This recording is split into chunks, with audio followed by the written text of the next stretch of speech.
Oh, man. Double tap the screen, shut it live out. What we doing tonight, chat? Double tap the screen, shut it live out. What we doing tonight, chat? I want to know, chat, is Tyler Perry done?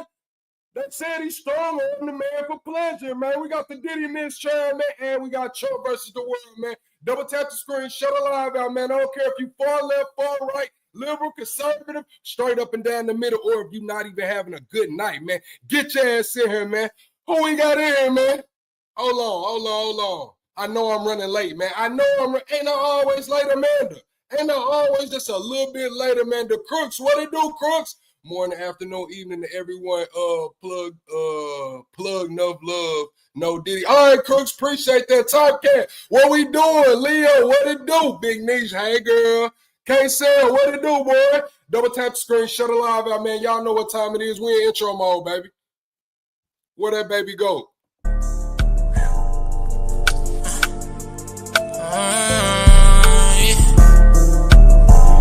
JB. Go.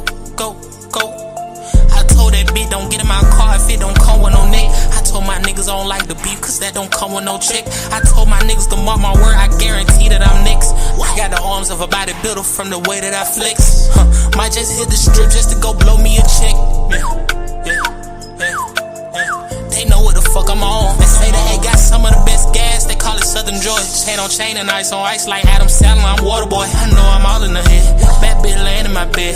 Wait till I give her a spread. I'm a master with the head. Don't let these social fool you, these niggas broke. I know that they ain't bought it. Ain't got no car but talking shit. Okay, then little walkie talkie. I told that bitch to come home. I ain't got time for no bitch that's healing. Puff the blood, she called me daddy. And I'm screaming out no Diddy. I'ma make sure that she come. I'ma fuck her good with my tongue. I know the night is still young. So baby, let's get it in. I know just how she like it tonight. She spicy, she added a friend. They ain't identical, but they fuck alike. So in the bed, I call them twin. I call them twin.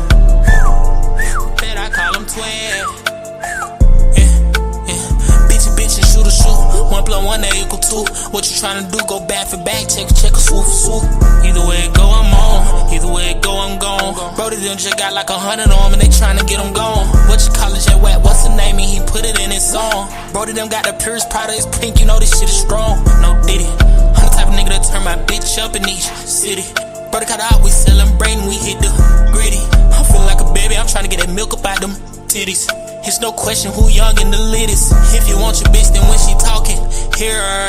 If I want the bitch, I'm going Pittsburgh, still her. I keep some on the side, I don't have trust in just the main bitch. Suck me up while I'm driving like damn, I'll die by this lane switch. Shit, different type of freak, so we ain't never got a tussle.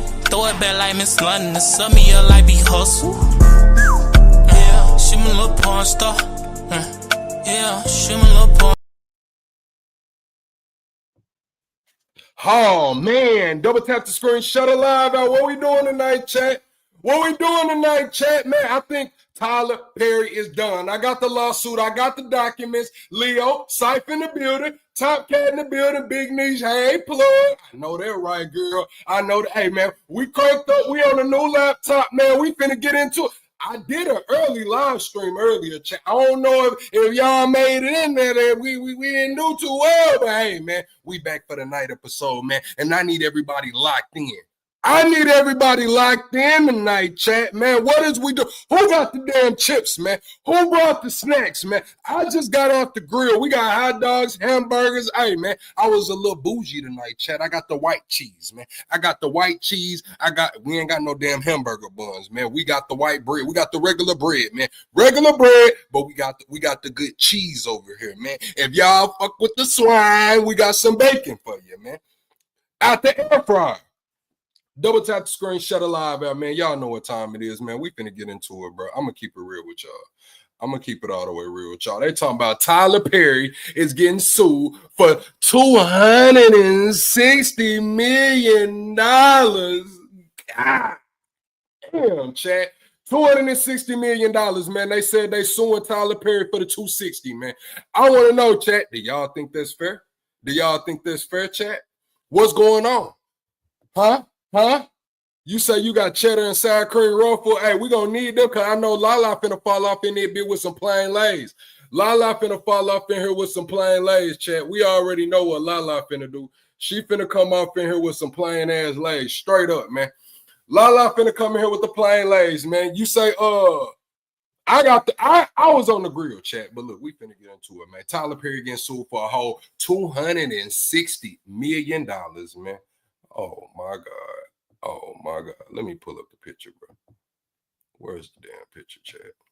Y'all know I'm on a new device, bro. Y'all gotta bear with me. I'm on a new damn device, chat. Hold on. Straight up. This the dude right here, man. I don't even know how to zoom in on here, bro. Y'all know I'm used to the Mac, bro. Like, I don't know how to zoom in, chat. It's throwing me off, chat, that I don't know how to zoom in. It's really throwing me off, chat, that I don't know how to zoom in yet. Like, my daughter broke the Mac on Father's Day. I didn't say nothing to her. I let her slide. You know what I'm saying? Baby plug, let baby plug slide on Father's Day. Broke the MacBook.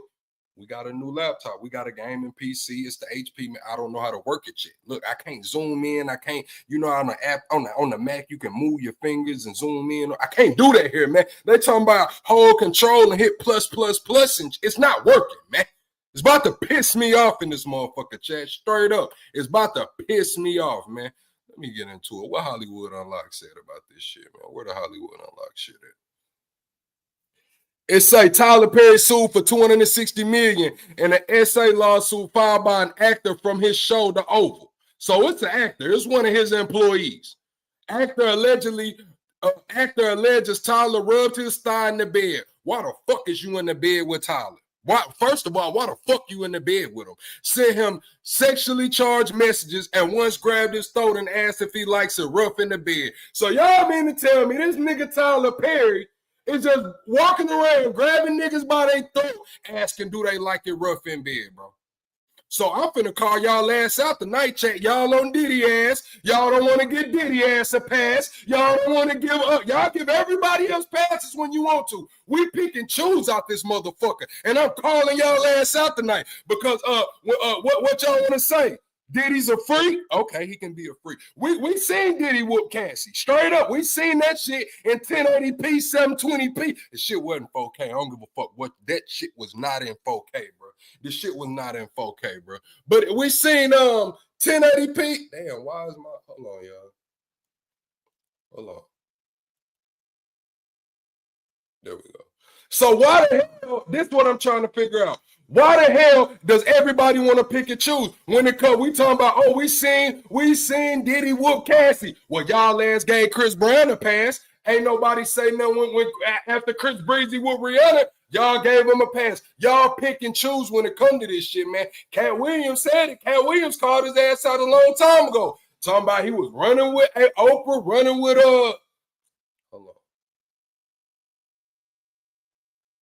Running with Oprah. Running with gatekeeping, Taraji P. Yeah, now that they done put Taraji P in the new movie, man, everybody done forgot about it. Everybody done forgot about it. Everybody like, oh, they getting money. They doing this. They doing that now. No, hell no. Y'all done got lured to sleep, man. Now, I want to know, chat, do y'all think it's because his movie doing so well, that's why this dude came out? Or do y'all think he got an actual claim? Do y'all think Tyler Perry put his arms, his hands around this man's throat and ask him, do you like it rough? Press 1 if y'all believe it, chat. Press 2 if you don't believe it, chat. Come on, y'all want to pick and choose when it comes to this shit, bro.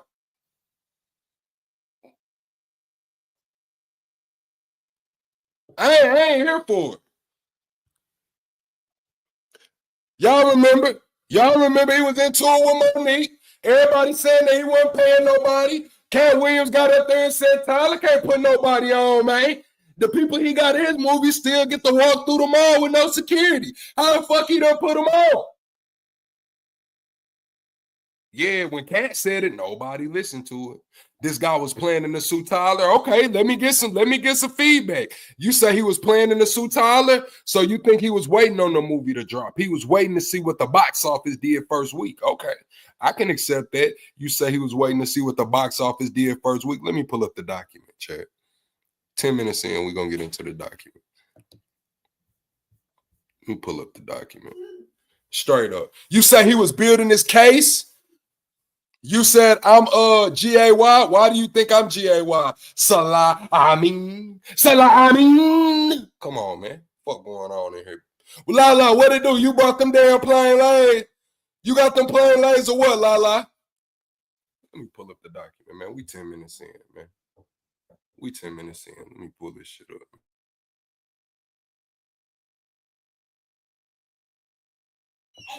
Double tap the screen, shut it live out, man. Here it go, right here. Here it go, right here. This is electronically filed by the Superior Court of Los Angeles of California in the county of Los Angeles on the 13th at 3:25. So this happened. They filed this lawsuit a few days ago.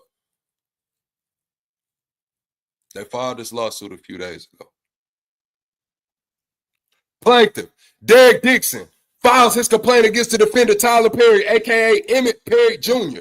Perry, TPS Production Services, and Action LLC. Together, defendants alleging as follows. The following complaint is pled on information and belief. This case arises from a sustained pattern of workplace sexual harassment, assault, and retaliation perpetrated by Tyler Perry, a powerful media mogul, against plaintiff Derek Dixon, a professional actor and screenwriter. Mr. Perry is an American actor, filmmaker, and playwright who has built one of the most successful careers in the film and television industry. Mr. Perry took his success and power he used his considerable influence in the industry to create a coercive, sexually exploitative dynamic with Mr. Dixon, initially promising a career advancement and creative opportunities such as producing his pilot and casting him in his show, only to subject him to escalating sexual harassment, assault, and battery, and professional retaliation when Mr. Dixon did not reciprocate Mr. Perry's unwanted advances. These events occurred while Mr. Dixon was employed as a series regular on the Tyler Perry show, The Oval, while Mr. Perry held direct control over his employment, compensation, and creative opportunities. Here we go. Hold on, chat. Here we go.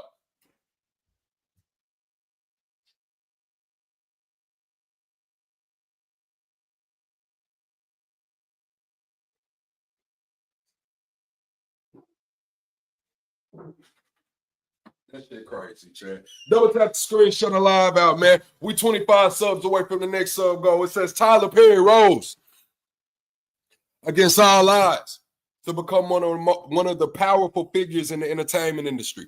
His success story, once a symbol of perseverance and self-made achievement, has now become a cautionary tale of how unchecked power, wealth, and influence can corrupt those who attain it. Among other contracts, Perry received a lucrative multi-year partnership with the Oprah Winfrey Network, and his net worth tops $1.36 billion. So Tyler Perry worth $1.36 billion, and they talking about they suing him for a whole $260 million, Chad. $260 million, man. Double tap the screen, shut the live out, man. Hold on. You say they all freak nasty and swing all over the place. Whatever is in the dark always comes to light. He was building his case straight up, man. Let's get back into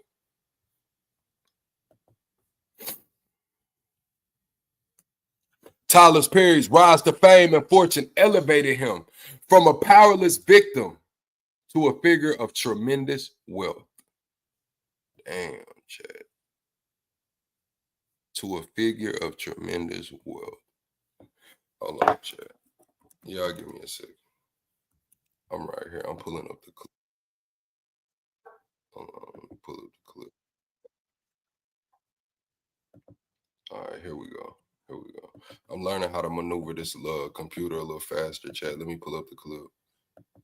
Hold on. Boom. Here we go. All right, that picture probably look a little better. Yeah, that picture look a little better. It says,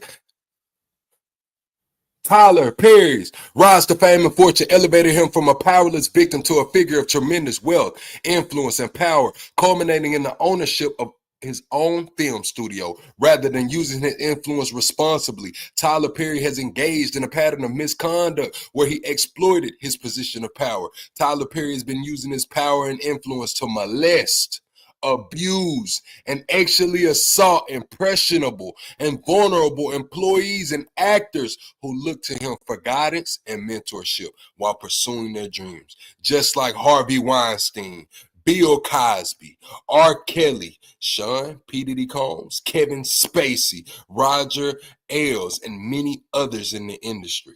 Mr. Perry's success led him to believe that money and influence can get him whatever he wants. That belief slowly transformed into the false idea that Mr. Perry can get whomever he wants. There are things in life that money cannot buy. Mr. Perry saw one thing his wealth and influence could not purchase: a sexual relationship with a man who would remain silent. So that's what they're saying. This is what it's about.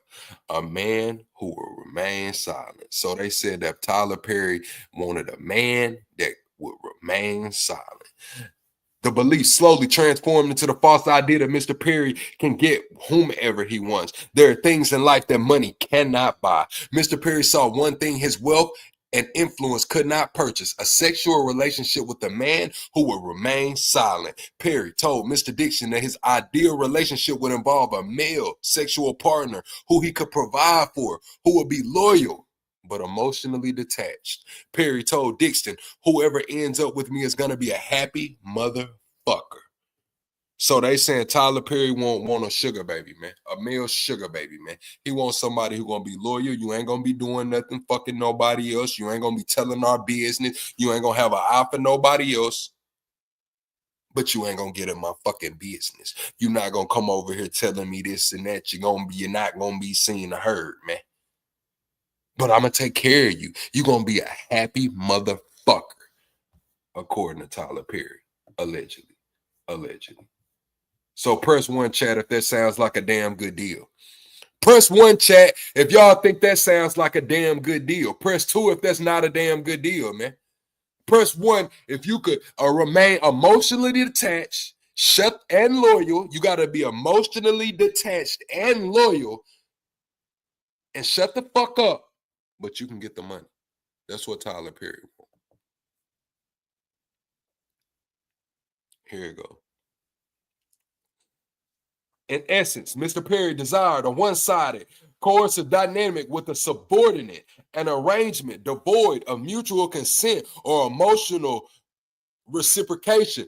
Thus began Perry's calculated pursuit of Mr. Dixon. This was not Mr. Perry's first instance of sexual exploitation. He demonstrated a troubling pattern of exploiting vulnerable male actors and employees, leveraging his industry power to create a cycle of hope and dependency. First, he offers aspiring actors the prospect of career-defining opportunities, roles that promise visibility and advancement. Then, once they are in his professional orbit, he uses the weight of his influence to ensnare them, positioning their success as contingent on meeting his demands in a quid pro quo sexual compromise. This pattern of behavior reveals a calculated use of professional power over actual leverage. Using his influence, Mr. Perry provided vulnerable men with acting positions, roles, show contracts, cars, and money. Once the object of his desire was hooked, Mr. Perry will put them in fear of losing it all unless they engage in Mr. Perry's perverted desire for sexual gratification. Mr. Perry would easily kill off a character in a show of an actor who failed to indulge in Mr. Perry's sexual fantasies. So basically saying you either gonna suck, fuck, or get cut. Suck, fuck, or cut. Straight up. That's what Tyler Perry was on, alleging to this. It says in one exchange, Perry stated that he could fix things because the actors of a show he was filming should all be scared because they were all shot at and we don't know who lives. Meaning that Tyler Perry was going to use this tool to gain compliance with his desires. But I swear to you all, I know how to fix this shit. This is the text messages. I love killing a motherfucker in a show that no one expects. You could be sipping Mai Toddies counting coconuts right now, is what somebody replied. It said, think about the last episode. They are all shot at. We don't know who lives. Exactly. I'm scared. They should be too. Nope, they're not. Last I checked, we all got the same bullets in us. So Tyler Perry, that's an alleged text message exchange going back and forth with somebody saying that, do you know how easily matter of fact, he didn't even say, do you know how easily? He said this, I swear to you, I know how to fix this shit. I love killing a motherfucker in the show that no one expects. He said he lived for this shit. When somebody in the show that everybody loves, a fan favorite, or this, and that, motherfucker don't want to comply, do this or that, man, your ass gonna die in the show. Your ass gonna die in the show, according to Tyler Perry. Derek Dixon was Mr. Perry's sexual desire ever since they became acquainted. Dixon was working as a part of an event staff for a party hosted by Mr. Perry when Perry noticed him. Perry immediately offered Mr. Dixon a chance to audition for a part in one of his TV productions. Dixon agreed and was on set with Perry behind the camera for weeks in close quarters. So they said they was around each other for weeks in close quarters. During the time they were filming, Perry would send flirtatious text messages to Dixon. For example, in one message, Perry stated that he was jealous when he saw Dixon going on a walk with another man named Brad. What I tell y'all about Brad now? What I tell y'all about Brad now? I told y'all. Brad now. Tyler Perry got to think. Now, let's just think about it. This guy right here, Dixon, we see he's a white guy that Tyler Perry's with. Now, Tyler Perry won't Brad, you know what I'm saying? So, Tyler Perry might have a type, y'all. I don't know too many black guys named Brad. I'm just saying. Hey, man, I'm just saying. Leo say he going down. I don't know, Leo. 260 million. $260 million. Double tap the screen, shut a live out. We 22 subs away from the next sub goal. Press 1 if this is your first time in my live stream, man. Press 1 if this is your first time in my live stream. This is the text messages. It said, why did that photo make me jealous? You two together. Ha ha, I don't know. It's just Brad, LOL. Tyler responded, LOL.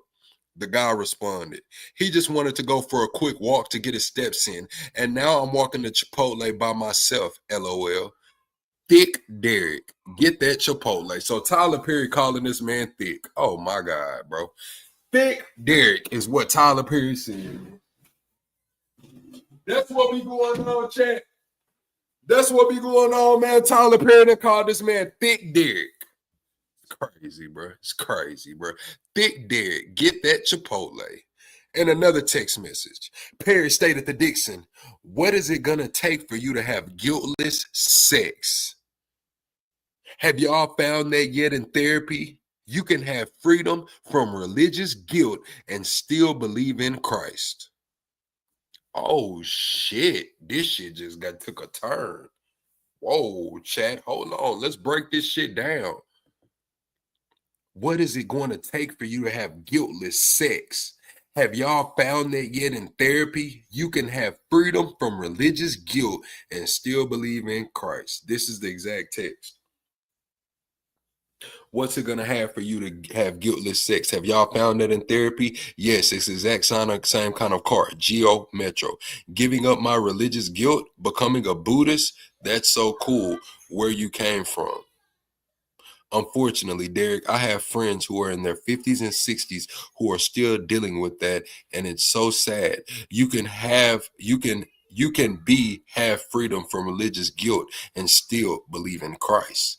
So Tyler Perry said, I know motherfuckers who 50 and 60 and they still dealing with their religious guilt. You got to let that shit go. You just got to come suck and fucking not have no emotions. Let me cater to you, allegedly. Religious guilt. He's saying, what the fuck is that? Why you feel bad? You can still believe in what you believe in. Just let me crack your back. Thick Derek, allegedly. No Diddy, no Epstein, no Drewski. It's crazy, bro. Double tap the screen, shut a live out, man. Shannon Sharp for 50 million, man. I'm telling you, they sued Shannon for 50. They coming at Tyler Perry for 260 million. Straight up. You said, damn, they getting all the brothers. They going for the bag. Yeah, they going. Yeah. They coming after these niggas, man. But I'm gonna tell y'all, chat, y'all motherfuckers the ones who pick and choose. Y'all want to come at Busby, and Kylie and the Southern District of New York, but y'all pick and choose. Y'all don't be mad when one of these rappers, y'all pick and choose. When Diddy beat up Cassie, it was all bad. But y'all forgave Chris Brown rather fucking quickly. When R. Kelly got his music took off, y'all was this, and that. Pac and Mike Tyson had some cases. Who else they say had cases? Michael Jackson had a case. Kobe had a case allegedly. You know what I'm saying? It's like everybody picks and chooses. So why can't we call it how we see it across the board? Y'all want to say this person guilty, that person guilty before they are found guilty. But when somebody else is found guilty, y'all make up excuse. Oh, they set them up. They did this and did that. But before it all falls down, before it all falls down, y'all want to say this and that. So is y'all gonna act like that with Tyler? Is y'all still finna pile off in the movie theaters and see Straw? Huh? Is y'all still finna do that? Or is y'all gonna stop streaming that shit like y'all did Robert? Is y'all gonna stop playing that? It's the remix to Ignition, hiding fresh out the. Is y'all gonna stop playing this Straw movie and these Madea's very first Christmas and shit like y'all did that Robert Kelly, man? Huh? Y'all pick and choose when it comes to this shit, man. I'm just the host. All y'all women was quick as hell to forgive Chris Brown for beating the hell out of Rihanna. Y'all didn't give a fuck. Y'all streamed this shit the next day. Y'all watching Rihanna got black eyes and shit, listening to with you. And I need you, boo. I want to be with you every kiss and every. Y'all was listening to that while Rihanna's eyes was black the fuck up the next day. Tory Lanez. Oh, cancel Tory Lanez. He shot man. Cancel Tory Lanez. He shot man. But I bet y'all ass still finna go watch them Tyler Perry movies. I bet y'all ass finna still stream Madea's Christmas. I bet y'all finna still stream the Halloween. I bet y'all ass still going to watch Straw. I bet you call your sister, auntie, baby daddy, cousin, uncle, and tell them that you just seen Straw and it was a real good movie. Nia Long was looking fine than a motherfucker in that bitch. I bet y'all do. Y'all pick and choose when it come to this shit. Let me real. Y'all don't give a fuck for real.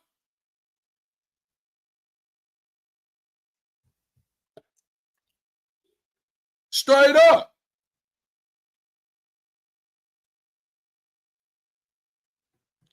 Just like we were streaming earlier. What's the dude R. Kelly cellmate that wrote the book? What'd he say?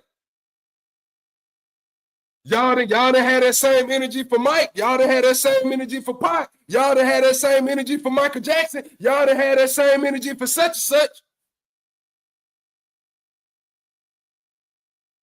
Some of these people was convicted. Did time. Oh, y'all brush that shit off. Fuck it. That ain't fucking, man. Hell, shit. I ain't finna stop listening to this nigga for that. I ain't finna stop doing this for that. Y'all motherfuckers didn't want to boycott Target. Y'all didn't want to do none of that shit, man. Y'all pick and choose when it comes to this shit. Wonder why we fucked up as a community. Can't call it how I see it, or I'm fucked up. Plug, what you do? Why you being like that, Plug? Because it's the truth. I see this shit every day. Only thing I say is what? May all truth be revealed. And if he did it, he did it. If, it is what it is. We're going to talk about it.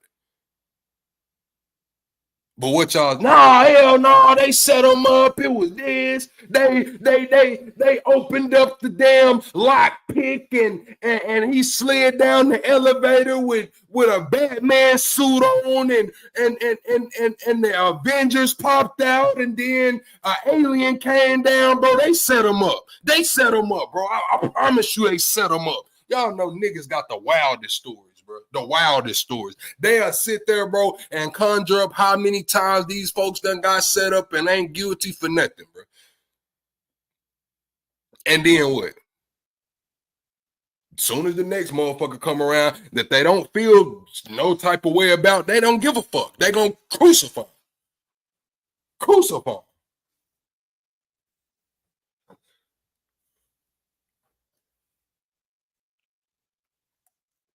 $260 million. Y'all still finna go watch this shit. Press one if y'all haven't seen the movie yet, Straw. Press one if y'all haven't seen the movie yet.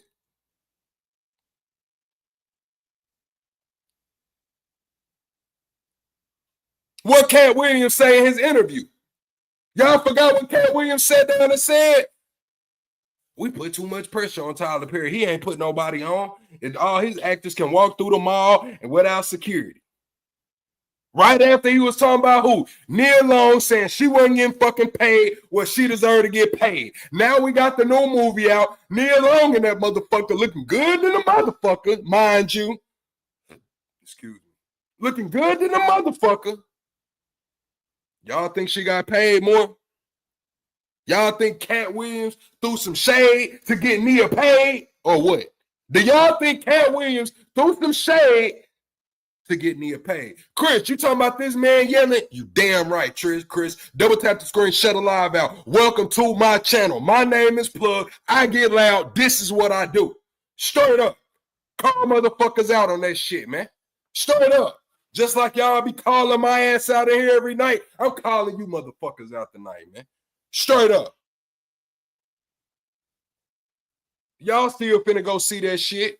Nia Long looking good in the motherfucker. Cat Williams threw some shade, man. Basically said that Tyler Perry was a gatekeeper and motherfuckers wasn't getting paid.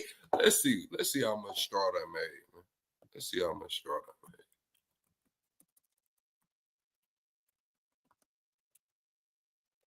Straw box office.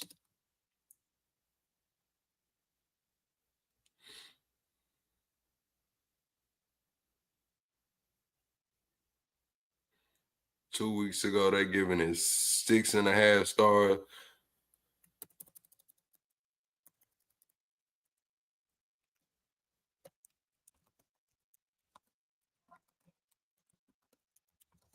How much has the movie made? Let me see. Straw movie earnings. Nah, it ain't telling us how much it's done earned yet. I guess it ain't came out. How much ain't earned yet. Whatever. I'm talking about Taraji P and whoever it is. Taraji P, Nia Long, whoever the fuck it is. Y'all know what I meant. I've been drinking. Both them motherfuckers fine.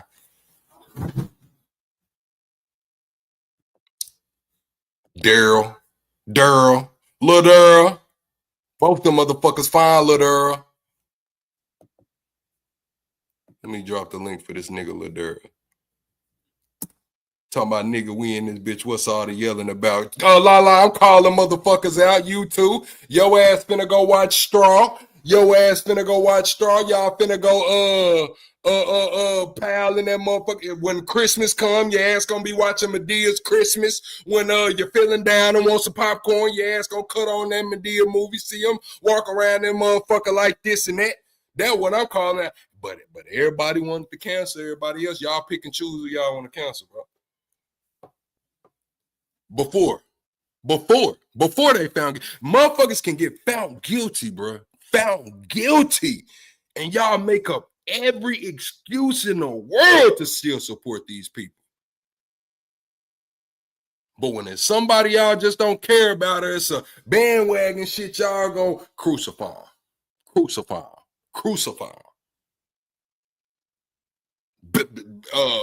What happened with Tory when the Tory Meg shit came? Y'all stop streaming Tory. I'm not listening to him no more. He's an abuser. He did this. He did that. He needs to lock up and shit. Why everybody quiet when Tyler Perry when Tyler Perry choking motherfuckers up allegedly, asking them do they like rough sex, texting about guiltless, shameless sex, asking motherfuckers to put their religion to the side and get on down. It's cool.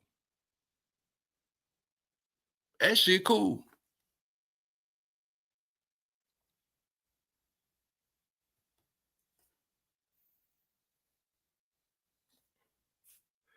Diddy smacked Cassie up in the hotel in the hallway. Y'all crucifying him. Oh, he's a woman beater. He did that. Right, he is. He definitely is a woman beater. He definitely beat the fuck out of Cassie in 720p or 1080p or whatever the fuck that is. But motherfuckers is still bumping Chris Brown. Motherfuckers still paying $1,000 to take a picture with Chris Brown. The same women preaching against domestic abuse and domestic violence is paying Chris Brown $1,000 a picture. The same ones. It's crazy to me as a man, bro. As a man, bro, that shit makes no fucking sense. Other than picking and choosing. That's the only answer I got for it, chat. Y'all give me a better answer. I'm asking the chat. Give me a better answer other than picking and choosing. Why y'all give Chris Brown a pass for beating Rihanna's ass, but y'all don't give Diddy a pass? Y'all still listening to Chris Brown with you, and I need you, boo. I want to be with you. Hey, man, why? Now it's quiet. Crickets. I literally hear crickets outside my window. I hear crickets outside my window. Y'all don't like when I get on this type of time. I can tell. Y'all don't like this time. Y'all like when I go to sleep and wake up and the clip playing and shit. When I come in here on that real shit and I get to pulling cards, everybody get quiet.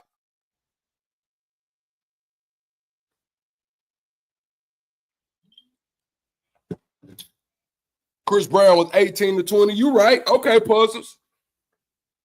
Diddy is a half century. Rihanna burnt Chris Brown. We didn't know that then. When y'all was bumping with you while she was putting some ice on her eye, didn't nobody know that. You say because Diddy trafficked kids allegedly, and why the hell is we talking about Diddy and these kids, but the Southern District of New York ain't? Why the hell is we in here talking about these kids, but the Southern District of New York ain't? Busby was the only one that put Diddy around some kids, was Busby.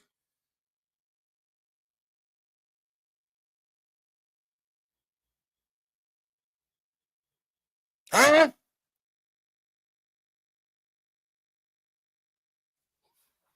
Huh?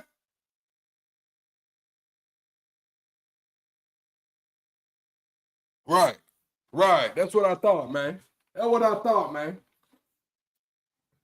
Come on, man. $1,000 pictures, man. Motherfuckers losing their relationships and shit, paying $1,000 to go take a picture. Y'all picking and choosing, which is cool. Just say you picking and choosing. Don't say that you stand for this and you all this, and that. Oh, I stand on this and that and this and that. I can't tell. I can't tell.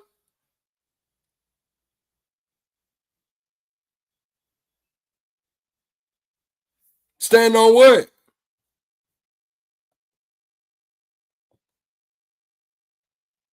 I promise y'all, man.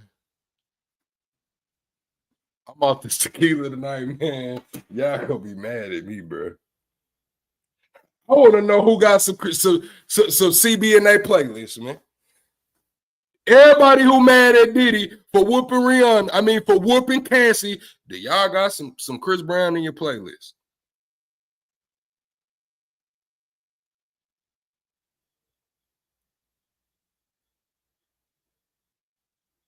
Yeah, Ivan, they got amnesia. They can't pull up their Spotify playlist right now. Pull up that Spotify most listened to. I bet y'all somebody in here got Chris Brown or one of the most top listened to. Oh, I'm in the top 1% of Chris Brown listeners.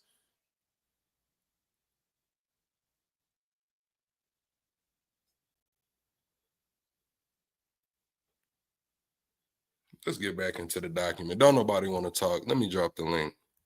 Ain't nobody gonna say nothing. It don't make no sense to do it. I know. That shit don't make no sense.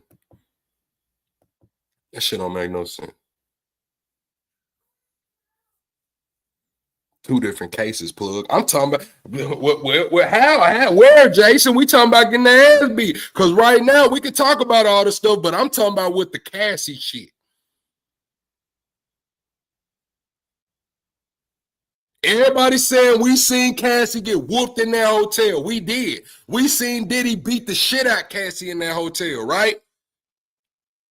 But oh, how we forget. And it ain't just CB, like the dude said with the R. Kelly shit. Y'all forgave Mike Tyson. Y'all forgave Pot. Y'all forgave a lot of people, or put it together like it was a theory, a conspiracy. I ain't supposed to say that word because when it makes you sleep a little bit easier at night, it's easier to go with it. Now, was it some conspiracies? Was people set up? Maybe. But why we pick and choose who we believe got set up? I'm not ashamed to say I do it too, Chad. That's the difference. I say that I pick and choose around this motherfucker. Y'all hear me say it all the time. But I also say that I can be fair. I see both sides. If he guilty, he guilty. If he not, he not. I'm not finna make up no this, that, and oh, the third, oh, they did that and this and that, unless I feel like it, picking and choosing. So that's why I asked y'all, what answer do y'all have for me other than picking and choosing? Because I know motherfuckers pick and choose. I just wanted to hear y'all say y'all pick and choose. Look yourself in the mirror and be like, I'm a picking and choosing motherfucker. Because that's what y'all is.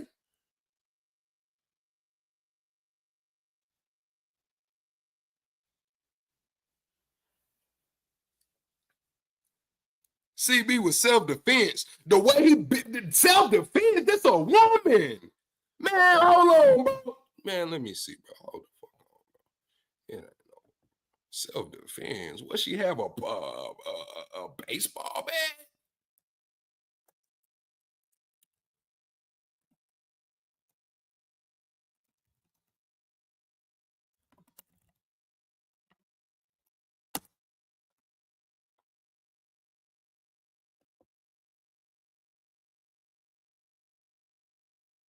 Man, come on, bro. Self-defense, bro. Man, hell nah, man. I'm sitting here looking at her, bro. She got a nugget on the right side of her head. She got a dent on the left side. Her lips busted. Her eyes swole. Man, come on, bro. Self-defense. Self-defense, Jason. Self-defense. Yeah, I got PayPal. Crooks, it's the same. Plugsation, Crooks on the PayPal. I sure needed any donations appreciated. I just had to buy an unexpected computer. Hey, man, I just had to buy a computer. My daughter broke my shit on Father's Day. Couldn't even be mad at her.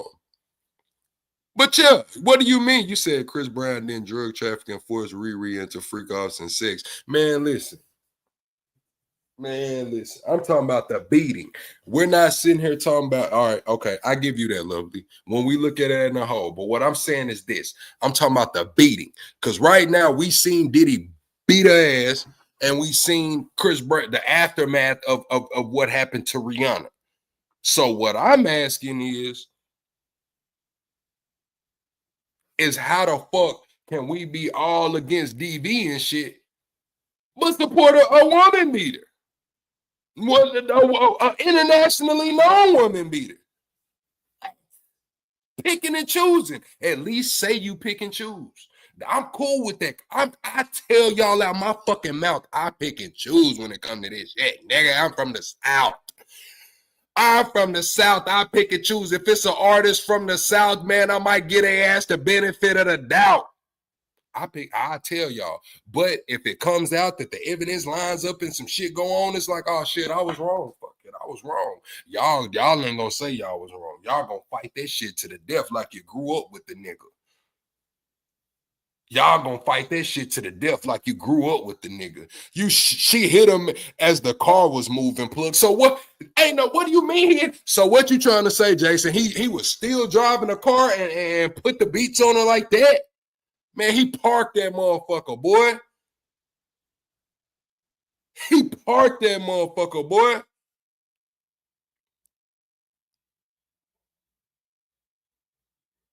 They were both crackheads. It don't make it right, but they all need help. And I'm sorry if someone gives me a disease, many would lay some hands.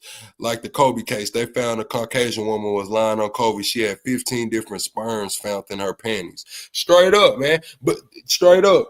She said she wanted to do it with Kobe. She just didn't want Kobe to put it in her butt, allegedly. Allegedly. She said she wanted to do it with Kobe. She just didn't want Kobe to put it in her butt.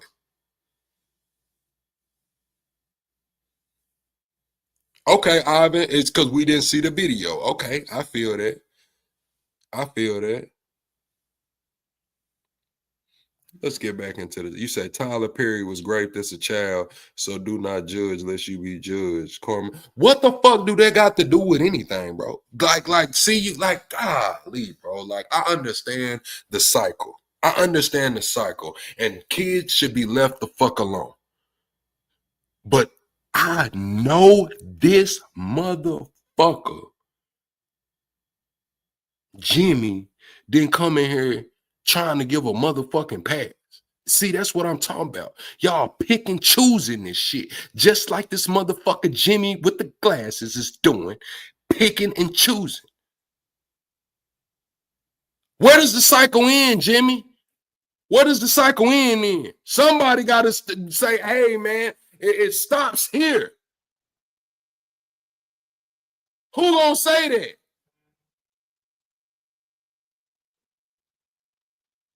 What happened to Ray Rice? Straight up, Ray Rice got the fuck on. He never played another down.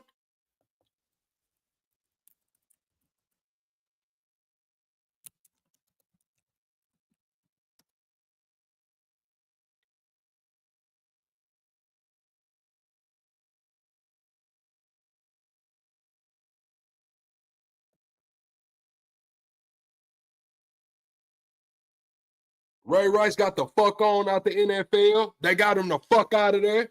After he beat that woman, we ain't heard nothing else about Ray Rice. The Ravens cut his ass, lost about 40 million.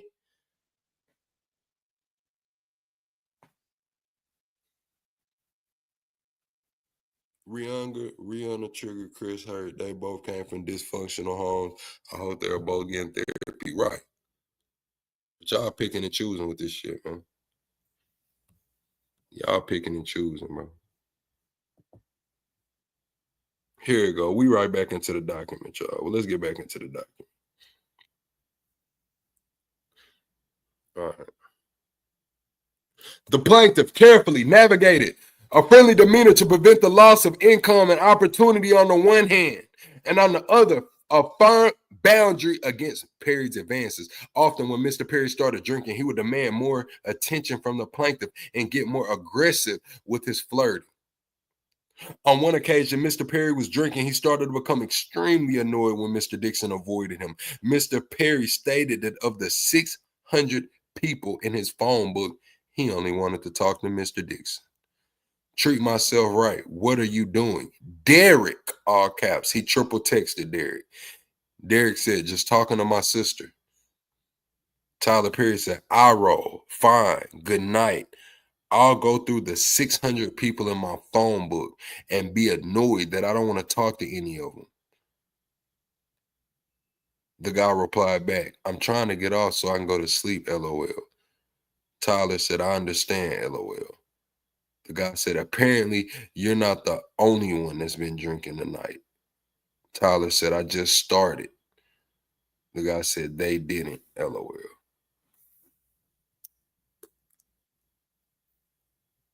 Dixon did his best to tiptoe around Mr. Perry's sexual aggression while keeping on Mr. Perry's good side. Y'all double tap the screen, shut a live out, man. We 22 subs away from the next sub goal, man. Can Plug get a sub?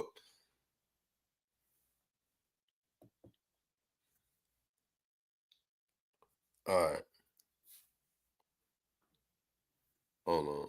Mr. Perry made it clear to Mr. Dixon that if Dixon ignored Perry or failed to engage with sexual inroads, Dixon's character would die in the next season. Indeed, Dixon's character, Dale, was shot 4 times in the chest at the end of the first season on the Oval, and Perry always held this over Mr. Dixon's head, implying that Dale would survive if Dixon kept Perry happy.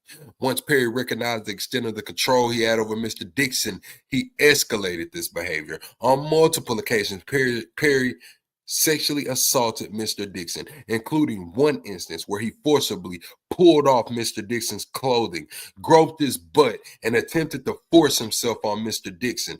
Mr. Dixon told a drunken Perry no and attempted to remove Mr. Perry's hands, but Mr. Perry held tightly on Dixon's wrist, and Mr. Dixon was only able to escape after de-escalating the situation by abruptly changing the subject.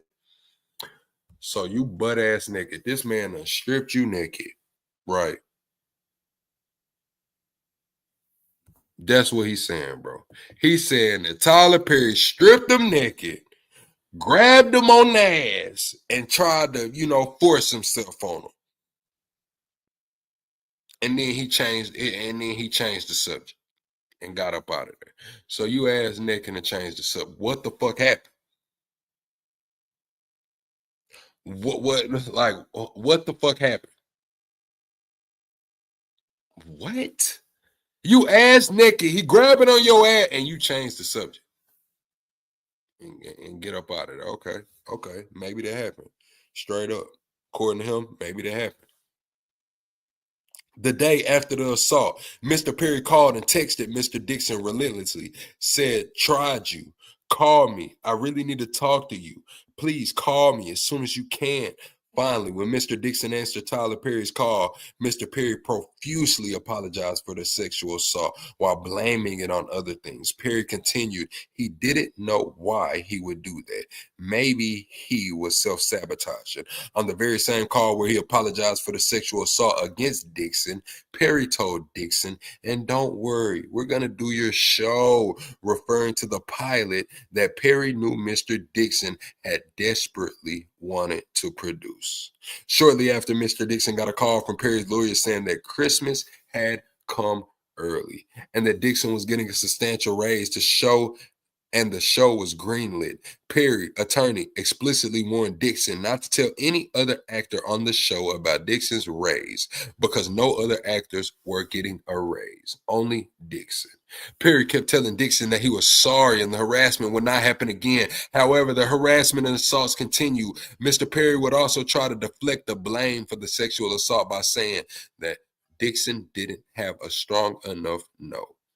Perry told Dixon, "You have to be able to say no to propositions for sex and mean it and make it clear." Dixon did not know how to answer without facing retaliation, cancellation of his production contract, or perhaps being killed on the show. So instead, Dixon made a joke out of the situation, stating that "I'll only say yes if it gets me an Oscar."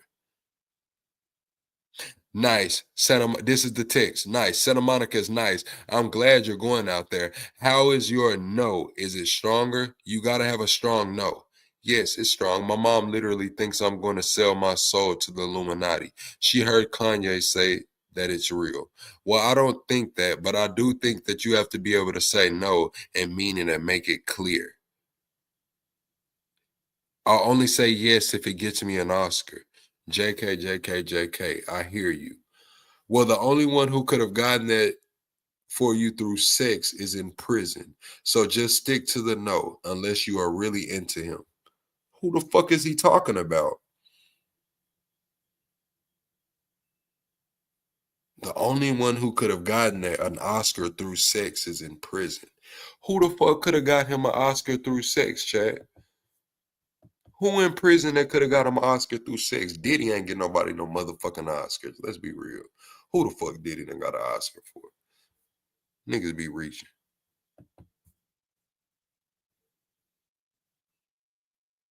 In response, Tyler Perry stated, "The only one who could have gotten that for you through sex is in prison.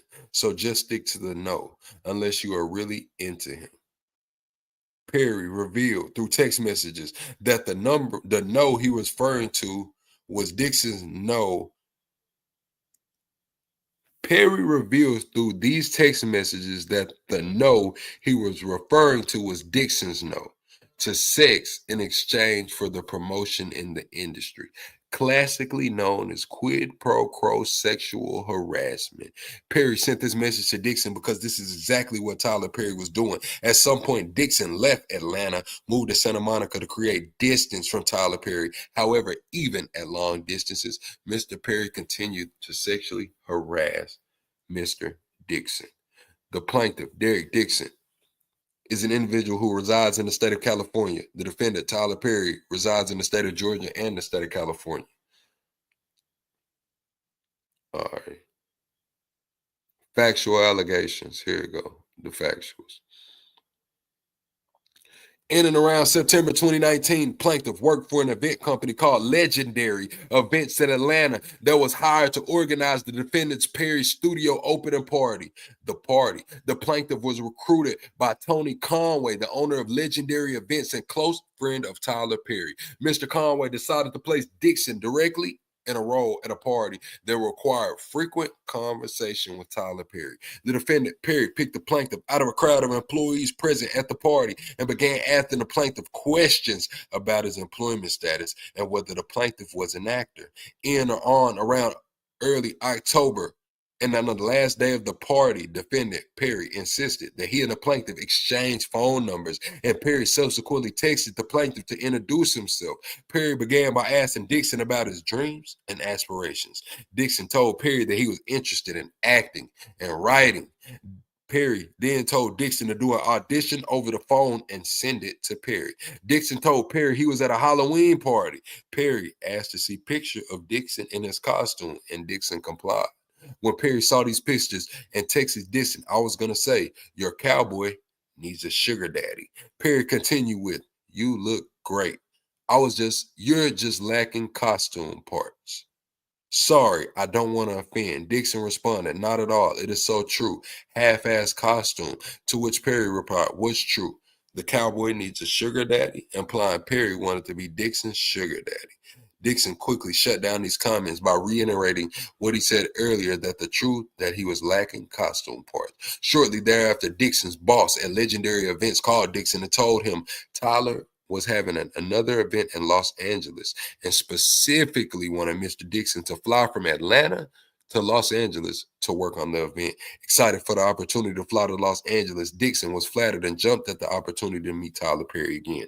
Shortly after doing the event, November 3rd, 2019, defendant Perry sent plaintiff several text messages that he would love to find the plaintiff a job and change the plaintiff's life. Insisting that they should make it happen, Perry sent Dixon what turned to be an ominous warning. Be careful hanging around me, because I cause dreamers to dream bigger. I cause them to not only believe, but do. Then let's make it happen. You're an artist. You have to be fulfilled. Nothing else will suffice. The very next day, the defendant Perry sent an email which contained an offer for the plaintiff to play the role of Dale in Perry's television series, Ruthless. Perry said it was a small role that could get a lot bigger, thereby setting up the first stage in a series of escalating quid pro quo offers.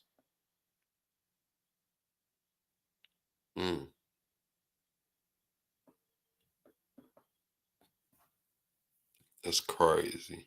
At this point, Dixon did not know that Perry was interested in men or that he was looking for a sexual relationship. Dixon assumed that Tyler Perry was a genuinely caring person who discovered the talent that Dixon had always felt he had. Dixon filmed his roles in Ruthless in mid-November and went back to his job in an event staff for Legendary Events. Approximately 1 month later, Perry brought and gave Dixon a new car. You get a new car. You get a new car. Because he hated Dixon's Jeep.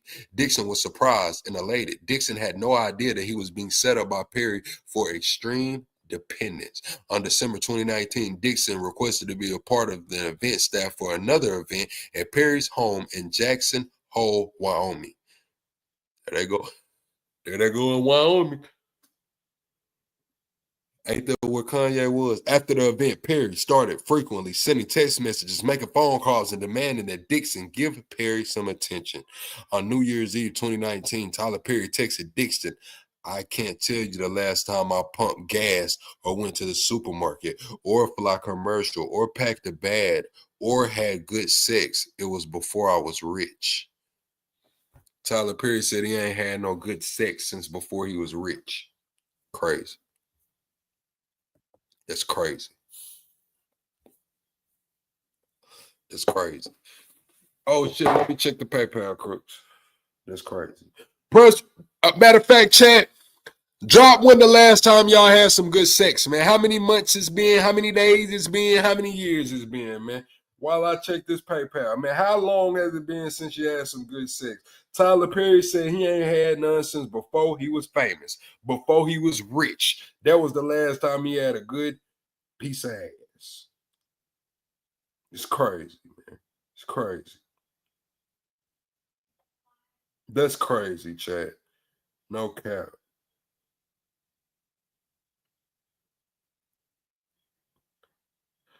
Okay, that's crazy. But yeah, let's see, 180 viewers. Hey, double tap the screen, man. We need more likes in here. Everybody like the video. Double tapping the screen is how you like the video. All right, man. Let's get back into the document.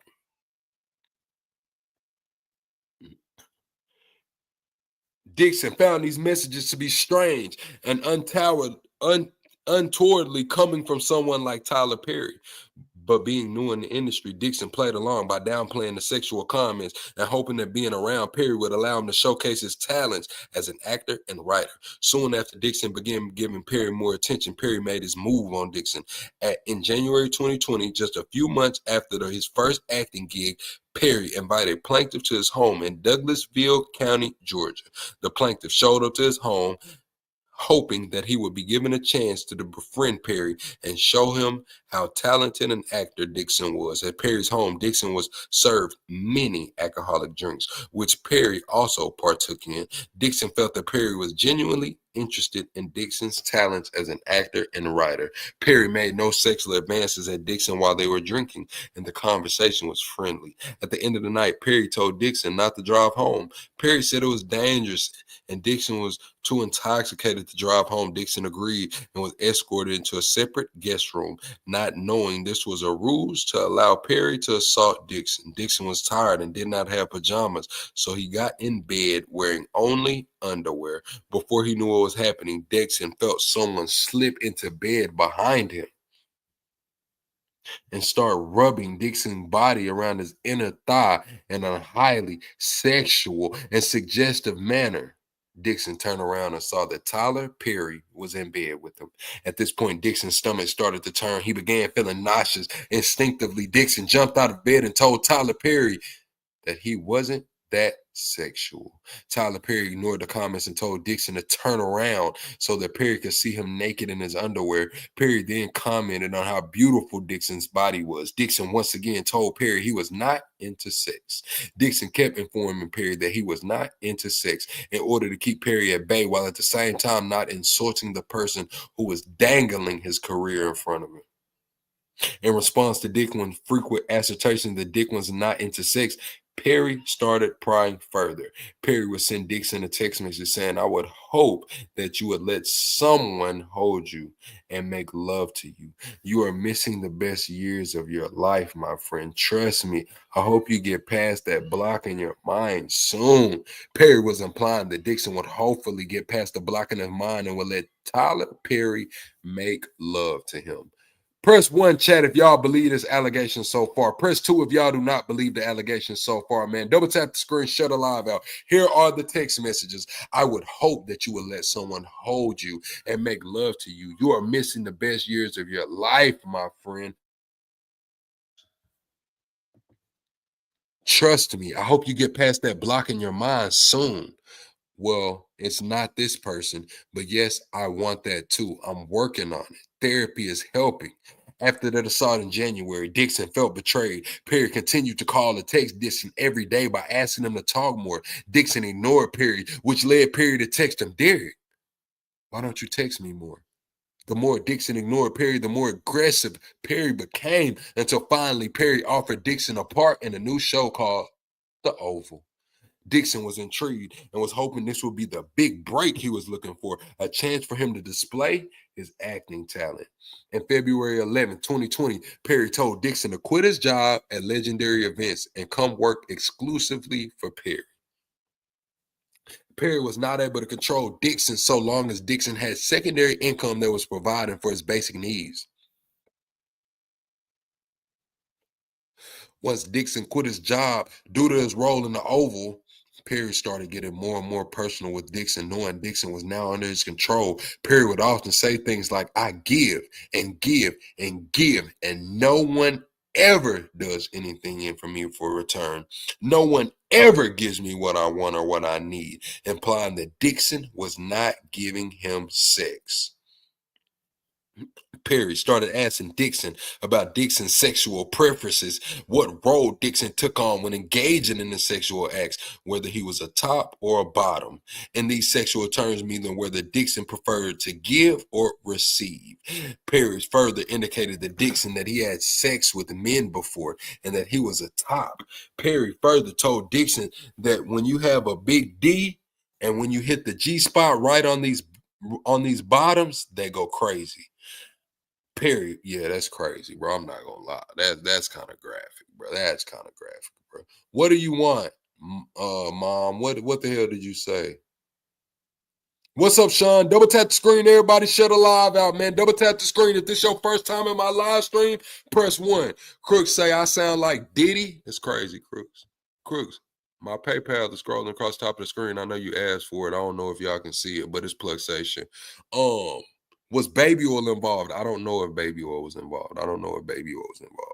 But yeah. Tyler Perry said that when he's hitting the G spot on these bottoms, they going crazy. Perry further told the plaintiff he wanted a man who was in a relationship with another individual, but whom he could be emotionally involved and engage in sexual acts with, like a friends with benefits relationship, because Perry did not have time to deal with the emotional aspects of a relationship, only the physical. Tyler Perry like, man, go get you a relationship, man, and just let me bust you down. I'm going to take care of you. You got to have somebody, because if you ain't got nobody, you're going to get on my damn nerves. Despite these comments, Dixon knew that a full-throated refusal was crazy, bro. Why did the lawyer word this like that? A full-throated refusal is crazy work by the lawyer, whoever wrote this shit up. A full-throated denial refusal would land him in the doghouse and might result in his role being cut on the Oval. Fearing that his career would end before it began, Dixon put up with these comments and continued to maintain that he was not the sexual type. On or around March 2020, Dixon received the script for the Oval. He was written in as a season regular and therefore expected to quit his job with Legendary Events. Dixon's character was written as gay, homeless, a desperate store clerk who had to sleep with one of the other characters for a place to stay. More importantly, at the end of the season, his character would be shot 4 times in the chest. Dixon felt this was a way for Perry to test Dixon out for a year and see if he could be loyal to Perry. Oh, that's some industry games. If he did that, that's manipulation. That's coercion, allegedly. If he did that. When Dixon asked Perry about the shooting, Perry indicated that if Dixon did a good job, Dixon would be back. And that shooting didn't necessarily mean Dixon's character was out of the script for future seasons. Perry commented that Dixon's character was only shot in the chest, not the head. Dixon immediately understood that job security was dependent on his relationship with Perry. From this point on, Dixon worked with constant fear of losing his job if he did not engage with and endure Perry's sexual harassment. Shortly after giving Dixon the news and after telling Dixon that future seasons were dependent on Dixon doing a good job, Tyler Perry invited Dixon to his home in Atlanta. So now he at the Atlanta home. The plaintiff asked questions and tried to wiggle his way out of the invitation because he remembered what happened the last time the two were alone. However, the plaintiff knew that his job security, income, and livelihood depended on his attendance.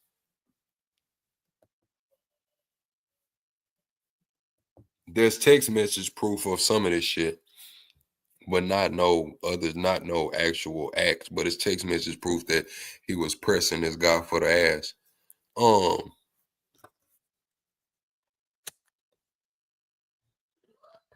The plaintiff has seen other employees of Perry's who experienced sudden deaths on the show when they fell on Perry's bad side. So they saying if you fall on Perry's bad side, your ass gonna get written out the fucking show. Your ass gonna die.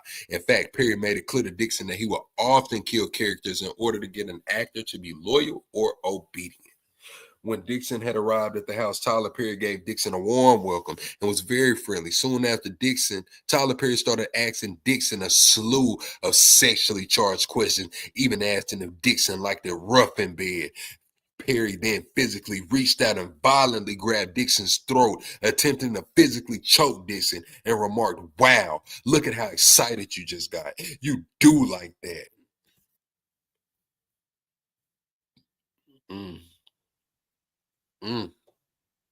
Damn, shit. It's crazy. Dixon was horrified and shocked and panicked. Dixon never thought that Tyler Perry could get so violent and would place hands on Dixon's throat in a sexually aggressive manner. Dixon did not enjoy or consent to any of this conduct. Dixon was in shock and took steps to immediately de-escalate the situation. Due to the onset of the pandemic in March 2020, filming for The Oval was postponed indefinitely. During the period in which the filming for The Oval was postponed, Tyler Perry would make FaceTime calls and other contacts to Dixon almost every day, treating Dixon as his on-call pet. Oh my God. Dixon felt obligated to answer for fear of losing his role, income, and career. Perry often asked Dixon about his whereabouts, often demanding Dixon respond immediately. Do y'all think Tyler Perry was the kind of guy to wait, chat?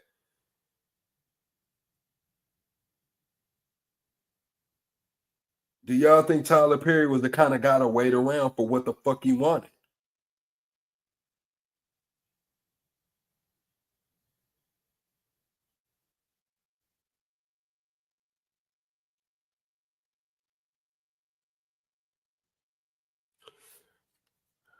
Ain't nobody gonna answer. Apparently, nah, yeah. Tyler was a GA man in Atlanta, and everyone was new. Oh, I get it, he's white. But when he had that situation with the two black men, one of them was put out his studio and the police was called. Okay, Geneva. Does anybody want to come up here? The email is pinned. I'll drop the link in the comments. I'll drop the link if anybody want to come up here. Let me drop the link. Boom. Boondocks ain't told a lie yet. Okay, OG Yosemite.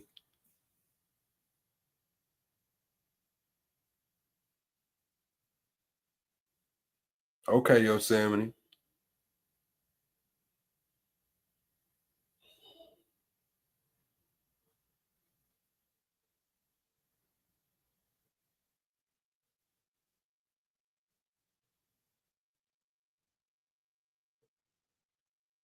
Double tap the screen, shut the live out, man. We 22 subs away from the next sub goal, man. We double tapping the screen is how you get the likes up. That's how you like the video.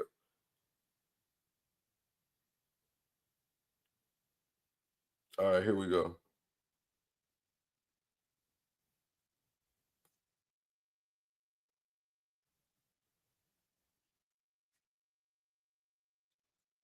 Cat Williams said all lies will be exposed. I know that's right. All right, here we go. Here we go right here.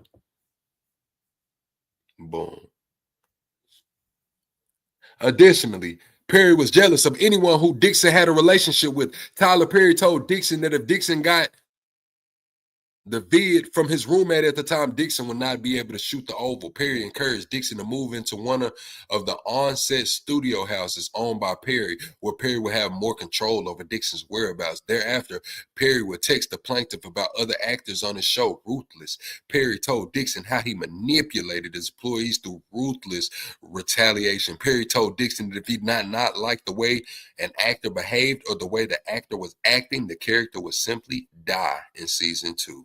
Dixon understood that he was informing Dixon to be cautious without disappointing or upsetting Perry. As a result, Dixon continued to put up with Perry's suggestive messages and sexual advances while doing his best to protect himself by taking notes and amassing evidence of sexual harassment and keeping old text messages. In one conversation in there, he built a Rico. He built a Rico on your ass, Tyler Perry.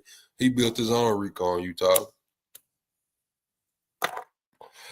In one conversation in or around 2020, Perry told Dixon that Perry imagined Dixon prancing around in a cowboy outfit and that Perry did things to Dixon and that he couldn't talk with Dixon about any further because they were so wrong. In or around April 2020, while Dixon was living in the studio homes on set, Perry often coerced Dixon to drink alcohol and then get on the phone with Perry. Perry would frequently have someone drop off alcohol at Dixon's door. Perry would eventually turn these phone calls into sexually explicit rants. Perry would get frustrated with Dixon and tell Dixon he was not giving Perry what he needs. Dixon's refusal to succumb to Perry's sexual advances caused Perry to be even more frustrated. Eventually, Perry warned Dixon that if Dixon told his castmates about the harassment, Dixon would be opening himself up for a lot of questions and foolishness, and demanded Dixon not discuss any of their conversations with his classmates. Perry upped the stakes by telling Dixon point blank that he was not to tell anyone about their friendship. Perry told Dixon that it should all remain a secret, and they tried to make it seem like this was a secret for Dixon's benefit. Double tap the screen, shut the live out. We 25 subs away from the next sub goal, man. Can plug get a sub? It says, listen to me. If you let the cast know that you and I have a new friendship, then you're opening yourself up to a lot of questions and foolishness. You want them to know that you are there because of your talent, not because we have a friendship or because Tony got me to give you a job. You earned your spot like everyone else. Don't give people an opportunity to play you small or they will. I can't teach you everything. Unfortunately, there are some things you'll have to learn for yourself because when we go back to work, I'm not going to know you. I don't have any friends that work for me, my friend. Professionalism is key. You're totally right. I hope you got it, my friend. That makes total sense. Just watch the behavior of everyone around me on set. Yeah, I will. Don't want to give anyone that opportunity because work is work. Perry continued to sexually harass Dixon. On June 27, 2020, Perry texted Dixon that all he wanted for his birthday were biscuits and BJs, referring to blowjobs and oral sex. But all that Perry ever received were biscuits, insinuating a request from oral sex from Dixon.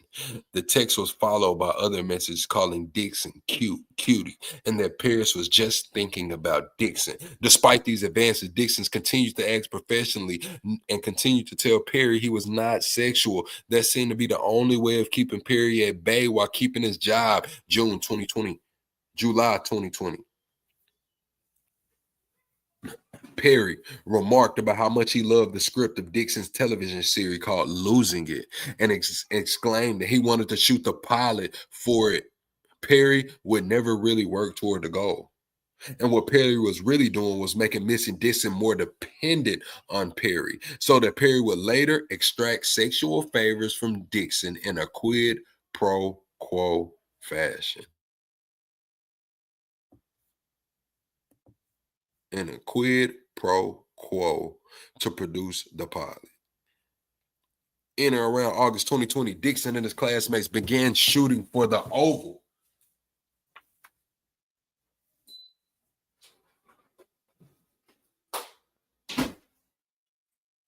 Damn, Chad, I had to get something to drink.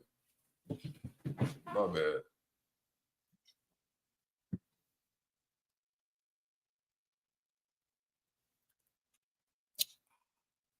Man, the tequila's strong. Shit. Woo.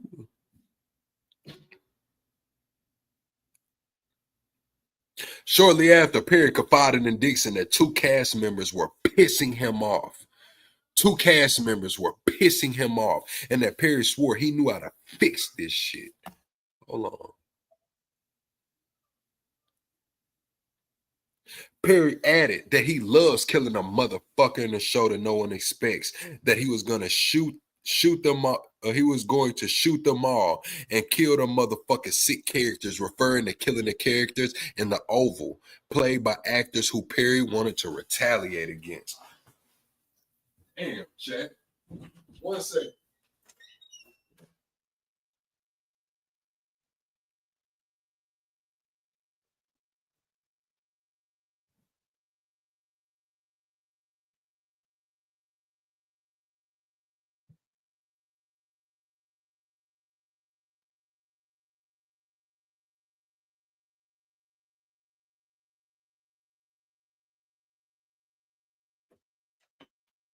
All right, chat.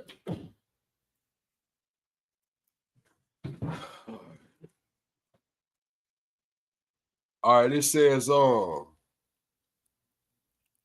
importantly, Perry stated on one text message, I made to shoot the shootout early, which Dixon understood to mean that unless actors knew they were going to die and that their time on the show was over, they wouldn't change their ways. Perry was going to film the shootout early so that the actors would be more submissive to Perry's request. Perry intentionally made these comments to instill fear in Mr. Dixon. Mr. Dixon now knew that he would lose his job if Dixon did not play ball with Perry's sexual harassment. This is what Perry had been setting up. Dixon was now fully relying on Perry for his income, hope, and future aspirations. Perry made it clear that Dixon was not to disclose the relationship to anyone else. And Dixon was aware that Tyler Perry would kill him off the show for good, thereby ending his career if Dixon got on Perry's bad side. To top it all off, Dixon already knew that his character was shot 4 times at the end of the season, but that the shots might not be fatal. Chat, do y'all think Tyler Perry did this, man? Double tap the screen, shut it. You said who else is a EDP Ja Rule? What? I don't know. Double tap the screen, shut a live out, man. Do y'all believe Tyler Perry did this shit? And matter of fact, we're not even gonna ask that. Press 1 if y'all think Tyler Perry should have to pay this man $260 million. Press 2 if you do not think Tyler Perry should have to pay this man $260 million.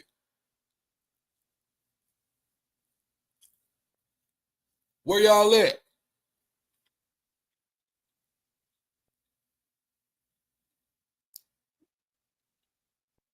Draco said guilty. You think he should be able to play it? Y'all think he should pay the whole 260?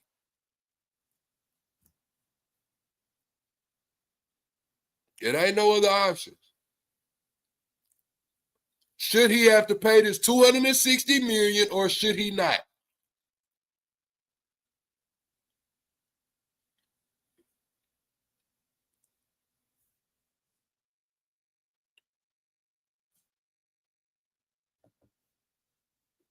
Tim said no, but some. Okay. Okay. All right, here we go. Back into the document.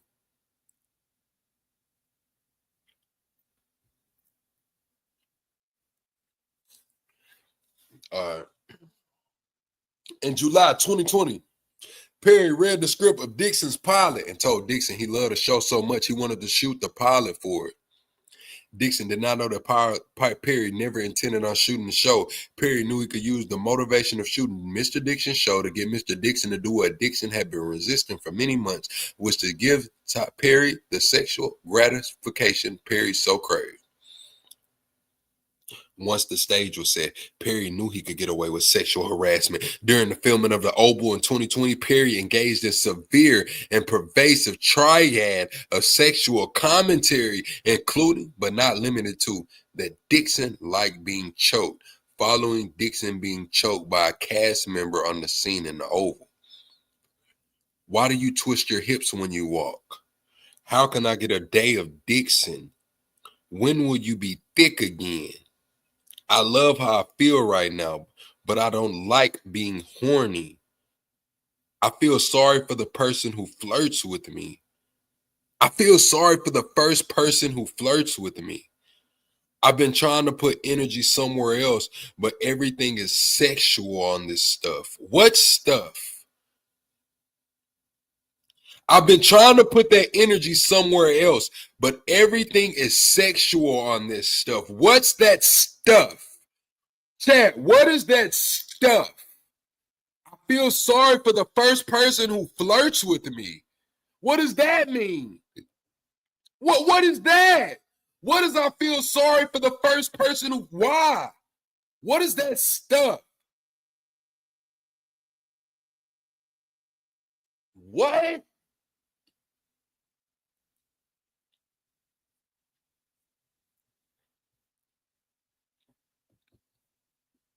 I want to know what that stuff is. What is that stuff?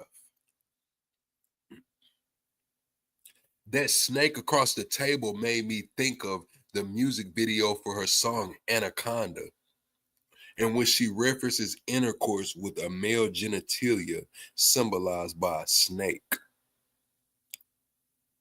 I will gladly choke you right now. A suggestion that Dixon should get braces behind his teeth. But the plaintiff would have to give up B jobs, and that it could be dangerous for Dixon's partner, especially if they're not circumcised. What?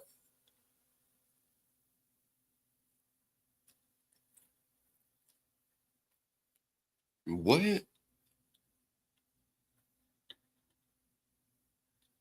Chad, they got braces that go behind your teeth?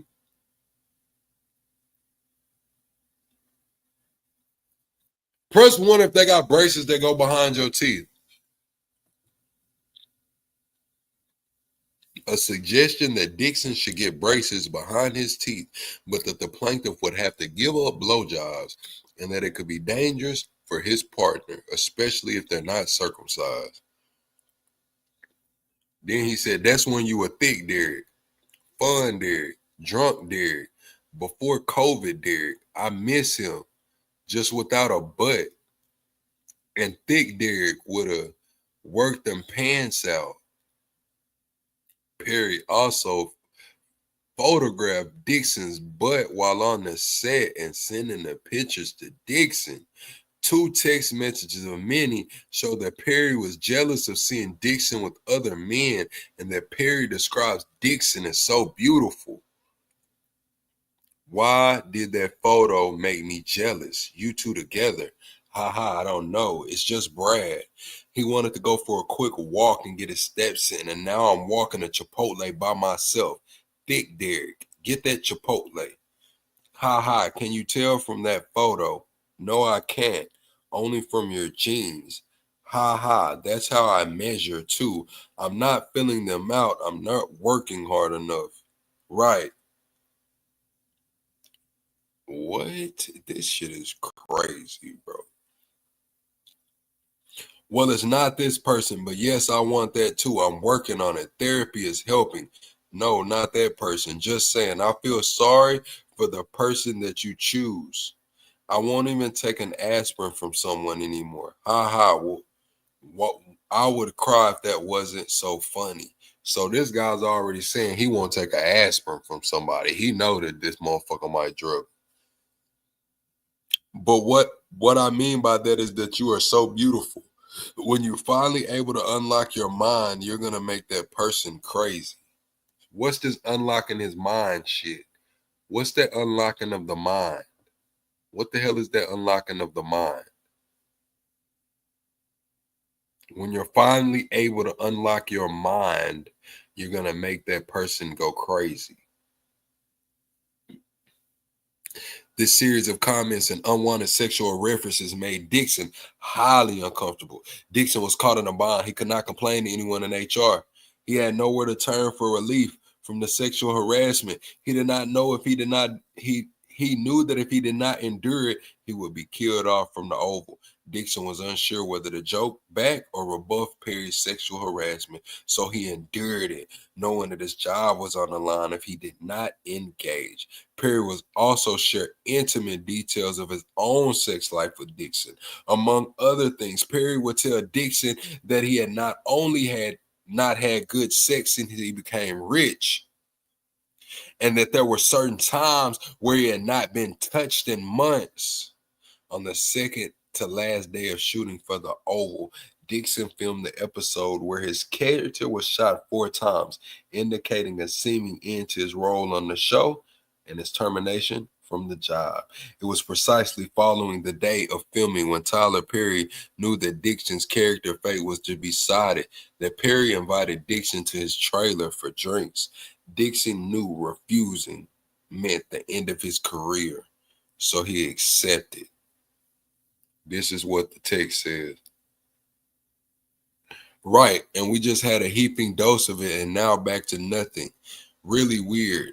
I didn't have any contact. What are you talking about? I haven't been touched in months. Oh, you mean touching? I thought you meant being around multiple. I thought you meant being around people. Jacob, I love that you only say that when I'm being stupid. I guess the Jacob's dumbass version of me. Not dumbass, but blonde. Yeah, I don't know what the fuck they talking about, Jay. It says it was there on the same day Perry dialed up the harassment to a new level. Tyler Perry asked Derek Dixon point blank, "Are you attracted to me?" and demanded that Dixon answer. The plaintiff reiterated the same way he did after the first assault by skirting the question. Dixon told Perry that he wasn't sexual or looking for anything. Perry's insistent probing did not stop. Perry continued to talk about how good looking and sexy Dixon was, and that the plaintiff was wasting his looks by not being free and having sex. Dixon repeatedly deflected those comments with neutral answers, constantly looking for ways to avoid Tyler Perry's sexual interrogation while continuing to worry about his future on the Oval. Mr. Perry was testing how far he could go with Dixon. After enduring the harassment and doing his best to dodge the situation, Mr. Dixon got up and the two exchanged goodbyes. As Dixon was leaving Perry's trailer, Perry got up and pinned Dixon down against the wall. Perry began aggressively groping Dixon's buttocks in a sexual motion. Perry began reaching down towards Dixon's buttocks and groped Dixon's butt in a strong and sexual manner that could not have been a mere accident. Dixon stood frozen in horror, but could not reciprocate or fight back. All Dixon could do was let his body go cold and limp. Seeing that Dixon had no desire in Perry, Perry told Dixon that he was drunk and asked Dixon to leave the trailer. As soon as Dixon left the trailer following Perry's violent assault, Dixon became severely nauseous and extremely anxious about his job, career, and livelihood. Dixon felt trapped within the confines of his studio quarantine bubble. Still, there was another shoot the next day. Dixon called his friend Justin Bryan on the phone and told him everything that had happened and was unaware of any human resource representatives to whom he could report the assault. The plaintiff had no one to turn and nowhere to go to save him from Perry's aggressive sexual harassment and exploitation. The next day, Perry acted like nothing happened, and this time he did not even offer Mr. Dixon an apology. Following this exchange, Dixon began to avoid Perry as much as possible. However, Dixon still felt the need to answer Perry's insistent text messages, so he changed his approach. Dixon often pretended to be asleep to avoid being harassed by Perry. However, Perry persisted by texting Dixon the following message: "Are you awake? Stop ignoring me. You are awake, Derek. Wake up. I know you're not sleeping. And give me attention." In or around October 2020, Perry invited Dixon and other actors from the Oval on a cast trip to Perry's personal island in the Bahamas. Dixon knew, as did everyone else on the show, that the declining to go on this trip might cause Perry to erase you from the show. Dixon agreed to go, knowing the whole cast was going to be there. On one night, while in the Perry's private island in the Bahamas, the cast was having a party. At the end of the night, Perry told Dixon he wanted to talk to him. Dixon was caught off guard. Perry made alcoholic drinks and forced Dixon to drink it with him. Dixon knew that he could not refuse the drinks, otherwise risk upsetting Mr. Perry. Dixon tried to stay in control and sip drinks slowly. Tyler Perry did not control himself. He drank until it was clear the alcohol made him bold and sexually aggressive. Perry told Dixon he wanted a relationship with someone who could be emotionally and sexually available to him, but would also be permissive of Perry having his own relationship with someone else. Perry said he could see himself having the type of relationship with Dixon. Perry insisted that Dixon needed to be with someone rich because Dixon liked nice things. Perry told Dixon that he was watching all the casts as they laid out in the sun, tanning oil. Perry continued raving about how seeing Dixon greased up like that was driving him crazy. Tyler Perry said he would have burnt the whole island down if one of the other actors or anyone else from the group had touched Dixon that night. Dang. At that point, he once again aggressively seized Dixon and groped his buttocks. Dixon once again did not reciprocate and froze up. Perry got the message and told Dixon to go to bed. Dixon was terrified and could barely sleep. Nice picture. Yeah, the water does look calm. Tyler Perry sent him a picture. Nice picture. Yeah, the water does look calm. Nice picture with some question marks, Tyler Perry said. Great, amazing, awesome picture is what he replied back in all caps. Tyler Perry said, you don't see that stud in that nice picture? Rude, all caps. Yes, that's a stud. Asshole.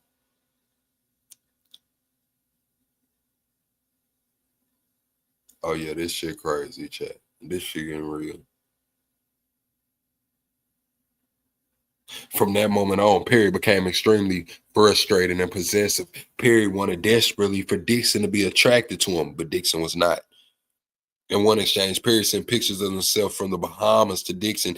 Dixon responded that the water looked nice. Perry got upset that Dixon did not see the stud in the picture instead of focus on the water. Perry called Dixon an asshole for laughing out loud at Perry's desire for Dixon to call him a stud. A stud is crazy. On or around October 2020, following Dixon's return from the Bahamas, Perry told Dixon that he was jealous that Dixon was giving too much attention to other men. Perry stated that Dixon was being too much of a social butterfly and that Dixon would need to sit still this week, further attempting to exercise his influence over Dixon's interaction with other men. Perry continued to wield his position as Dixon's boss, demanding sexual attention in exchange for his continued employment. These text messages were followed by others to Dixon like, Derek, don't you dare ignore me. I deserve better. I deserve attention all the time. Dixon, out of fear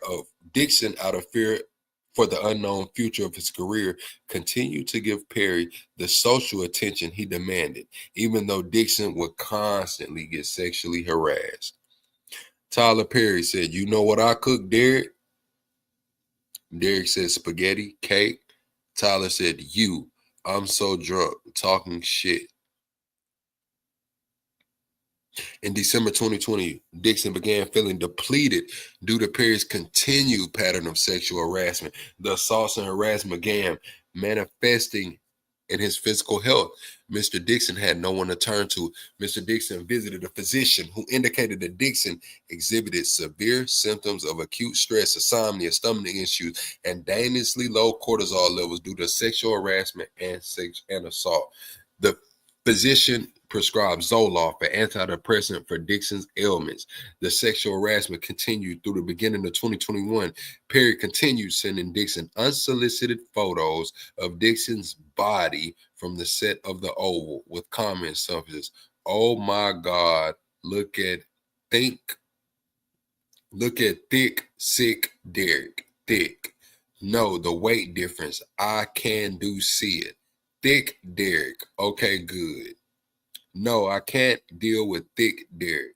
What is it going to take for you to have guiltless sex? Have you found that in therapy? What's your waist? I'm so glad thick Derek is back with us.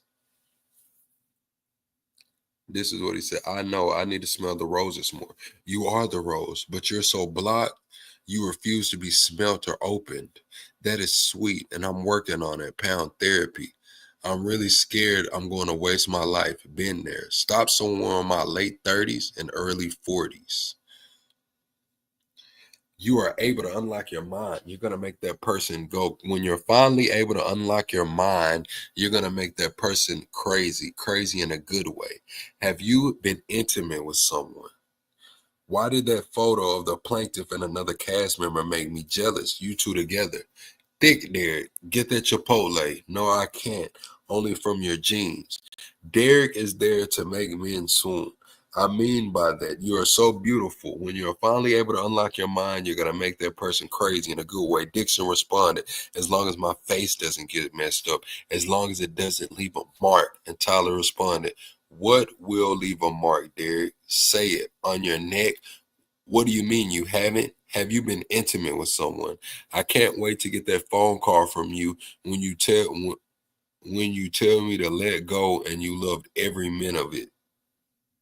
Referring to the plaintiff's desire to open and engage in sexual encounters. No straight man would be going on the walks with you or cooking dinner for you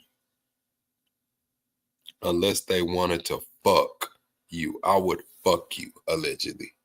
Not allegedly, I meant to say no Diddy. He said that according to the documents, allegedly, no Diddy. What are you doing hanging out with that girlfriend of yours? She wants you to. Everyone wants to fuck Jacob, referring to Dixon's character in the pilot of Losing It. Several weeks of unreciprocated sexual innuendos and demands for attention, Perry lashed out at Dixon on set and asked if he needed help to punch Dixon, in the stomach for Dixon to act the way Perry envisioned in the scene. So now Tyler Perry talking about punching him in the stomach, chat. Punching him in the stomach. Double tap the screen, shut it live out. Punch Dixon in the stomach. It's crazy, bro.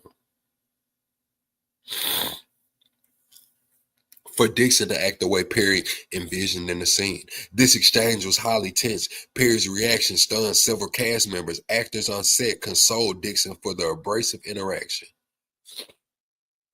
Confused as to why Perry overreacted in such a manner, but Dixon knew that Perry was lashing out due to his frustration at the lack of attention Dixon was giving him. In or around June 4th, 2021, Perry invited Derek. Hold on, I lost my spot. We 22 subs away from the next sub goal. If this your first time on my live stream, press 1. Miles, drop the Discord. We right back into the document.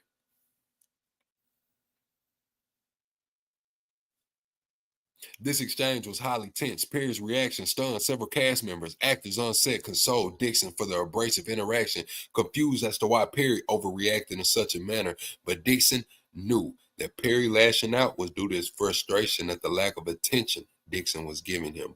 On or around June 4, 2021, Perry invited Dixon to his house to spend some time together and discuss the pilot of Losing It. Although Dixon hesitated, he feared the consequences of disappointing Perry and believed once Losing It was a big show, he would be freed from under the clutches of Perry. During this visit, Perry made several alcoholic beverages for himself and demanded to know why Dixon was not having sex with anyone. Perry probed further about Dixon's sex life, insisting that the two were becoming increasingly drunk and it was time to end the night. Perry led Dixon to a guest house where his guest bedroom was.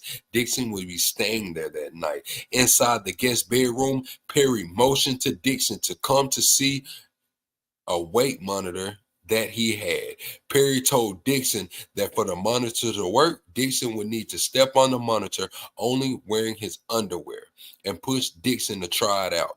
Dixon tried to avoid the uncomfortable situation, but decided it was better to comply and hurry to bed than to wait for an alternative at that point. After weighing Dixon himself, Dixon walked toward the guest bedroom, followed by Perry, who then asked Dixon for a good night hug. Rather than arguing, Dixon complied, at which point Perry reached out and yanked Dixon's underwear down from behind. Perry then began to vigorously grab, grope, and play with Dixon's butt in a sexual manner. Dixon was naked, stunned, and seized by tremendous fear.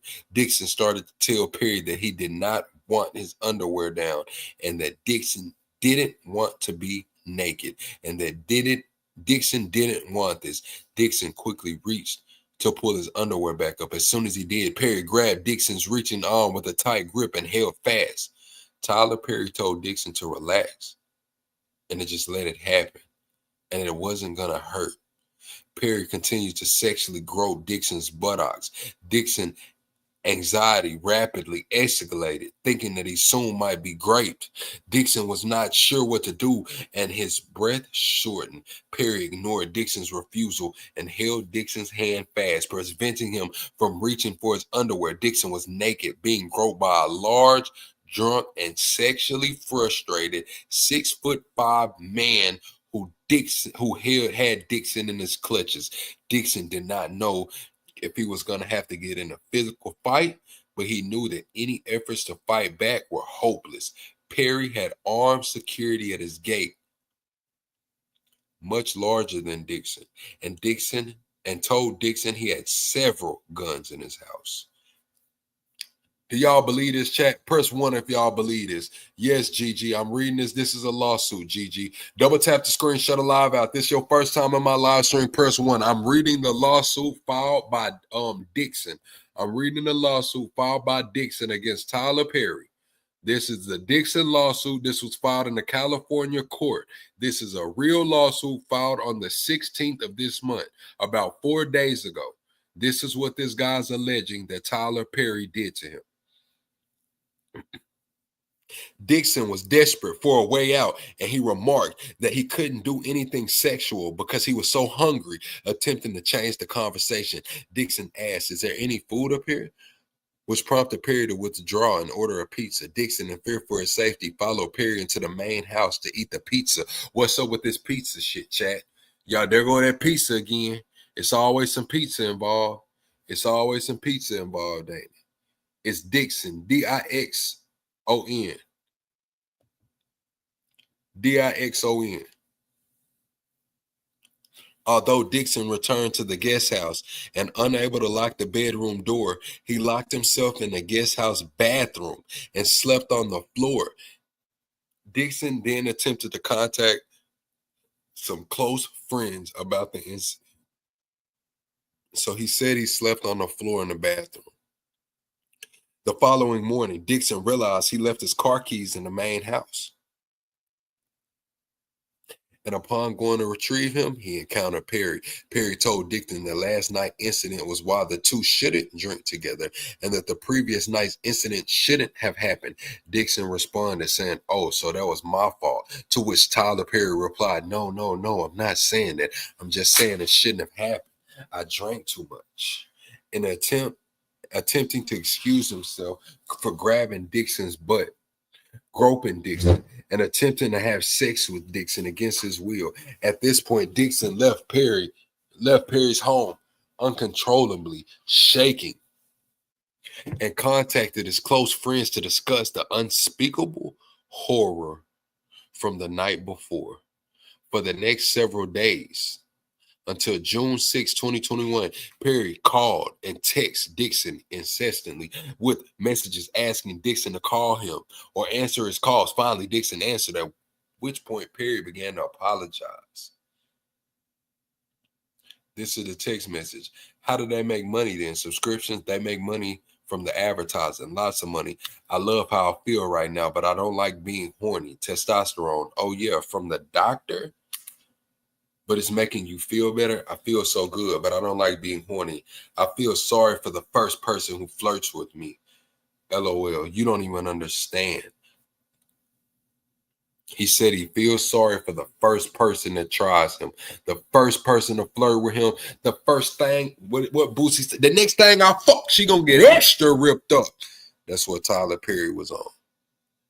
Perry further attempted to rectify his misconduct by inviting Dixon on a yacht trip and telling Dixon that Perry was for sure going to make Dixon's pilot.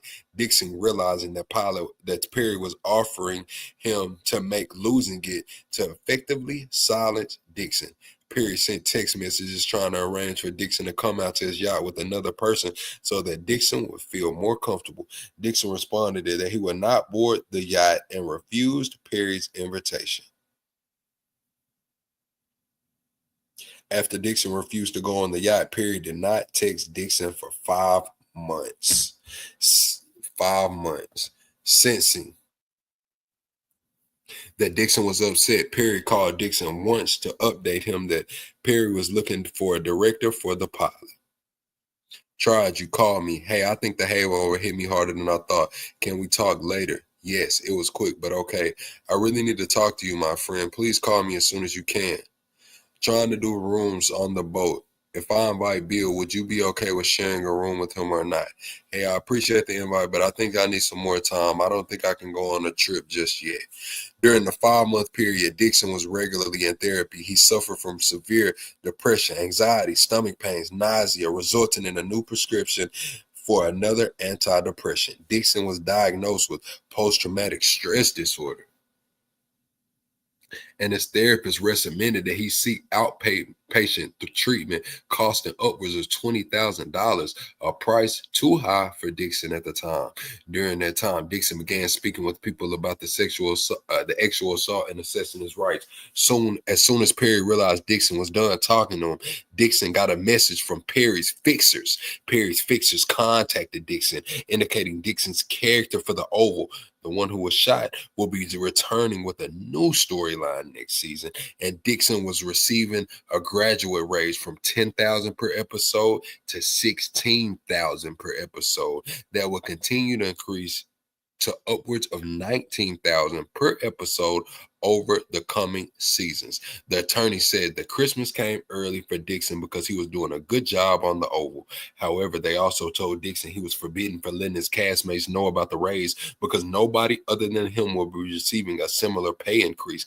Lastly, the fixers told Dixon that Perry wanted to buy the rights to produce the pilot of Losing It and planned to spend up to $1 million producing the pilot. 1 second, chat. Double tap the screen, shut a live out. If this is your first time on my live stream, press 1. If y'all believe this guy Dixon, press 3. If y'all do not believe Dixon, press 4. Give me 1 second, chat. I got to get something to drink.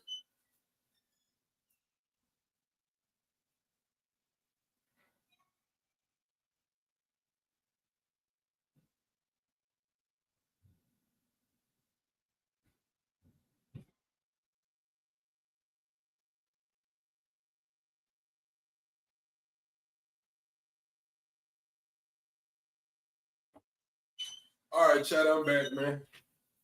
Let's see what the chat talking about. Let's see if y'all answer, man. Let's see if y'all answer, man. 3, 3, 3. Man, I hope everybody subscribe to the channel. Double tap the screen. We are 25 subs away from the next sub goal. You said all rhetoric being fairy tales. How do we know what's said being true? Consider the source. Seeing Dickerson fooled Tyler and went straight to the bank. He is no victim. So you said that he was setting them up, man. He was setting them up. Tyler Perry should have kept it in his pants, man. A willing participant. He is suing Tyler Perry for $260 million, chat. This is a $260 million lawsuit.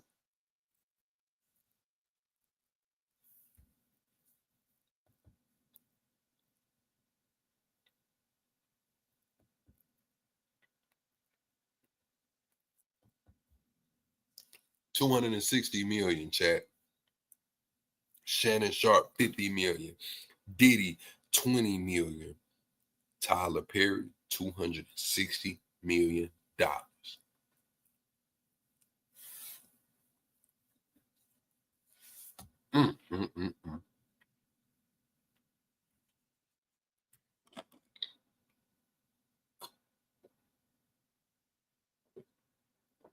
All right, chat. We back into the lawsuit.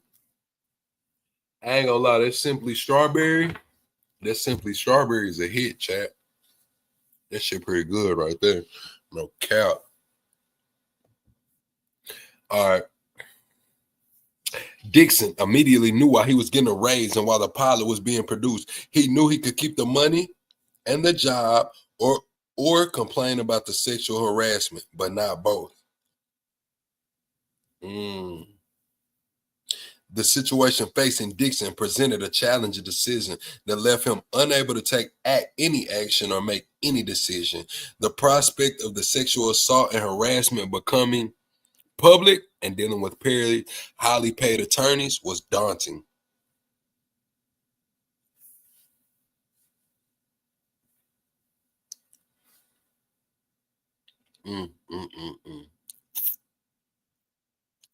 Perry had significant resources where Dixon did not. Dixon's goal of working as an actor and being discovered for his talents might be jeopardized. In what was an extremely difficult decision, Dixon bowed to the pressure and fear of losing his livelihood in hopes of advancing his career. Dixon decided to return to the set and have his pilot produced. He insisted, however, and decided to put safeguards in place between him and Perry. In or around November 2021, Dixon returned to shoot the Oval. It was then he saw Perry for the first time since June 2021 sexual assault.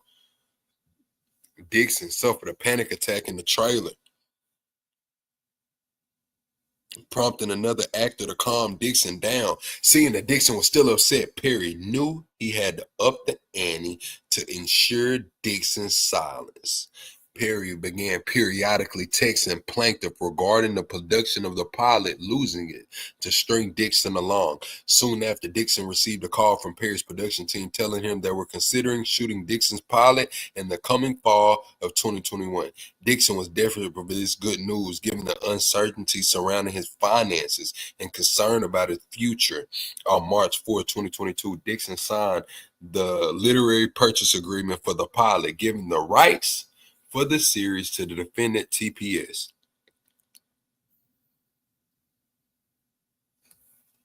Dixon was unaware of TPS's pre-existing television contracts with Viacom CBS, now known as Paramount Global, which would later prevent the sale of Dixon's show to any media outlets or streaming services for 2 years. On or around March 22, shortly after seeing each other on the set of the Oval, Dixon and Perry began shooting the pilot. Perry called Dixon following the shoot, telling them that the show would net $2 to $3 million per episode and run for 2 seasons guaranteed.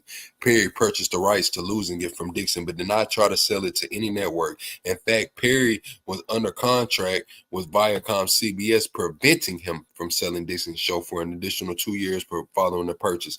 In other words, Perry spent money shooting a pilot for a show, then purchasing the rights to it, knowing that Perry could not sell the show for 2 years. Clearly, this was done for the ulterior motive of silencing Mr. Dixon. So he played the ace of spades. They saying he had the ace of spades, man. He had the ace of spades. I got your show and I can't sell it for 2 years. You over here.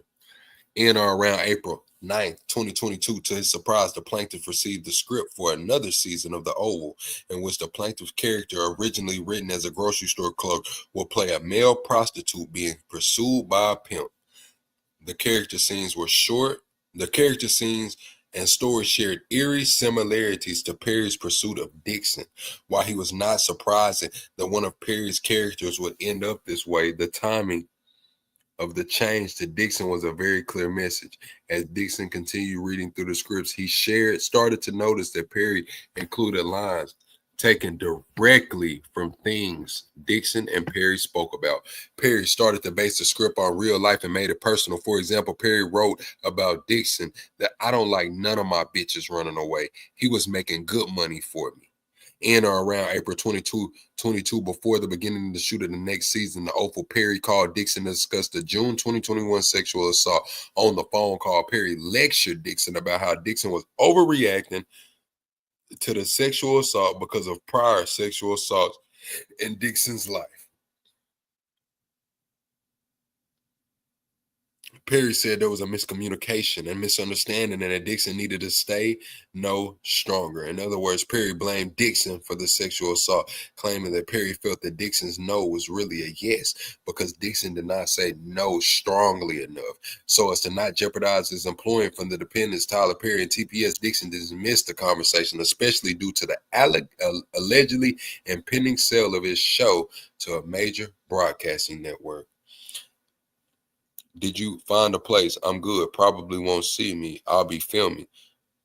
Sorry, you know I have 9 jobs. I did find a place, Santa Monica. I know. Work too much. Nice. Santa Monica is nice. I'm glad you're going out there. How is your no? Is it getting stronger? You gotta have a strong no. Yes, it's strong. My mom literally thinks I'm going to sell my soul to the Illuminati. She heard Kanye say that it's real. Well, I don't think that, but I do think you have to be able to say no and mean it and make it clear.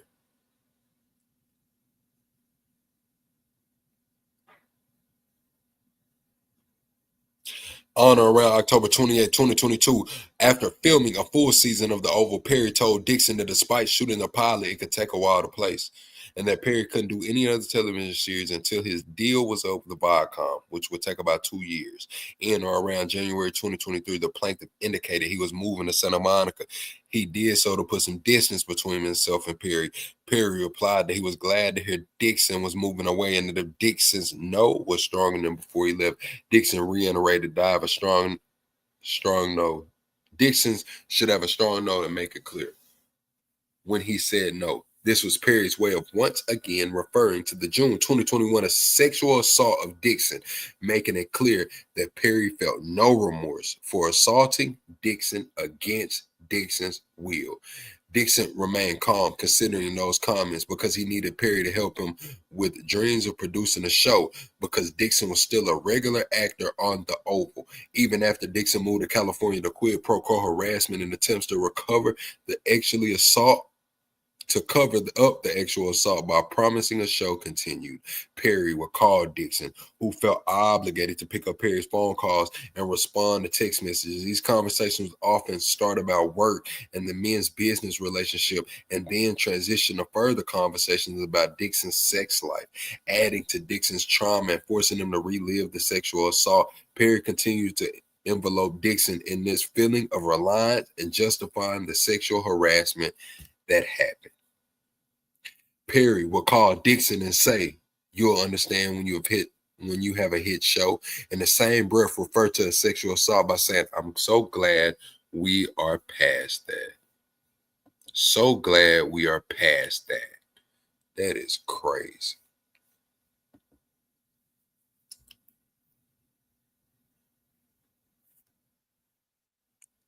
Damn, Luminous, what the hell are you talking about?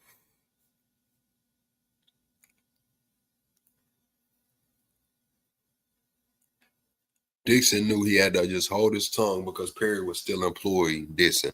On or around October 23, Tyler Perry finally contacted Dixon, indicating he was going to be finished with his Paramount Global contract in January 2024, and he would start working on selling Losing It. Perry was just hoping that the statute of limitations would run on Dixon's sexual assault claims before closing the doors on Dixon's hope and on the quid pro quo that Perry offered for Dixon's silence. In the same conversation, they're talking about Perry starting to do things with Losing It. Tyler Perry also asked Dixon who he was having sex with.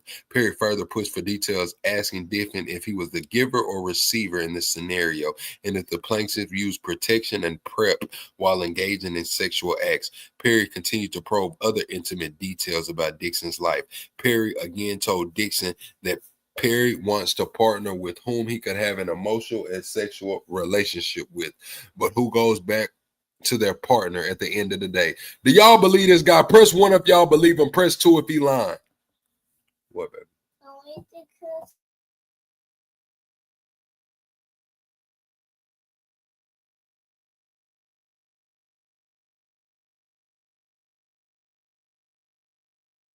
Double tap the screen, shut a live out, man.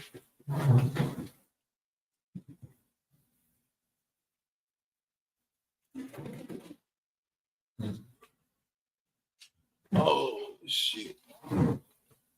All right, Chad. Let's get back into it.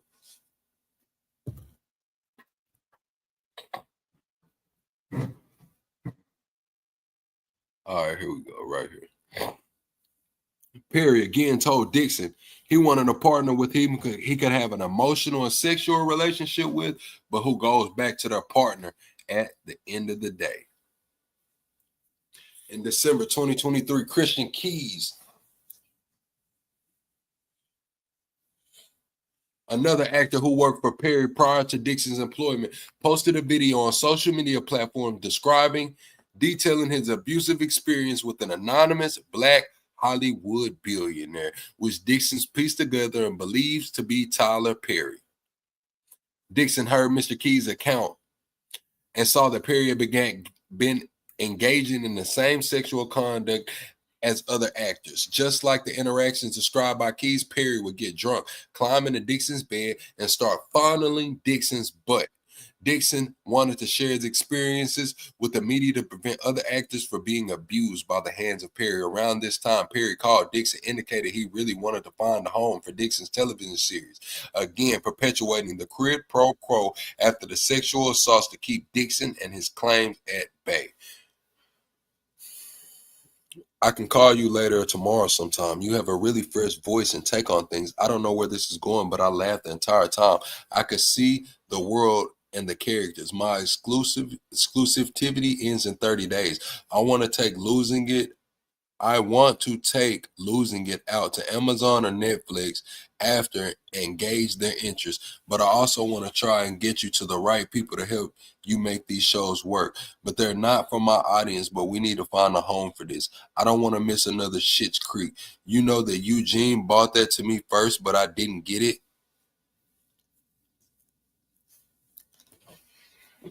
Around this time, Perry called Dixon, indicated he really wanted, hold on. 183. Then in January 2024, Perry told Dixon he began working on a pitch for deck investors for the pilot. Despite having 8 episodes written, Perry only produced 1, claiming the president of the company, Michelle Sneed, conveniently misplaced the millions of dollars that were going to be used for the show. How do you misplace the millions of dollars that was going to be used for the show? During this time, Perry further solicited Dixon's assistance with other films and projects that Tyler Perry was once working on. Once again, Dixon was in a position where he could not say no. In or around March 2024, Tyler Perry indicated to Derek Dixon that the individual who was meant to pitch the pilot became depressed and could no longer pitch the show. This is another excuse for the fact that Perry never liked the show and never intended to sell it. Dixon did not get angry and allowed Perry more time to figure things out for the show. Mistakenly sensing that Dixon had forgiven him, Perry started back up the harassment. Perry continued to harass Dixon, who was still working on the Oval and was still waiting eagerly for Perry to sell Losing It. Perry would tell Dixon he loved Dixon and Dixon should be living his life and that Dixon should be having sex more. Perry even indicated that he would send Dixon's show to Peter Friedlander and Netflix, but all this was just an attempt to remind Dixon of the sword Damocles hanging over his neck.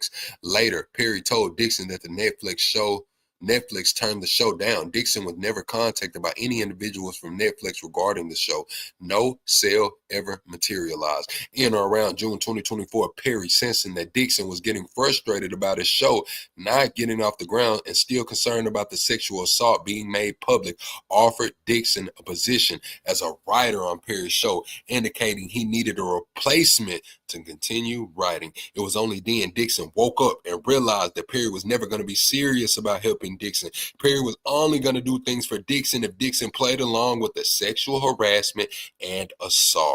Perry was only interested in preventing Dixon from exposing the dark side of Tyler Perry. Perry only cared that people still view him as the victim he was, even now as he took shape as the victimizer.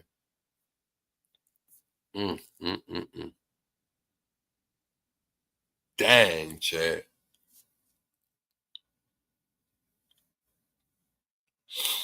Oh my God. Dixon became sick to his stomach. Rather than continue down this path, Dixon took a heroic step of reporting the sexual harassment to the EEOC. After reporting the sexual harassment, the defendant did not make any investigation into the complaint and did not take any steps to prevent further harassment from occurring. Because the defendant took no action to prevent further harassment from occurring, Dixon had to quit his job working on the last season of The Oval. Dixon did so even though he was under contract to finish filming and stood to make close to $400,000. Dixon did not want to be sexually harassed or placed in danger of sexual assault again. The defendant then retaliated against Dixon. The defendant told Dixon that if he quit and told the other actors why he quit, he would be in breach of his contract. The defendant told Dixon the only way out was to portray his departure from the show as a medical leave due to the emotional distress caused by the sexual harassment. The leave of absence was to be paid medical leave. Instead, the defendants made the leave of absence unpaid and therefore terminated the plaintiff's employment, causing Dixon an additional loss of income and insult.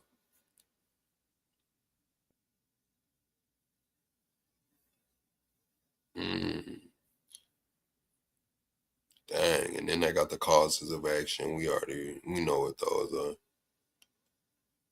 Here you go. Prayer for relief. The plaintiff prays the judge for judgment as follows: for special general punitive and compensatory damages according to proof at trial, for reasonable attorney fees, expert witness fees, and other litigation expenses pursuant to the law, for injunctive relief where the court deems appropriate, for all other relief the court deems appropriate and just, for the total amount of damage, including punitive damages, $260 million. $260 million, chat. 260. It's crazy. It's crazy, bro. $260 million, chat. 200 and let me check the email. Let me see if somebody named $260 million. It's crazy work, bro. Nobody email me. Y'all want to rock out with me tonight? We 2 hours in. Hell, we 2 hours in, chat. Dang, that shit crazy, chat.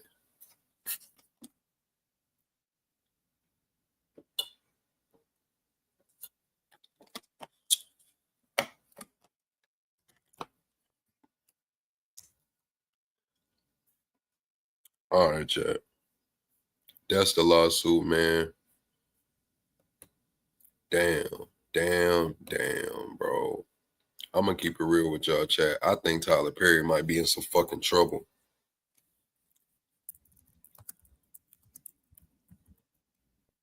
I think Tyler Perry might be in some real deal trouble.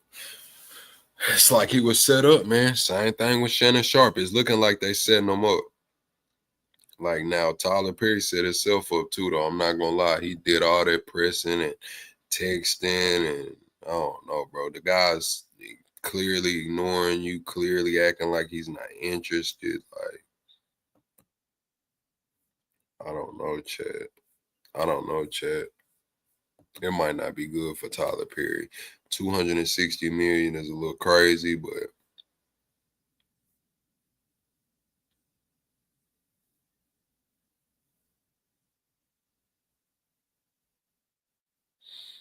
damn, man. That shit is crazy, Chad. All right, man. Y'all double tap the screen, shut a live out. We 25 subs away from the next sub goal. We finna move on into the next part of this show. Let's see. Let me pull up the other shit.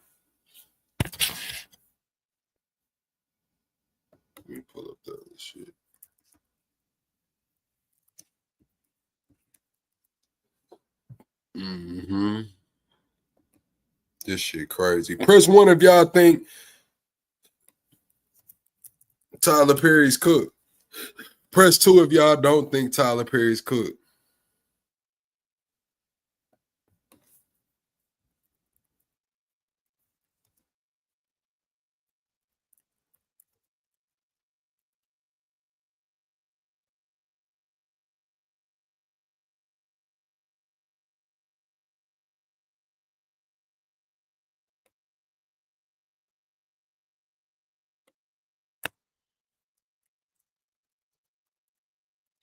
Trying to find this damn picture right quick. Here you go, right here.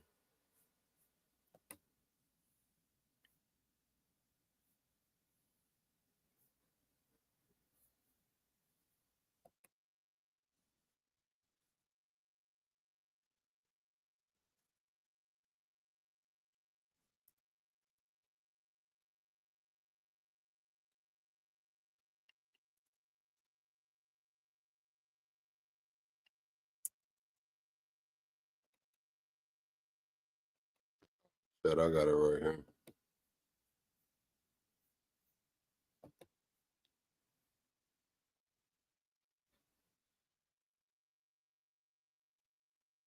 Ain't no damn way, bro.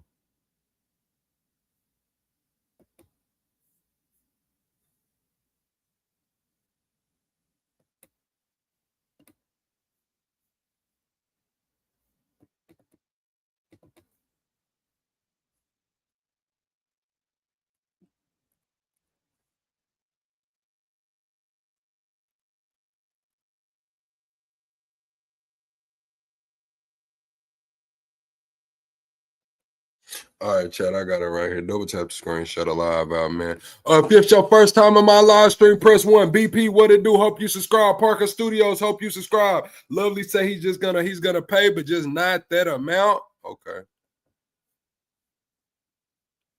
I can believe that. Ain't nobody in the email. He's overlooked cooking lava right now. He's gonna pay.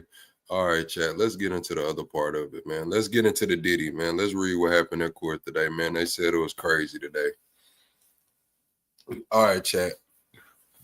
Where my cellular device said, man? Nobody wants to come up here, man. Somebody dropped the Discord link, man. Maybe somebody joined the Discord.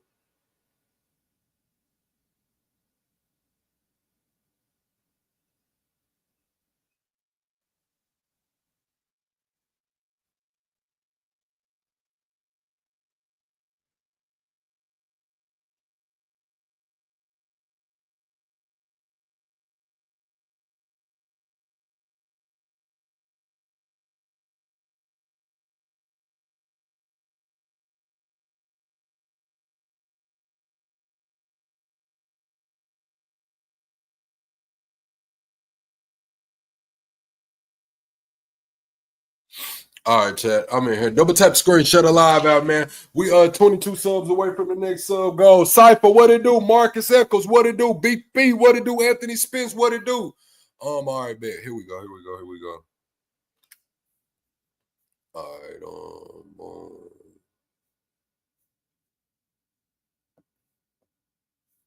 All right, here it goes. It says,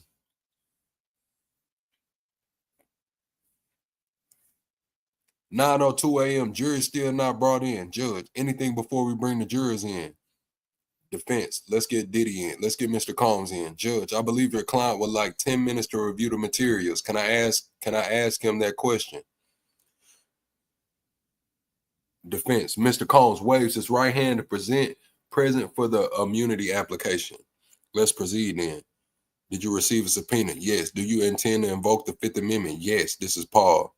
Brendan Paul takes the stand. I think this the mule.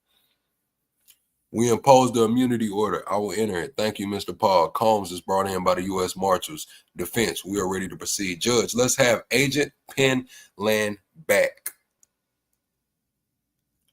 All rise, jurors enter. Good morning. Let's get back to the London Hotel. Who stayed there this day? Sean Combs, Cassie Ventura, Jules Theodore. What are these Amex charges? Virgin America plane ticket for Jules Theodore. What airline is associated with this charge? American Airlines from JFK to LA. And the hotel, Four Seasons, for Clayton Howard, aka Dave. Let's look at 6T108. What's this? A travel invoice. Bad Boy Entertainment. What's this? A flight for Jules Theodore. What was the payment method? Sean Combs, Amex. And whose name was on the invoice? Mr. Philip Pons, $500 charge for damages to drapes. What's this? Booking the Intercontinental in Times Square in the name of Frank Black. And this charge, damage to the penthouse. $46,000. $1,786 paid on the Amex. That monthly bill was paid by various accounts at Signature Bank. What's this charge? A hotel in Riverhead. Where is that? Long Island, New York. Is that where the Hamptons is? Yes. These communications between Sean Combs and Cassie Ventura, color-coded. What's this? A call from Combs to Ventura for 41 seconds. Let's read this. Scholar can come later. Let's do Scholar. Then Scholar responds to Ventura. Go to slide 4, please. Scholar texts Ventura. What area? Then Scholar said, I'm laying down. Hit me up if we're getting together. What does these boxes show? 3 photos taken by Ventura. What day is this? March 6, 2016. Walk us through. Combs calls Ventura. No answer. Ventura takes Combs. Says, I checked with security. Jules left. You're good as long as you don't bother the other guests. Then unanswered calls. What does Combs text Ventura? He texts, call me. The cops are here. Then a call connects. Ventura makes a call to D-Rock. It connects. Combs calls Ventura. No answer. This day, March 5th, 2016. Ventura texts, you are sick to think it's okay to do what you've done. Please stay far away from me. I have a premiere. What does Mr. Combs text Ventura? He texts, call me, help. Then he texts, help me. I'm about to be arrested. Then if you don't pick up, you'll never hear my voice again. Then what? Call, not answer. Then Coram calls Ventura. Here, Ventura calls D-Rock. Then Coram. The call connects. What does D-Rock text? D-Rock texts to get him to go there, get him out of there before they arrest him. He's not picking up. What does Miss Ventura text to Combs? Going to bed. Now what? Morgan to Coram. Carrie Morgan writes, I don't think anyone should call her. And a photo of LAPD detective's business card. What next? D-Rock and Coram each call Ventura. Then Coram asks, what is Eddie's last name? What does D-Rock text to Combs? Cassie good. She eating breakfast. Then a 13-minute call, Combs and Ventura. What does Mr. Nash write to Ventura? What con can you today? A realtor is available at 3 or 4 p.m. Ventura said, Rock's place. Then Combs calls Eddie Garcia. Eddie calls back. What does Ventura text? She texts, this was supposed to be a big day for me. Now I wish I could just stay in bed. And here calls between Diddy and Eddie Garcia. What's this? A photocopy of Eddie Garcia's driver's license found on Christina Cole's phone. Now by March 9, 2016, what occurs? Combs calls Eddie Garcia. Then March 25th, 2016 at 1 p.m., Combs calls Eddie Garcia. Agent Penland, other than these charges, did you have any involvement in this case? Penland, no further questions. All right, so far, I guess they just laying the groundwork. They said that this went into a lot of the RICO shit today, laying out the paper trail. What's up, Amber? I'm glad to have you back, Amber. You need to hit all notifications. We go live every single night, Amber. We 22 subs away from the next sub goal. All right, chat. Press 1 if y'all think Diddy is done. He's done. He's cooked. He's finished. Press 2 if you think Diddy still has a fighting chance. 1 if Diddy ain't got no chance in hell. 2 if Diddy still has a fighting chance. Now, where is my shit, chat? The hell, my baby? It's crazy. I done lost my damn babe, chat.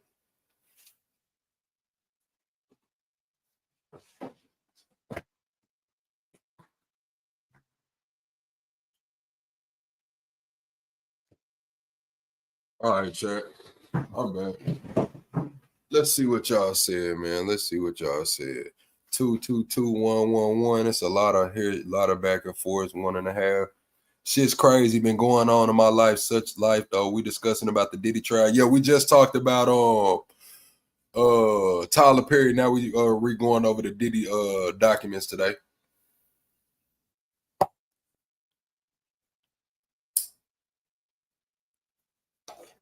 All right, we right back into it.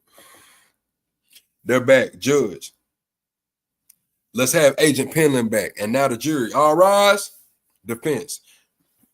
You've been at Southern District of New York for 10 years. Agent Pearland, yes. Let's turn to this date. Did you know Ms. Ventura was in South Africa then? No.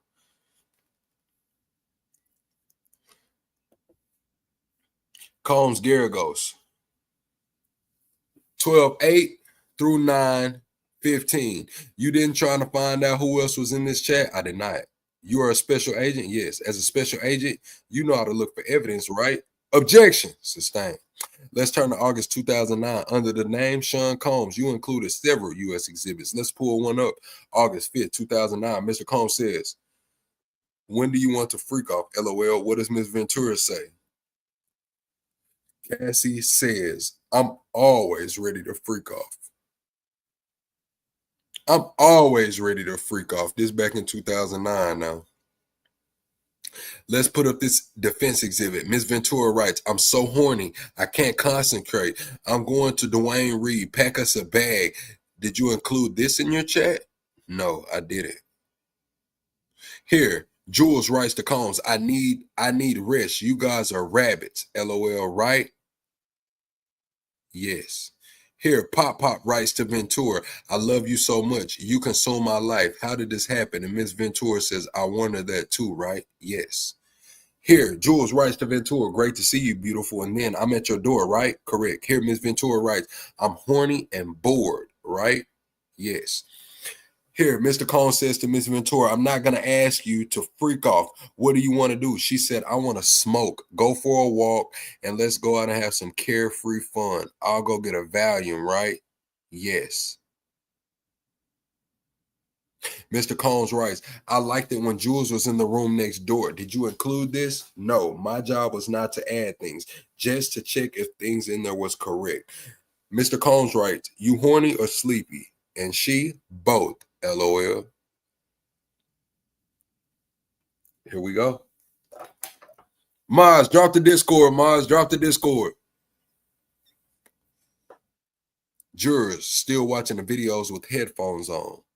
All right, it says the defense. Let's shut down the public screens to show these videos. Judge, okay, it's done. Jurors, put on the headphones. Everyone hears some soothing piano music. Good. Defense, play the video. Jurors still watching videos with headphones on.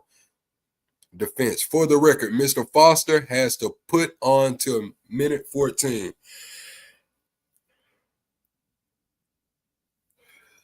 Defense, Your Honor, should we take a break? How much longer do you have? An hour. I took longer than. Now then. 1:34, they're back. Mr. Garagos, are you ready to proceed? As soon as Ms. Combs is out. Combs brought from the holding cell. You're concerned about the other matter. The court can question the juror. We defer. We prefer the courtroom to the roving room so Mr. Combs can observe. Let's get Agent Pearland back. All rise, we watch the video. Defense, this is a stipulation that the video was found under the Frank Black profile on a device provided by Cassie Ventura. Here, Mr. Combs wrote, coming to NYC this weekend, what does Ms. Ventura reply? It's really nice here. Combs writes, I got tickets for us for Book of Mormon. That was not in your exhibit, was it? It was not. He writes, you ready for the night? The day before the videos we looked at, right? Correct. If we could put up what's already in evidence, page 18, this was not included in your chart, right? Correct. Ms. Ventura writes, keep having sexy flashbacks of yesterday. You see that? Yes. What does Ms. Ventura write? She writes, I bought the best sexy outfits for later and shoes. What does she write? She writes, I promise I'll be the nastier free bitch to make up for it. What does Ms. Ventura write? She writes, I can't buy Astro. It's too expensive. When should I take it? Where is it? Combs writes, it's in the bag. It's the orange peel. What is Ms. Ventura right here? She writes, I can't wait until we have a baby. Happy Father's Day. Mr. Combs writes, what do you want to do, baby? She writes, I wish we could have freaked off before you left. What does Ms. Ventura write? She writes, I hate it when I don't use protection when I get high. I'm going to get tested. Mr. Combs writes, let's freak off now. What does she write? She writes, okay, what hotel?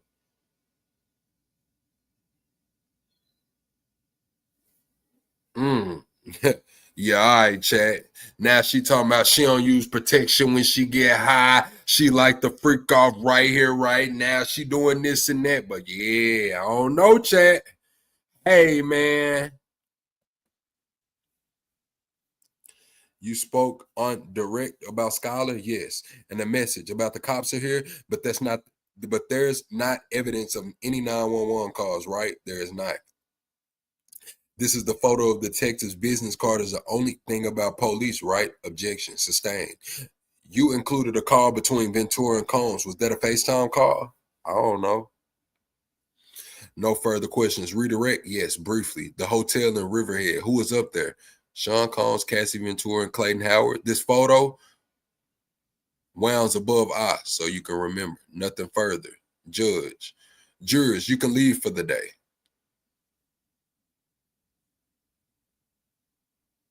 I don't think we'll rest on Wednesday. How long under direct on Britton and Paul? 90 minutes or so. We'll both be offering cleanup exhibits. Judge, we have an application to close the courtroom. Please leave. So that's what went on in the Diddy trial today. It's crazy. What's up, Penguin? Yeah, I think those videos probably did fuck the jury up. I'm not gonna lie. Those videos probably fucked the jury up, man. I wonder like, I got a few questions. I wonder, was anybody in those videos lifeless, like just dead, like out, like just laying around? I also wonder, was Cassie in control, directing shit? I wonder like a lot of shit, bro. I wonder like, did that video look bad on Diddy's part or did it look better for Diddy?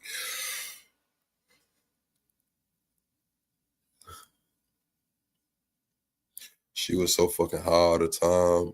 It's easy to tell a man if he wants to hear. If he's scary as fucking have power and money.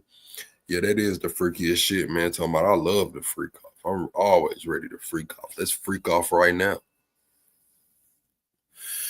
It's crazy. What hotel? Like what? It's crazy, bro. Crazy. I ain't gonna lie, that shit is crazy work.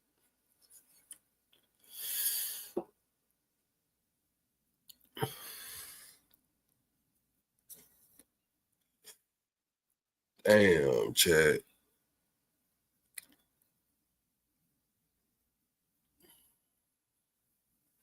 I want to play some clips, but hell, we done made it to 2.5 hours and ain't played no clips. I might well just not even clip this live right here. I might well keep it. No clips.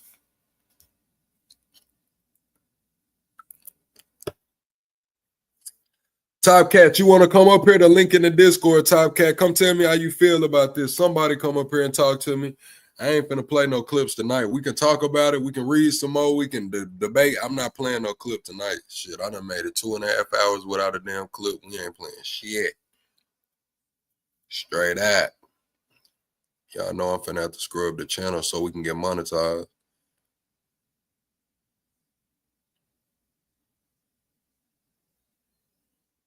Johnson & Johnson. I know Johnson & Johnson.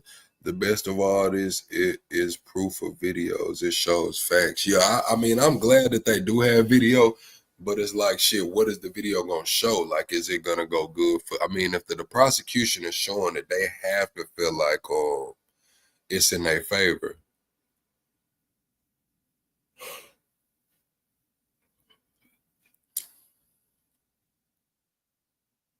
So they say the mule finna testify. The case probably not gonna end this week. We thought the case could come to an end this week, but it's probably not gonna end this week. We'll probably be spilling into next week. But they said 60 days for the case. May 5th is to June 5th to July 5th. So the case is supposed to be over by the July 5th anyway.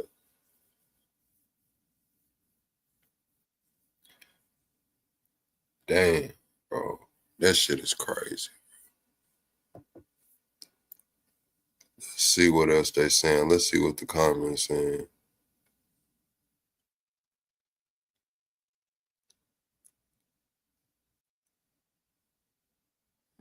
It says, next checklist, Diddy did not want Jules. He wanted him next door, and Diddy wanted alone time, but no, Cassie wanted the freak off.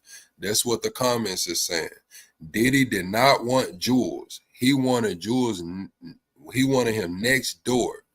And Diddy wanted alone time, but Cassie wanted the freak off. So that's what some of the comments are saying that's going on. Some of the comments is saying that shit, everybody talking about they just wanted to spend some alone time with Diddy, and Diddy wanted to freak off. They saying, well, shit, in this instant, Diddy wanted some alone time with Cassie, and she just wanted to freak off. Huh? Huh?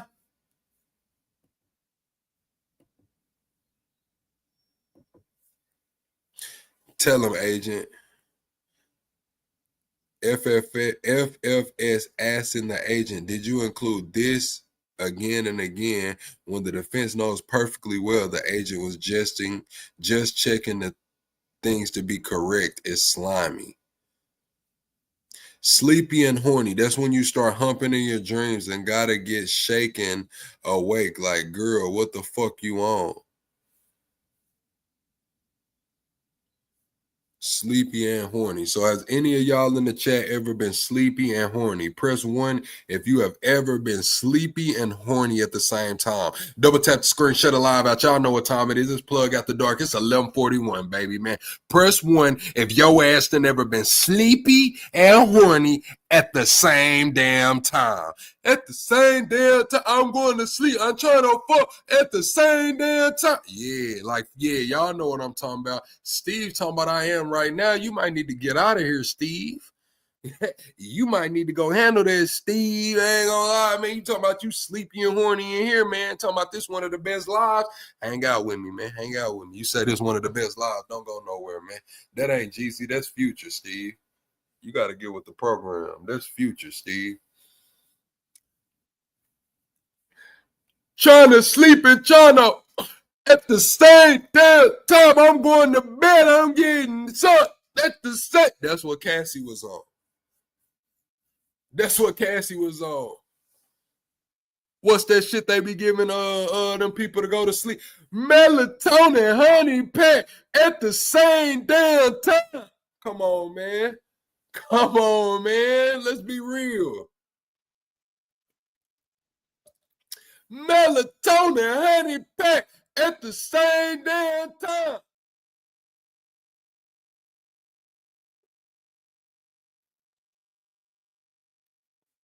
Come on, y'all know that's what the fuck was going on, man.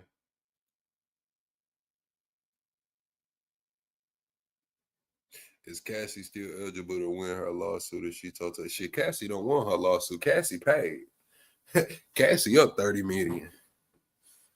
Cassie up 30 million. She paid.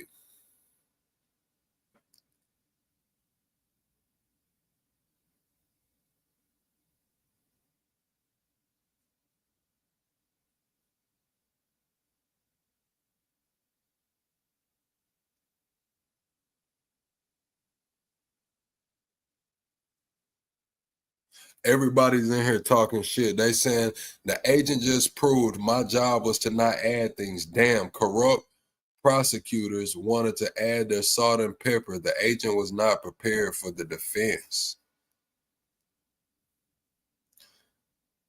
They say the comments is saying that they playing dirty.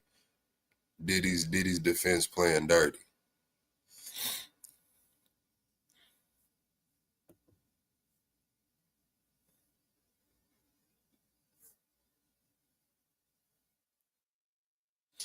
It's not her job to do your job. So if you're not asking me to freak off, then I just want to go for a walk, have a smoke, and take a Valium. Thanks.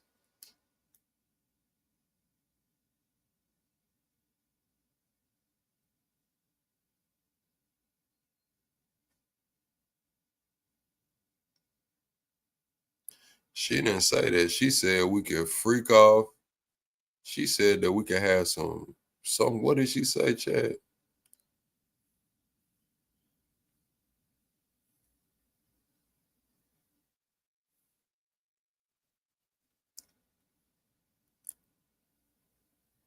Oh, have some carefree fun. Let's go out and have some carefree fun. What is that carefree fun shit? See, that's where is the carefree fun a freak off? Remember when Diddy diddle dude? No, I don't remember when he did that, man. They said that was a fake clip, but hey, man, Jaguar Wright said it wasn't.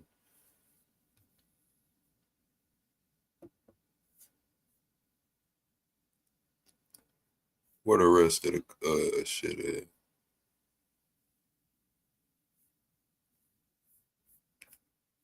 Let's see. Let's search Diddy. Let's see what people talking about.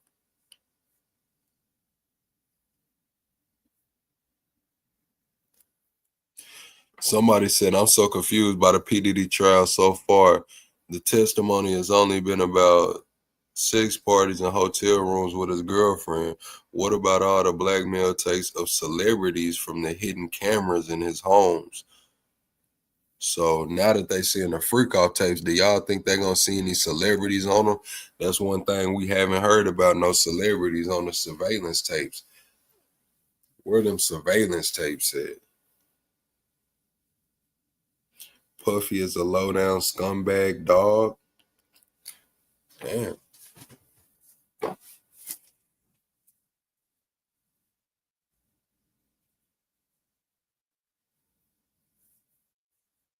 Damn, Chad, y'all think he a low down scumbag dog like that? It's not too crazy. I mean, we did see him beat Cassie up in that hotel.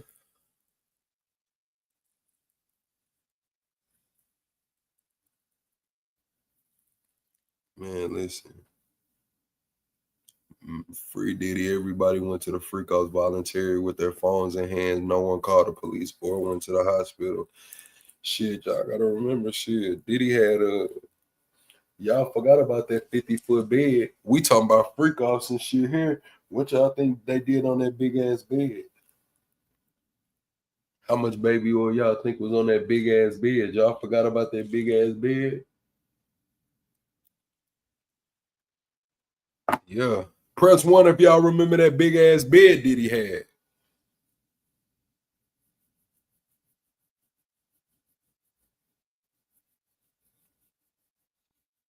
I remember that motherfucker Chris Brown had on that camo. Who else was on there? It was a bunch of people on that big ass bed. That bed was big as fuck, bro. Like who manufactured them sheets? Who made the sheets for that big ass bed?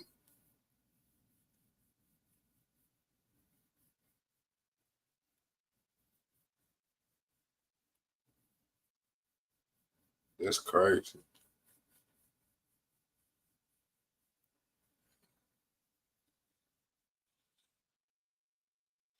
Yeah, people voluntarily got in that big bed. Damn, Frank Barber, you said Diddy need the electric chair? Shit. They gotta bring up them kids, bro. If it's some kids, I mean some KIDS and some shit going on, they gotta bring that shit up, bro.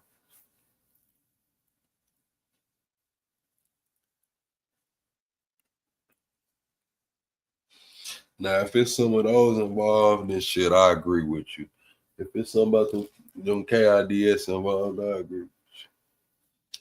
But a lot of this shit here, man, I think some of these motherfuckers was willing participants. Did Diddy do what the fuck he did? Yes. Did he use his money through his business accounts and shit? Probably. But then the motherfuckers want to do it. Yes. If it wasn't Diddy, would have been another billionaire celebrity they was doing that shit for. I believe so. I do.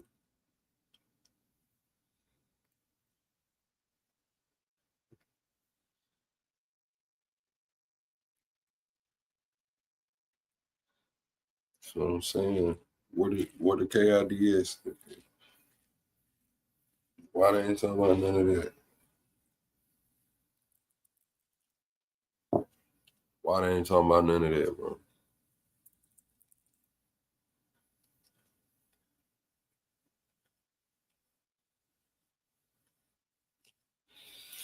Yeah, chat. I'm gonna keep it real with y'all. Y'all think Ye gonna get involved? Who in here think Ye gonna get some actual criminal case on him? Press 1 if y'all think Ye that they have a criminal case come against Ye. I don't think so. I think Ye will be the one to tear down the system for real. Tell on everybody.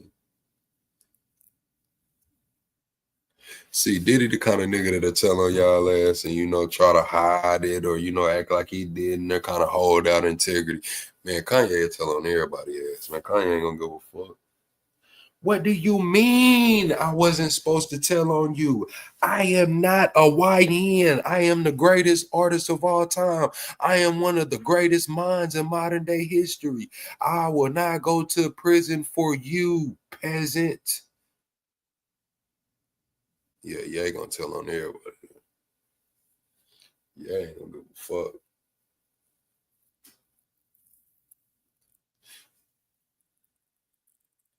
I don't think Ye gonna give a fuck.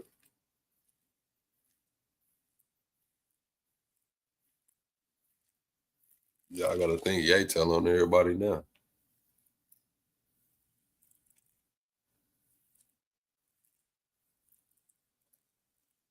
Didn't somebody say that Diddy introduced Ye and Kim? Did somebody say that yesterday?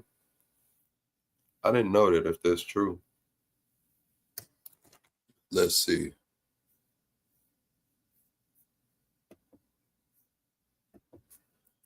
How did it Kim read?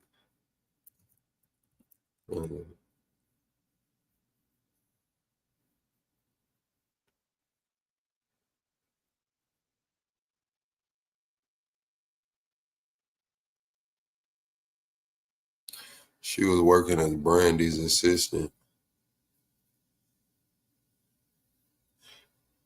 with her friend Brandy, and the singer went into the studio with West, who was producing her single. Okay, so yeah, I don't think Diddy had nothing to do with that.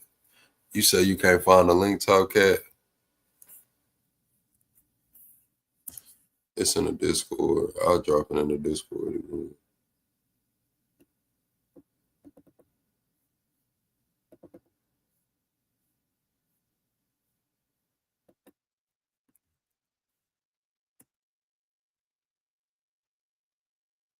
Damn, I'll put it in legal docs. I'm tripping.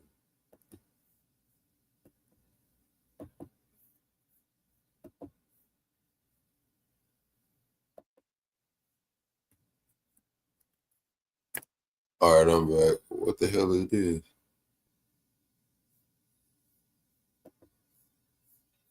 All right, this should be in the Discord.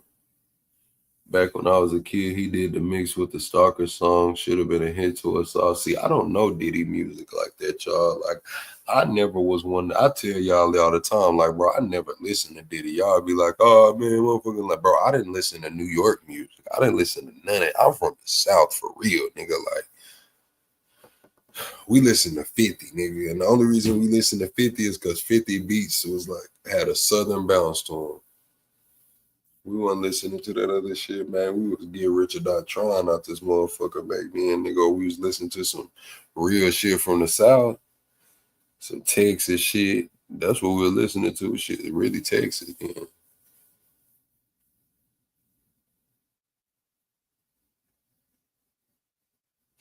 You say you emailed you everything. All right, let me see. Hold on. Let me go to the email. Y'all gotta forgive me, chat. I'm on a new laptop. I'm not on my Mac right now. I'm back on PC, so I'm trying to figure it out.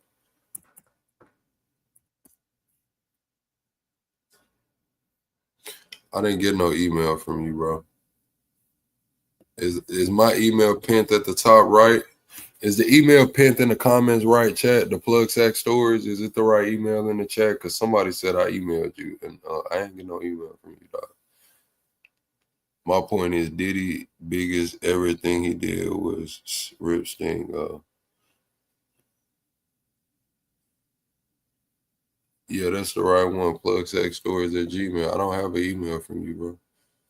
I'm in my Gmail right now. I'm looking at it. I'm in my inbox.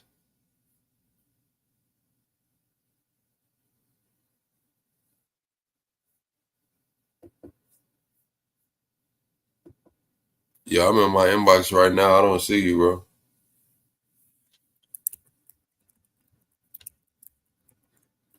Gmail.com.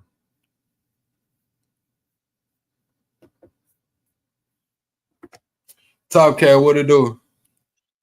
What it do? What it do? What up, man? Yeah, nah, shit. What you got going? How you feel about this shit, man? How you feel about the Tyler Perry shit, the Diddy shit so far? Man, like I've been saying from the beginning, when it comes to court, it's gonna be a point of reasonable doubt. You know what I'm saying? So every time we hearing something where we gotta even contemplate it, understand I can throw a mistrial, I can throw somebody on the jury over and everything. That's why I said the boy finna get off, and at the worst, he gonna have to snitch. I don't think he finna be doing too much. Tyler Perry, man, I kind of missed a little bit of that, man. If you can give me a quick little update on what happened. I got a little piece of it, but I don't know the total of Tyler his Perry being sued for $260 million by a former employee, by somebody who worked for him, said he sexually assaulted him several times over the course of several years, and he held contracts over his head in exchange for silence. Male or female? A male. He's released text messages in the lawsuit and everything. Tyler was being very straightforward. What the man say on the Boondock? I like you and I want you. And I want you. Look at him. He over there. How the hell you getting abused by Madea, homie? But you know what I said, Top Cat? They got the text message say that the man say Tyler Perry was pulling his pants down. He was stripping him naked, grabbing on his butt and stuff. But the dude was saying that he just wasn't sexual. Like, dude was like, yeah, I just don't have sex. Like, I think he was trying to play like he was a virgin, or just like he just didn't have sex. Like he was saving himself for his religion, I believe. But I mean, damn, that's a hell of a scenario to even bring something like that. That's what I'm saying. It's kind of crazy. It's like you saving yourself for your religion, but you with a man, but you got Tyler Perry in your ear saying Tyler Perry exact words was, you can have some carefree sex or some shit like that. I don't know. It's not verbatim, but basically Tyler Perry was like, you can have some carefree sex and still follow your religion. That's great. This the dude that had TD Jakes up there flexing and popping and rolling and giving $1 million to the church and preaching to the whole church, laying hands on people and all this. And he over here talking about care. First of all, if it's a male and a male, it ain't sex.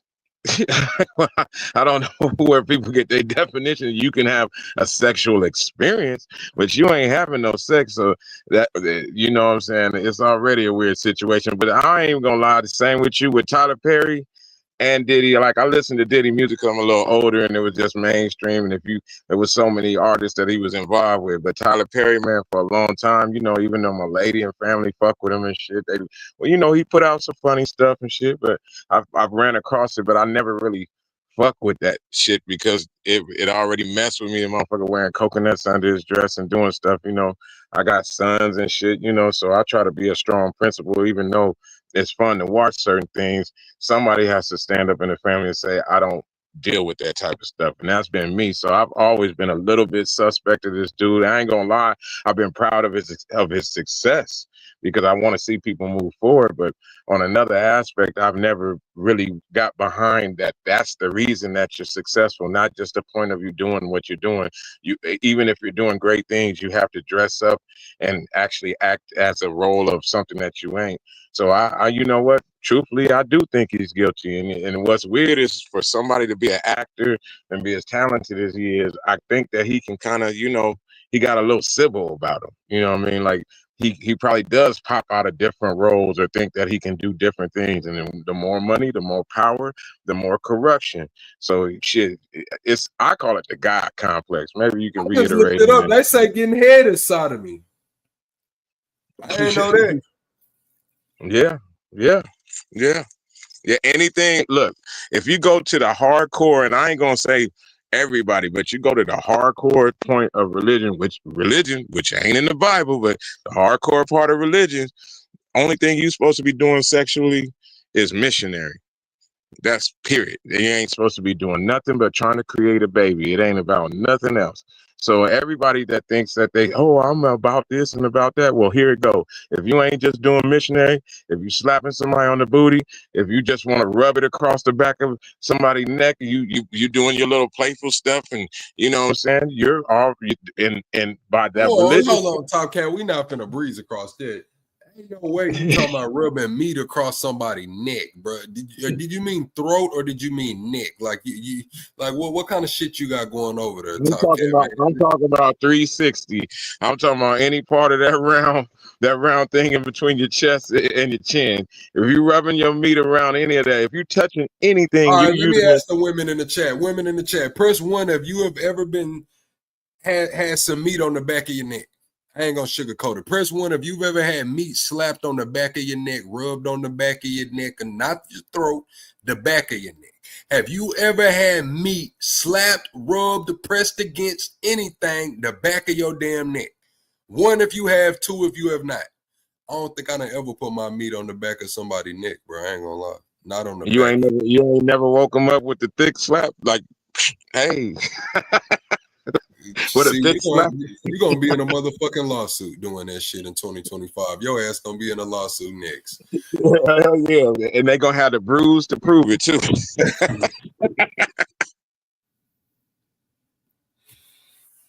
Now y'all want to get quiet. Only person that answered was Miss 2216. She talking about 2. What's up, Trotter?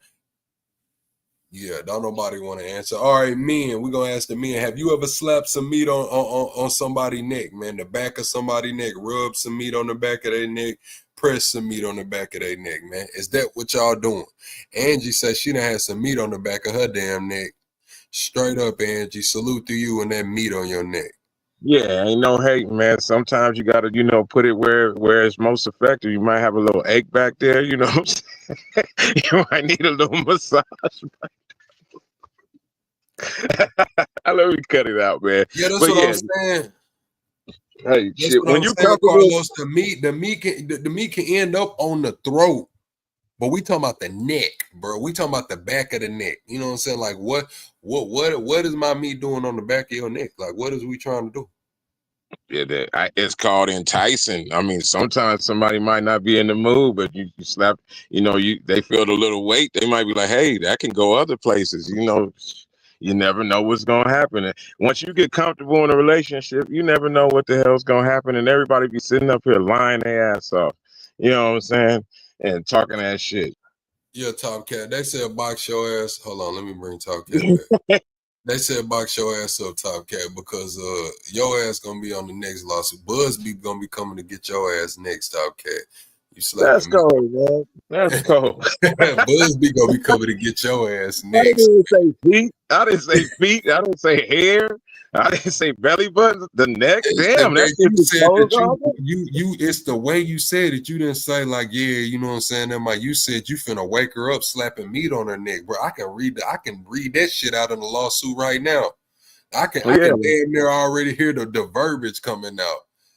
Yeah, this is what they're gonna say. They're gonna say the best part of waking up is that. Yeah, you know the rest. and I had just got off work and I told him I didn't want none and went and laid down in my moo and next thing I know it was some meat getting slapped upside my neck. Busby, go off on that shit. They will go ahead. They go. What's wrong with the belly button? The belly button is where you place shit at, man. The belly button is not the poke shit. It's where you place shit. If you catch my drift, you know what I'm saying. You're picking up what I'm putting at. You place shit on the belly button. You don't poke shit on the belly button. You know what I'm saying? He's saying puddles, y'all. Come on now, get it. But yeah, man. So to each his own. That was just one expression. But if that's making people they say freak, you'll fit right into a freak off, Top Cat. Most likely. I ain't gonna say that. I'm most likely in a different angle, but no, I'm not into no crazy stuff. I'm comfortable in myself with who I'm with, so I don't have to worry about nothing. You know what I'm saying? All Whatever right, it so is. what about it? All right, so would you go to an orgy in 2025, Top Cat? Hell no. All right, Hell chat, no. press one. Press one if you will go to an orgy in 2025, man. Press two if you ain't fucking with no orgies, man. Hell One no, if I you ain't go going. to an orgy, man. I don't go too many places with millennials, period. I gotta watch these niggas. They pretty weird, period. Video game playing ass niggas. I don't know what the hell they doing. The world didn't change. The What if it electricity and was a curated orgy, Top Cat, like some motherfuckers, you know, like a class reunion type shit? I mean, it would be kind of enticing because there's probably some jacks you always thought about smacking, you know what I'm saying? But It's all about the offer, chat. I'm gonna tell y'all this. That's what I teach in my book. It's all about the offer, man. You see how he said he wouldn't be involved in no damn freak off. Then I made the offer a little bit emotional. I pulled on that emotion. He was like, "Yeah, it's probably some shit out." Yeah, you see, it's all in off. It's all in yeah, off.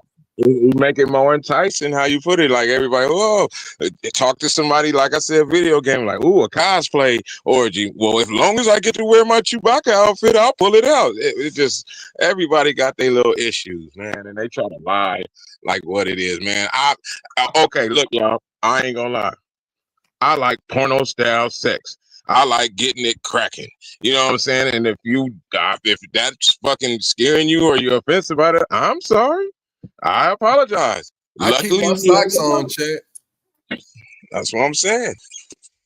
Shit, No, sometimes I have no, one leg off the them bed and the fixed. other I'm leg keeping the on the floor. socks on. Yeah, I'm keeping the socks on. The tube socks. Yeah, I got the tube socks on, chat. Straight up the tube socks, chat. Yeah, the long Puma ones I'll be wearing, and they make me slip a little bit. These motherfuckers polo. You know what I'm saying? But hey, man, to each his own. You know what I'm saying? Come Yeah, on up here, Ronnie. I don't see that as that's what I'm saying. People talk about that's freaky or whatever. If you All put right, all something right. Now in this is freaky, bro. This freaky right here, bro. If y'all done crack something butt naked but kept your shoes on, bro, y'all some freaky motherfuckers. I'm gonna keep it real. Johnny, I didn't have the tongue down on the Timbos. I didn't have my Cortez turned sideways. Okay, but listen, if you had the Timbs on, bro, you had to just drop your drawers. Like you got to keep the pants around your ankles, bro. If you get naked, bro, and keep your shoes on, bro, that's a fetish, bro. Like you got some other shit going on. You don't watch a little too much. What's up, Ronnie? Hey, what's going on, plug? What's going wrong? Am I still on here? Yeah, you on here. I just got myself on the big screen because Top Cat ain't had no picture. That shit was looking ugly. Oh, I was about to say, I was like, that was a record right there. I was like, no, it's kind of like y'all calling in. You know how the other shows be like, we got callers, so it's like y'all calling in. Oh, that's fine. That's fine. I thought I went into the box. I was like, damn, that's a record right there. No, y'all right here. It's just like, see, when I bring y'all all up, my picture go away, or we have to be like that. So shit, I was just like this because Top Cat ain't got no picture. Yeah, I like it, man. I like it. Feel like we in a conversation. I like it. You know what I'm saying? Hell yeah.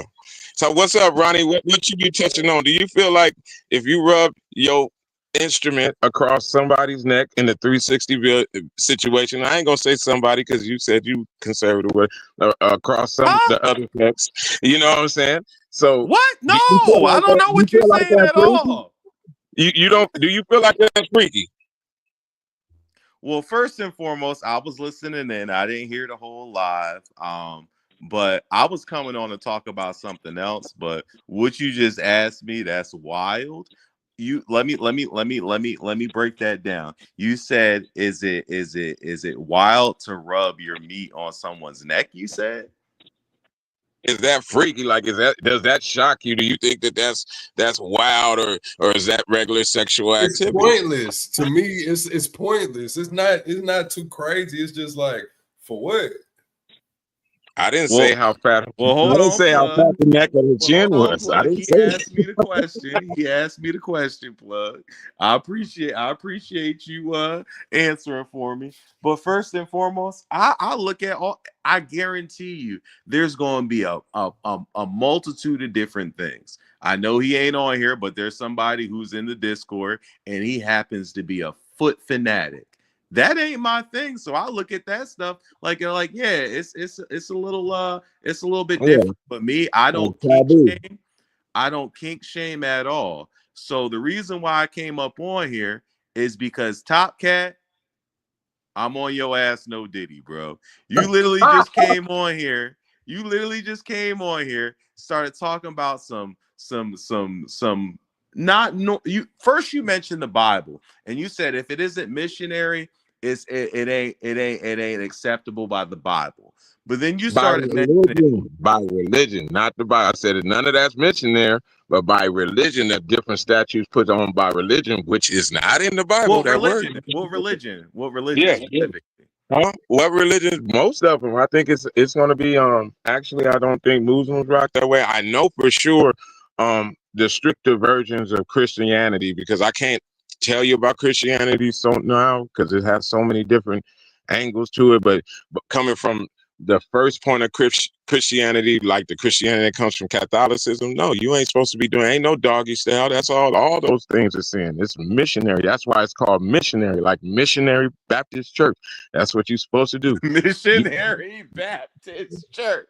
Chill out, bro. What I'm saying is when we say things, we got to make sure we're very specific. And I'm not trying to be a stickler, but the reason why I brought it up, not that I cared per se about the statement that was made, but when you first brought it up, you set a standard when you mentioned that. And I don't know if you mentioned, I don't think you were implying that that's how you lived your life, but you mentioned that. And there was a couple of people in the chat lives matter across the board. They were like, yeah, we support that. And then you took a left turn on their ass. And then you started mentioning about the meat sliding off the neck and then 69 and everything. Don't got a problem with that. Remember, you set the standard, then you brought in the wild and crazy shit. But when you mentioned the thing that was crazy and wild was somebody playing video games. And that's when I had to step in. And I had to be like, out of all the shit you said, somebody playing video games is weird where you draw the line and you draw the stand. Top Cat, come on now. What are you talking about? Have you seen these video games? Of Jessica Rabbit ass killers with guns running around with booties and duties and all kinds of looking like sexual killers and man, how you gonna say the biggest fantasy realm ain't supposed to go into your point of sexuality when that's what most people are looking for as a fantasy? Come on, Ronnie. Come on. So let me go ahead and give some. Let me go ahead and give a little pushback, Top Cat. You didn't said want to get on that Halo ship. You never thought like, what if I was on the Halo ship with this? Whoop, whoop, whoop. Why is her voice so sexual? All those things are put into games for appeal. So I'm just go ahead and give me your rebuttal. I'm sorry, I wasn't trying to hold you. No, you good. You got. I was gonna let you finish. I was gonna let you get it all out before I went ahead and came with my rebuttal. You know, and I always got me, my rebuttal is you literally are calling the question all these gamers and the video games that they're playing. But one thing you got to understand is when you're targeting somebody, you got to know the opposition, right? So what you're speaking on is you mentioned a lot of different examples. So my question is, you sound like a gamer, Top Cat. You sound like you dabbled a little bit. I used to game, you know what I'm saying? I came up with all of them. My first game was the Atari. I moved up TurboGrafx 16. I had all of them. And it's then interesting that you say that. So Atari, so if like, forgive me, plug. We're not going to stick on the video games for a lot, but I'm making my point. You got games like Pong, you got Solitaire, you got chess, you got checkers, you got Uno. What's the provocative aspect about that? You said all those games you just mentioned were converted to computer situations. Those were all games that you played face to face and hand to hand. Okay, but I mean, we can insert a bunch of different games where the theme isn't always sexual. But the point I'm trying to make is we can make anything seem as if it's wild and crazy based on the premise of what our interpretation and the narrative that we're trying to spin. So going back to the conversation about whether or not somebody's doing an act sexually that's deviant, it's just the outside looking in, judging whether or not if it's okay and if it's right and if it fits a standard, whether it be religion, politically, way of life, or whatever have you. So I'm saying whatever you do behind closed doors, as long as it isn't affecting anybody or anything, and there's consent given, I don't see why it's important for anyone to have an opinion on it. And that's all I wanted to Legal, come up and say. legal or illegal? Well, of course. That's why I said consent. Yeah, absolutely. It has to be. Well, legal by what? By what concept? Are you talking about like age or something like that? What do you think? You just said it. There's a standard by the people that's looking in. So by the people that's looking in and the governing bodies of according, they're gonna say, okay. So most people don't know that there's sexual position and act legal stuff going on in their state every day. If you done been hitting some doggy style, you better go check your state records. You might have been committing a crime every single time that you thought that you was having a sexual experience. You better find out what. Hold on, time out, Top Cat. Nobody ain't getting locked up. No Diddy. Ain't nobody gonna get locked up for doing consensual doggy style. Let's be for real here. We all know. I mean, Somebody check that. Somebody go and find out if somebody got arrested in any state in the union for a consenting sexual act that they told someone else about. I guarantee you they have. I know that these laws have why just. we gotta look it up, Top Cat? You the one saying that people would get locked up So for that. I'm on my phone and I'm in the back. I'm chilling in the back next to my pig and my tree collard greens, bro. I'm country as hell. I'm in the back. I'm not next to no computer stuff, man. So I'm gonna answer your question. I'm gonna always be 100% transparent. I'm standing up right now on this damn phone, and I barely got into this stream. I had to ask Plug to help me. I'm not on no shit right like that. Hell no, I don't know how to do all that right now. I'm chilling, but I can do one thing. I can do consensual doggy style. I can do it. But that's a crime somewhere, so it's okay. It's cool when you do it, but it's a problem when somebody else does. No, I didn't say it's a crime. I'm saying whatever state you in, that's what I said. Check where you at, because you might be doing stuff that you don't even know is considered illegal where you're sitting at. No matter how you do the consensual, it's against the law. There were states that it was against the law to have any type of intercourse that wasn't missionary in this country. That's what I'm saying. I'm just full of knowledge. That's why I love being here, so I can just get people to trip on some of the things I know. Check your state right now, man. If you're doing, I don't want to check my state. I'm in Alabama. Who knows what we allowed to do out here? You have to catch a fish before you can. You can bed. What did you say? I want to hear all that, Top Cat. What did you say? You got to catch a fish before you can bed your wife. Alabama. What does that mean? Plug. What does that mean? I don't know, man. I don't know, but we finna get up out of here. We finna carry this shit to the Discord because y'all do it a lot. Hey, Plug, one thing I want to say, because everybody forever telling me, I'm from the South and whatever. I'm from Southern California, man. I'm pretty much more country than most people know. I mean, I'm from Crowder Peas, Okra. I don't eat pork no more, so we can go with the beef, neck bones, and whatnot. And if everybody checked where they sitting on the equator, I might be a little more Southern than everybody that's saying they Southern, because the only thing lower than me is Florida. Now, I'm just letting everybody know that when they be thinking. I'm gonna keep it real with you, Top Cat. We call this shit the East Coast, man. California? No, Florida.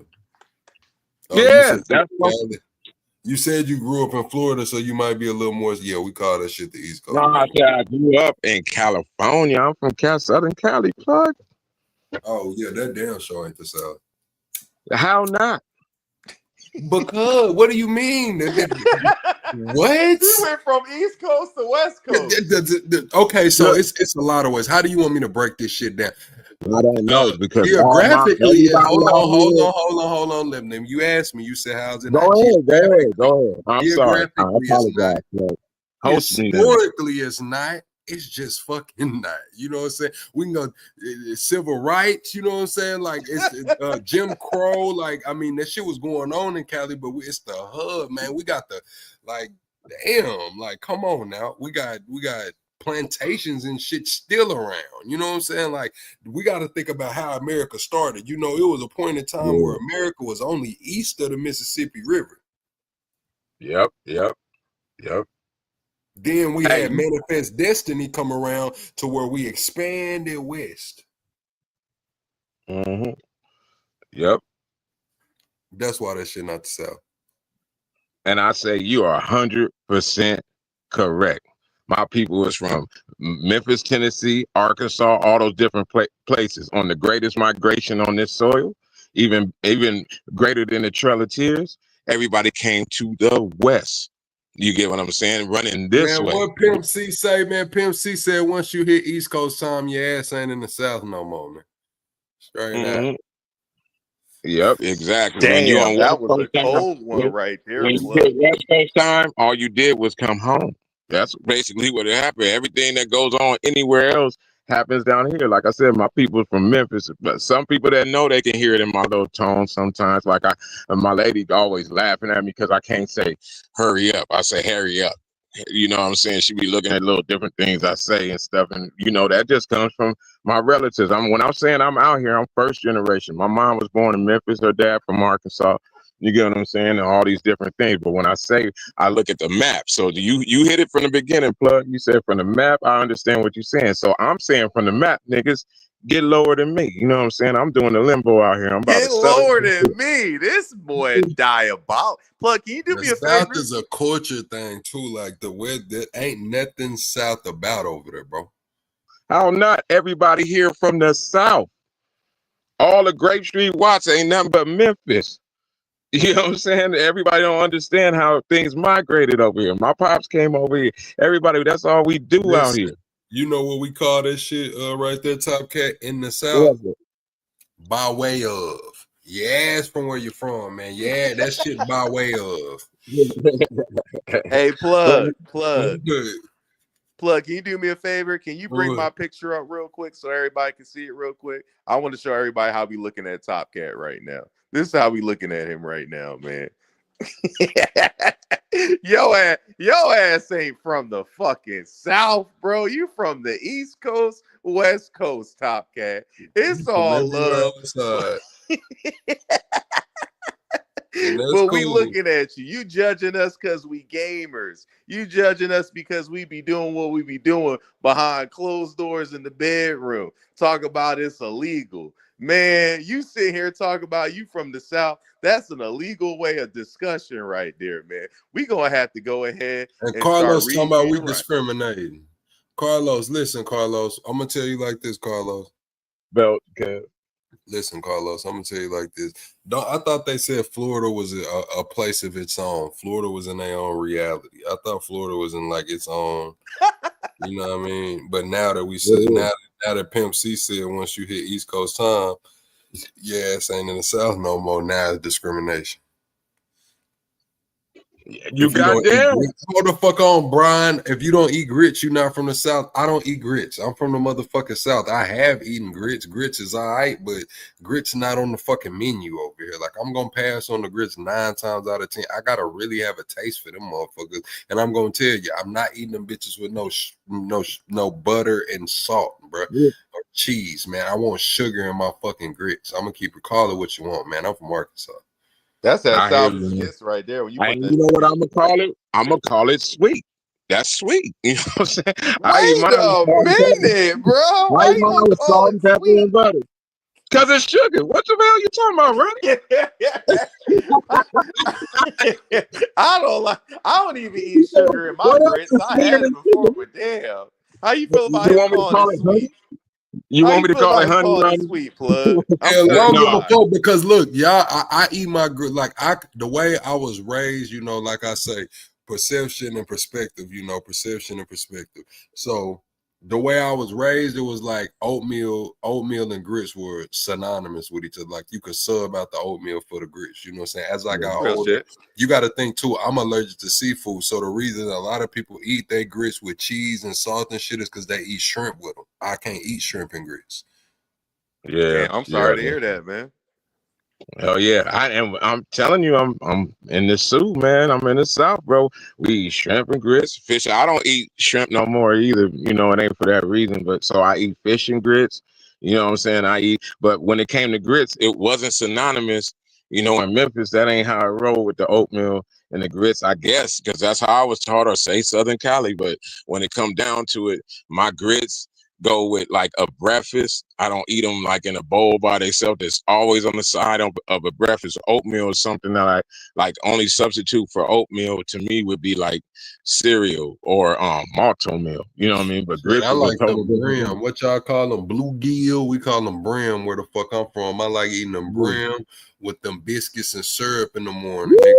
Woo! That's what I'm talking about. You get you some bird rabbit syrup, you get you some motherfucking hoe cakes and get it cracking. I Oh, got some 5 Jack minutes. Mac. That's what y'all call them. Hoe cakes. We call it Jack Mac. Straight up. Yeah, Yeah, Georgia is the South until you get to a certain point. Yo, Sammy, according to Pimp C. Hey, man. Pimp C said it. Credit. and I ain't gonna hold nobody, but when I hit Atlanta, man, it was. I got the South vibe on how people moved out there, but they were East Coast oriented. You know what I mean? So when I was in Tennessee and then Texas, I've been in I've been all over the place, all the way to Florida. So it's kind of crazy to say Florida ain't the South. But in another aspect, I understand. As soon as you get to the coast, man, things change because everybody thinks that everybody out here is like, "Hey, dude, what's up?" And it's nothing like that. That's why when they come out here, they be like, "Damn, why everybody dying?" Because you ain't understanding. You just went into another motion of, you got fooled by what you're seeing. This state is big. It's a lot of different people in it. Everybody Every dying single because they can't drive out there. Just putting that out there. Georgia is East Coast. Once you hit East Coast time, that's why I said it's a lot of different ways to judge it. You can judge it geographically. You can judge it by culture. You can judge it by time zone. You can judge it by history. That's why I said the South. It's a lot of different ways to look at saying like it's the South. Well, yeah, that's what I'm saying. And I believe, look, Plug, you come out and fuck with me for a week, man, and you're going to see the connections. Like, you're going to see, oh, that's why they act that way now. But that came from my type of stuff, and you'll see the difference. Like if I came from Chicago or you came from over here, because truthfully, that was the route. People came up, they came through Chicago, the Midwest, came through all those different places, and then all of those places were stretching in the South because of what was going on. So as that train route, I don't know if y'all know about that green book. Do y'all know about that green book?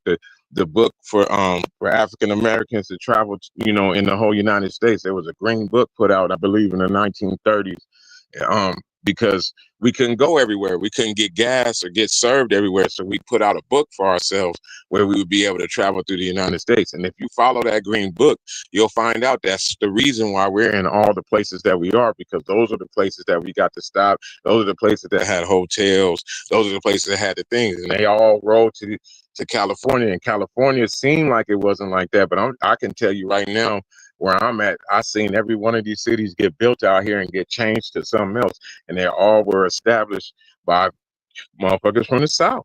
You know what I'm saying? Coming out here, and these same people that's from the South, you meet their kids, you be like, man, there's some West Coast, and there's some kids going home eating the same thing.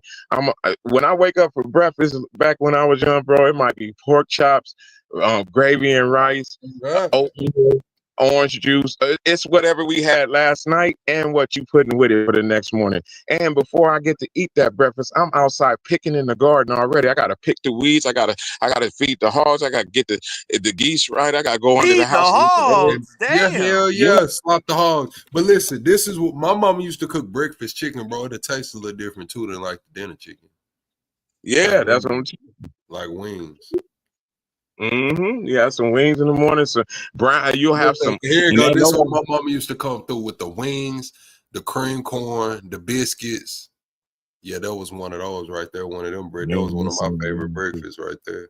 Yeah, man. I used to have mine used to be, man. I don't eat pork no more, but we used to she'd get the smoked pork chops, and she'd do those, and we had the grits, and then I have some whole cake bread with the bird rabbit syrup. You heat it up, a little bit, and mix the butter in with it before it go in. You had that sitting over there, and then and then it's crazy.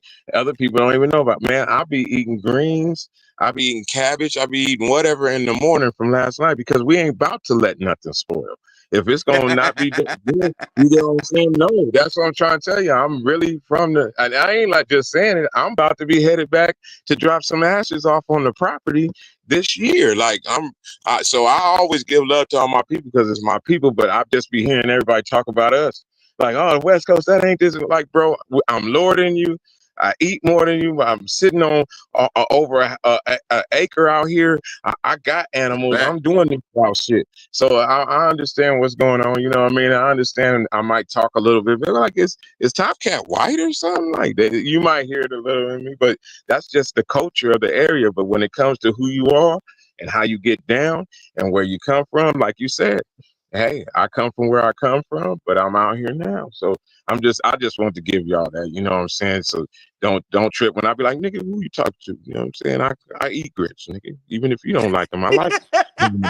You know what I'm saying? I don't think I've ever heard any of my maybe it's because I'm not from the South, but You know, it's I like funny that you say that, Top Cat, because I don't think in all my walks of life have I ever heard the analogy of somebody say, and maybe it's just for the conversation, that who are you talking to, nigga? I eat grits. That's funny as hell. That's what you're starting to say for sure. Hell yeah, that motherfucker Hell yeah, that's talking about fine. because like you That's ain't black because you're 100% in a Waffle House. Waffle House, my closest Waffle House is in Arizona. I ain't never got no grits from Waffle House, nigga. I'm with them Harris brand, nigga. I go on Waffle House, man. They offer me some grits. I almost smirk at them, like, nigga, do I look like I want them smushy ass grits you got over there, boy? I can't the watery ass grits. Plug be starting the fights at Waffle House. I already hear it Come now. on, bro. I'm real big on texture and shit. Chat. Hey, man, if anything, man, I ain't with all that. Man, that shit is slop, bro. That's what I think about when I think of grits. Slop, nigga. I fuck with them grits, and the ones I get, if they get cold too fast, they cut. You can cut them motherfuckers. I'm talking about homemade grits. I'm talking about steel cut grits. I fuck with them always. I fuck with grits. And how you was talking about sugar, I used to put sugar on my rice, sugar on my back in the day. Sugar on how the y'all treat grits is how I treat rice, sugar or salt. If I'm eating it for breakfast, it's sugar. If I'm eating it for dinner, it's salt and pepper. Yeah, I used to make some wide eyes when in the Navy they used to have something called breakfast rice, and they used to put brown sugar in the rice. I said, man, I don't want this shit. It wasn't for me. But I'm from up north. Rice pudding. That's rice pudding right there. You could have had some milk, some motherfucking cinnamon. What's that called? Tapioca ice, tapioca rice. Or rice pudding. We're talking about good ass country fried steak. It gotta have some potatoes upside that motherfucker, Corey. But with real butter. Listen, Corey, don't bring that bullshit through. I need real butter on the potatoes. I need real bacon bits, man. I need real I need the real salt and pepper on my motherfucking potato. If you talking about a good ass country fried steak, and what? A country fried steak is not the type of shit you can just eat standalone, Corey. It's not. Somebody in the chat slapped the shit out of Carlos, and don't nobody care about his protest. Corey don't know nothing about seasoning, and Carlos, you might have a slight idea. Let's be real here. Carlos got that Goya. Carlos got that Goya. That's somebody. Onions, salt, and pepper. Onions, salt as hell, man. Yeah, Carlos going in. Carlos seasoned all his food the damn same. And Corey Carlos got tahini on all his food. Corey ain't got nothing but a bunch of garlic powder. He got tahini on all his shit. Corey put garlic powder and pepper on this shit. Straight garlic powder and pepper. Look at Corey, bro. It looks like he ain't got nothing in his cabinet but garlic powder and black pepper, don't he? I like to hear that, Corey. He ain't seen a can of Lowry's or some slap your mama, man. You know adobo in that bitch, man. Corey got straight garlic powder and black pepper. Chat. Press one if y'all think Corey World only has garlic powder and black pepper in his cabinet. Not black pepper. He got white pepper in there. He got that white pepper. Corey, my photos me looking at your cabinet. Carlos, you know you like that street corn with the tahini in it, man. You know you like going to get them Takis with the little tahini. You know you got the tahini for when you're getting drunk, man. Come on, Carlos. Let's be real here, Carlos. Corey cooking tonight. I'm frowned the fuck up. This is me right now. I'm frowned the fuck up. Corey made some food. I'm mad as fuck. And you get salt on the rim of your margaritas, Carlos. I know what you doing over there. Hey, I do that too. I can't do the sugar like that. I do the same shit. I gotta do. I get my shit. What do they call it? Dry, clean. I don't want nothing. Yeah, I want the tahini on mine. You know, I'm over here. We do the motherfucking micheladas. We get it cracking over here. You know what I'm saying? Gotcha. I ain't hating on nothing. I'm all about flavors. My palate is diverse. I get bits. I drink liquor. Listen, I'm not drinking for. Listen, if I want to drink for some flavor, I'm gonna buy a little more expensive bottle. That's how we do that shit. Oh yeah, on that point, I didn't say what's in it. I'm Y'all talking about drink that pink country lemonade. Hey, where I need some straight liquor. Listen, I'm the kind of nigga, chat, that when I go buy some 1942 and chase that shit with some Mott's apple juice, bro. I'm really from. Yeah, that's how you get it cracking. You know what I'm saying? I got so many mixes. It's ridiculous. I ain't even gonna start on that, but I'm telling you, plug, try this. When you do that low country boil, you know what I'm saying? Get you one of them micheladas with them little spices and that lemon Bro, and stuff. you know my baby mama is Hispanic, bro. She used to pop in the store and get the Modelo's, the what you call it. I don't like them bitches, bro. Don't like it's damn near like a Bloody Mary to me. Like, why do when I'm drinking, why is this other shit off in here? Well, see, that might be my thing because I don't mix shit. So when I'm drinking that, it is a drink. That's like, you know what I'm saying? This is like a melted snow cone, a melted adult snow cone for me. Like I'm eating it with my food. When it comes to liquor or anything, it's straight up. Y'all know me. I tilt the bottle. I don't talk that shit. So Corey, what you got to say about all this? Because you came in here, you got all this heat. We talk about your seasonings. We talk about your cooking. What you got to say? Bowl cut. I like eating grits. I like eating all that shit. And in the Midwest, there's a lot more hunting, and there might not be more fishing, but yeah, man, it is a lot of fishing and hunting over there. But where you in Utah? That ain't the Midwest. How's that not the Midwest? Salt Lake. Yeah, Hey, all you gotta do is drive. You gotta drive like 30 minutes or 20 minutes, and you're in straight rural area. Like you don't have to drive very far to get in the country in Utah. I thought Utah was the Midwest. Is it? No, I look at the map. The Midwest. I do. Utah is not the West Coast, but it's West, bro. 8 hours from now, I'm sitting damn near. I'm an hour away from Salt Lake, man. That's what I'm saying. I understand what's up with Utah. Carlos said, "Plug about to say that's the South, bro." No, Utah could never come to the South. Utah is not considered a part of the Midwest. Hell no, the Midwest. Hold on. It said according to various sources, the Midwest typically includes states such as Illinois, Indiana, Iowa, Kansas, Michigan, Minnesota, Missouri, Nebraska, North Dakota, Iowa, South Dakota, and Wisconsin. Illinois ain't west to me. Illinois is Midwest. Illinois is the Midwest. Illinois is in the fucking middle. Man, where the fuck is my box, bro? I cannot get back to StreamYard. I'm sorry to find out this way, I can't get back to StreamYard quick enough to put Corey in a box. God damn. He just said Illinois is not the Midwest, bro. Listen. Well, I can't hear a plug for some reason. Hold on. Listen, Corey, I'm gonna keep it real with you, Corey. I had I'm gonna step out and come back in. Corey said that. Can y'all hear me? Yeah, I can hear you, but all right, yeah. Corey said that Illinois is not the Midwest. Yeah, Corey, I'm gonna keep it real with you, man. You had me doubting myself at first when you was like Utah was the Midwest. The Midwest. How is Utah not more Midwest than fucking Illinois? We had because it's not, bro. Look at the fucking map in Illinois. Hey, Corey, I'm gonna tell you, it's all about how the states was acquired. Else it'll be easy to segment it, but they didn't segment it by how the lines are drawn. Like Salt Lake and all that. Like we were like one of the outlaw like gunslinging cowboy states. The West. Come out to the crazy Wild West. Listen, Corey. I listen. I think we're Midwest. I wouldn't say we're like Nevada or like Idaho. Plug, I'm gonna give it to you. Let you understand, Corey. The reason why you're the West is because of the Great Basin. You are part of the Great Basin. The desert that you're in that stops in lower fucking Utah, and then you guys get greener in upper Utah. That basin that you in is the lower basin of the whole United States, and it runs all the way down to the Mojave, bro. So that's why you're in that. You are in the Great Basin of the United States. You're right. I got the Wild West and the Midwest mixed up. This what, Corey? He said he got the Wild West and the Mid. Corey. You're telling the truth. He's telling the truth. I'm watching Black and White every day.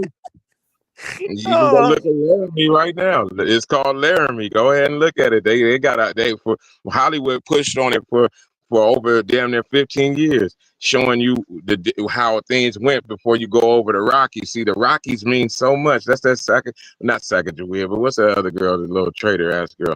But whoever brought the Lois and Clark or whatever over that the little traitor ass girl.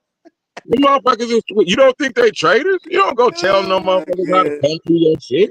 Motherfucker, you earn it like we earn it and stay your white ass over on the other side.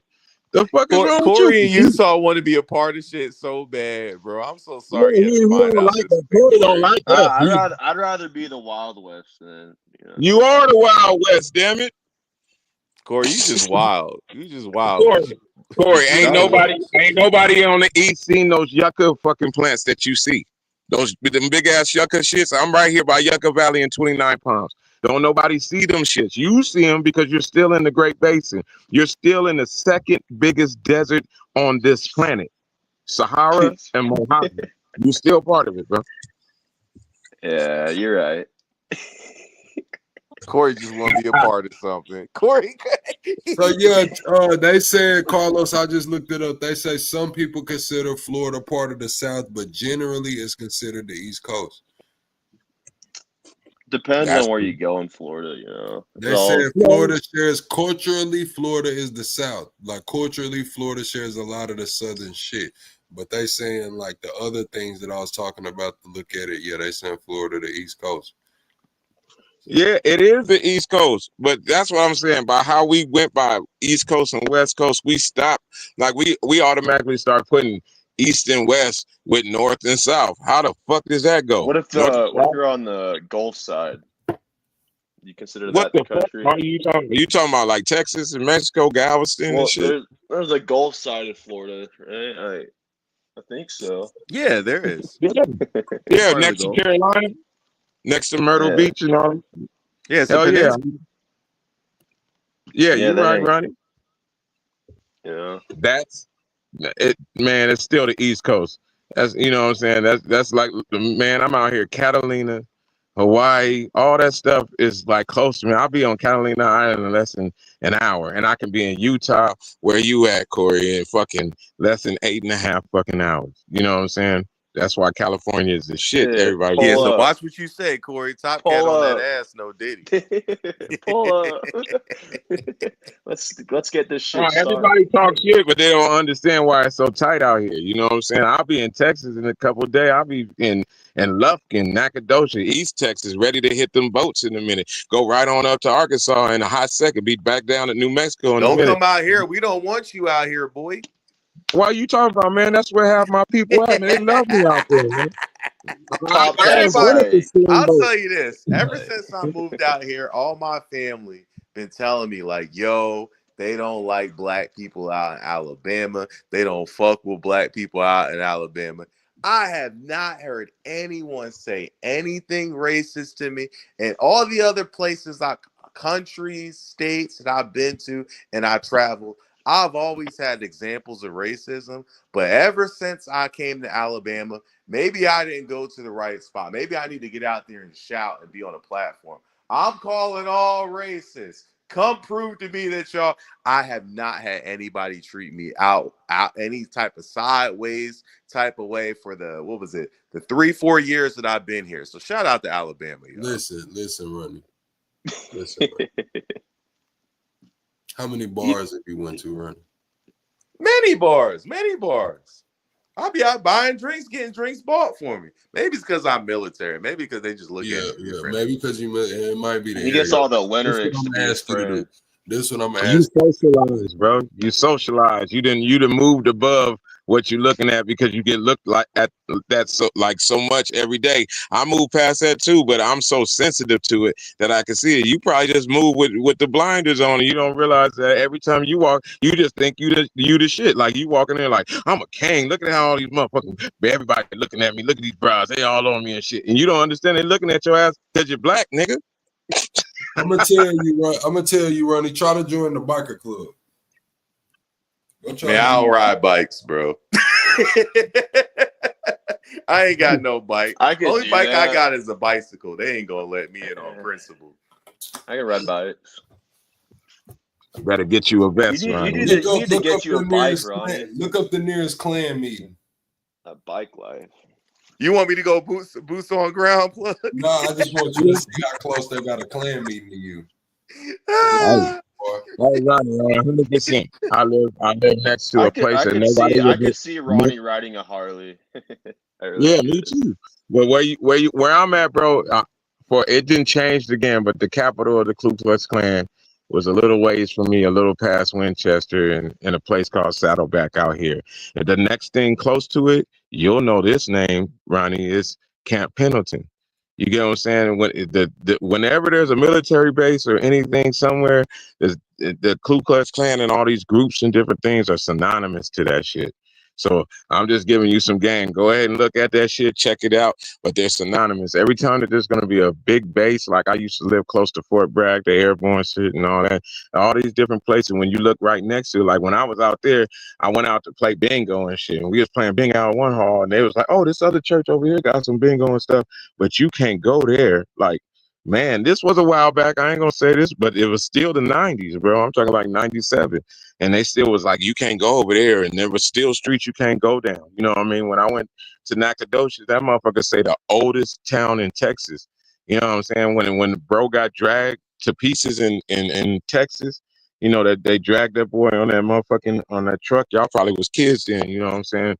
I went down to Jackson, fucking Texas, and looked at that street. If anybody goes and looks at that street, it's nothing like what you think. That street is a quarter mile long with nothing but houses on that side, and there's nothing else around that motherfucker for 50 to 100 miles each way.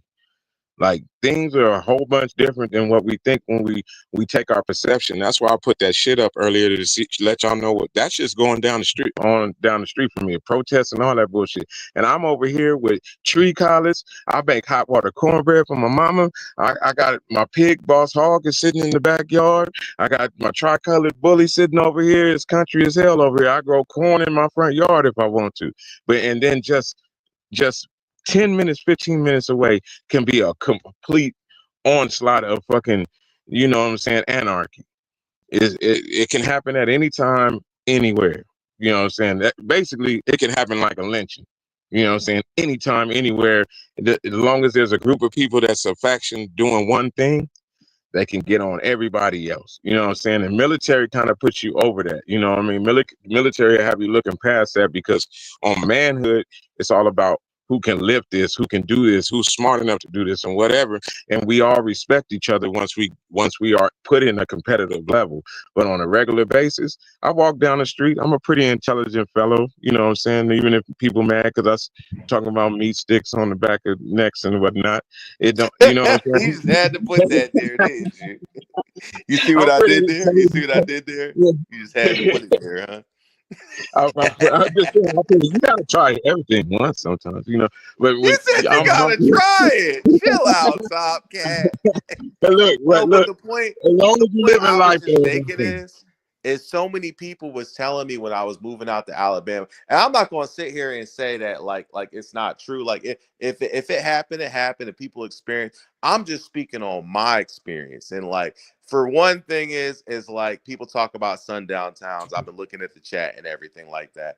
For me in Alabama, I don't want to be anywhere after a certain time because motherfuckers be carrying and they'll take your ass out and no bullets got a name on it. But I'm just saying, when I'm out and about, I do Facebook Marketplace. So I be going to random towns where I'm just like, I'm in the rural areas picking up nice shit from my place.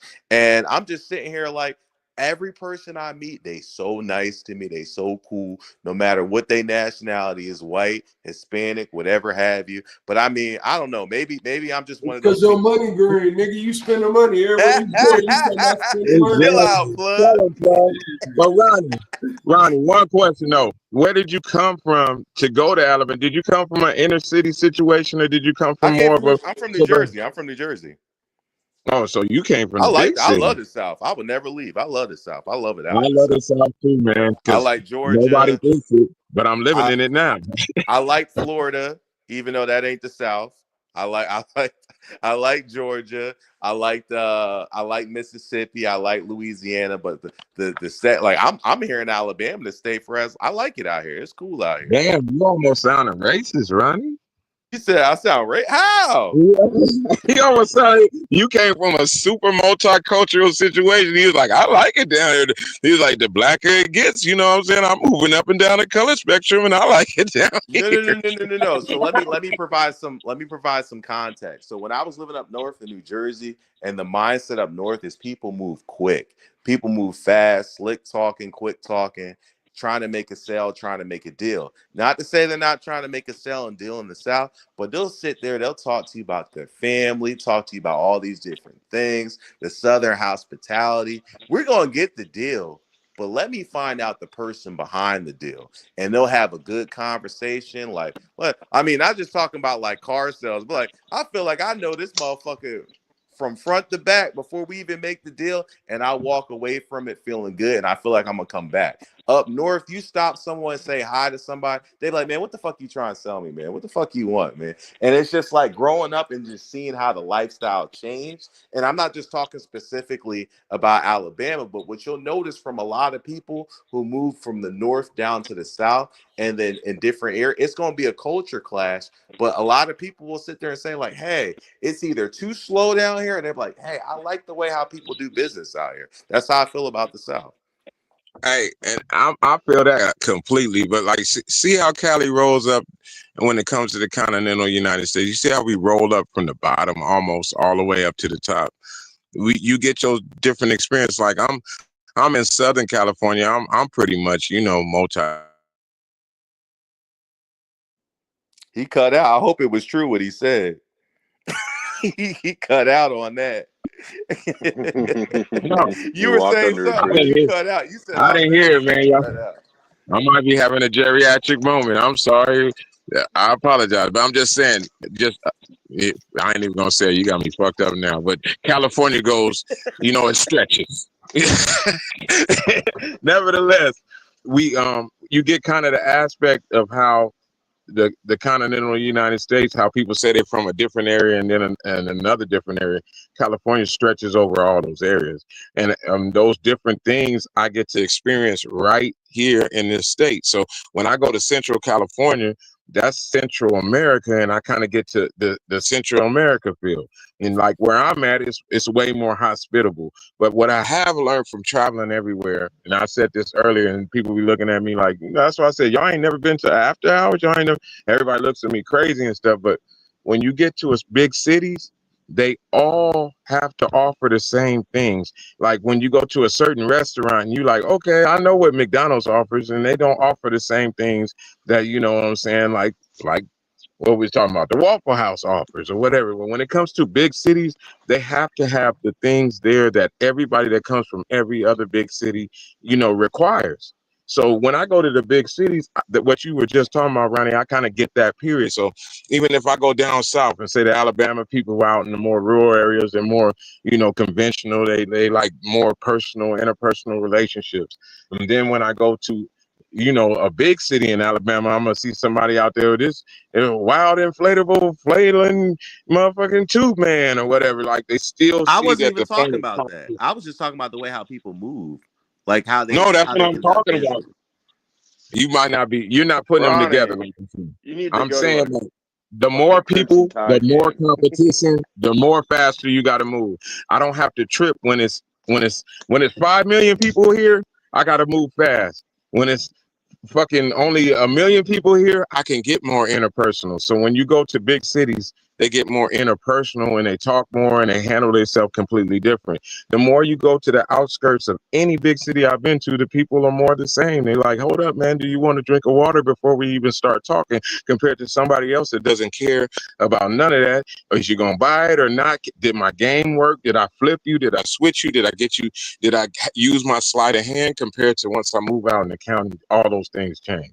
I ain't gonna hold nobody. I was just trying to make that point. I think Ronnie knows exactly what I'm talking about.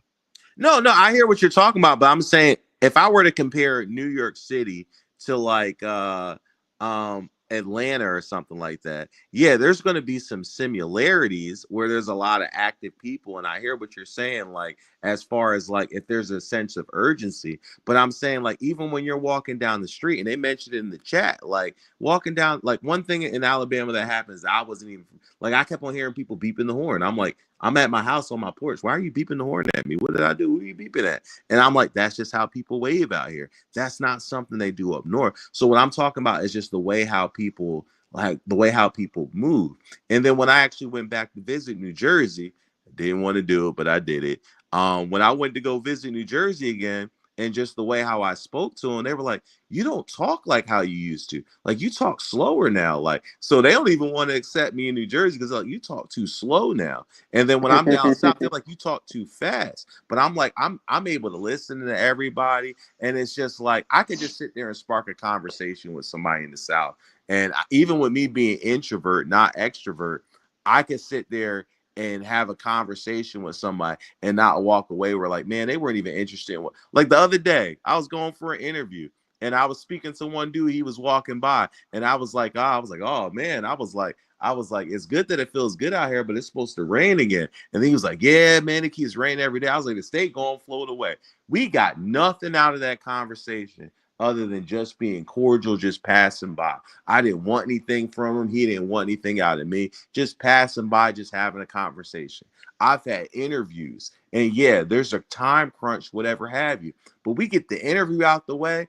Afterwards, we just bullshit. Now, I don't recommend to do this at your interviews, but the way how people move down here and move in the South is just different, and I'm all for it. Like, sometimes people don't take time to stop and fucking smell the flowers, enjoy the fucking breeze, or just enjoy life, have a good laugh.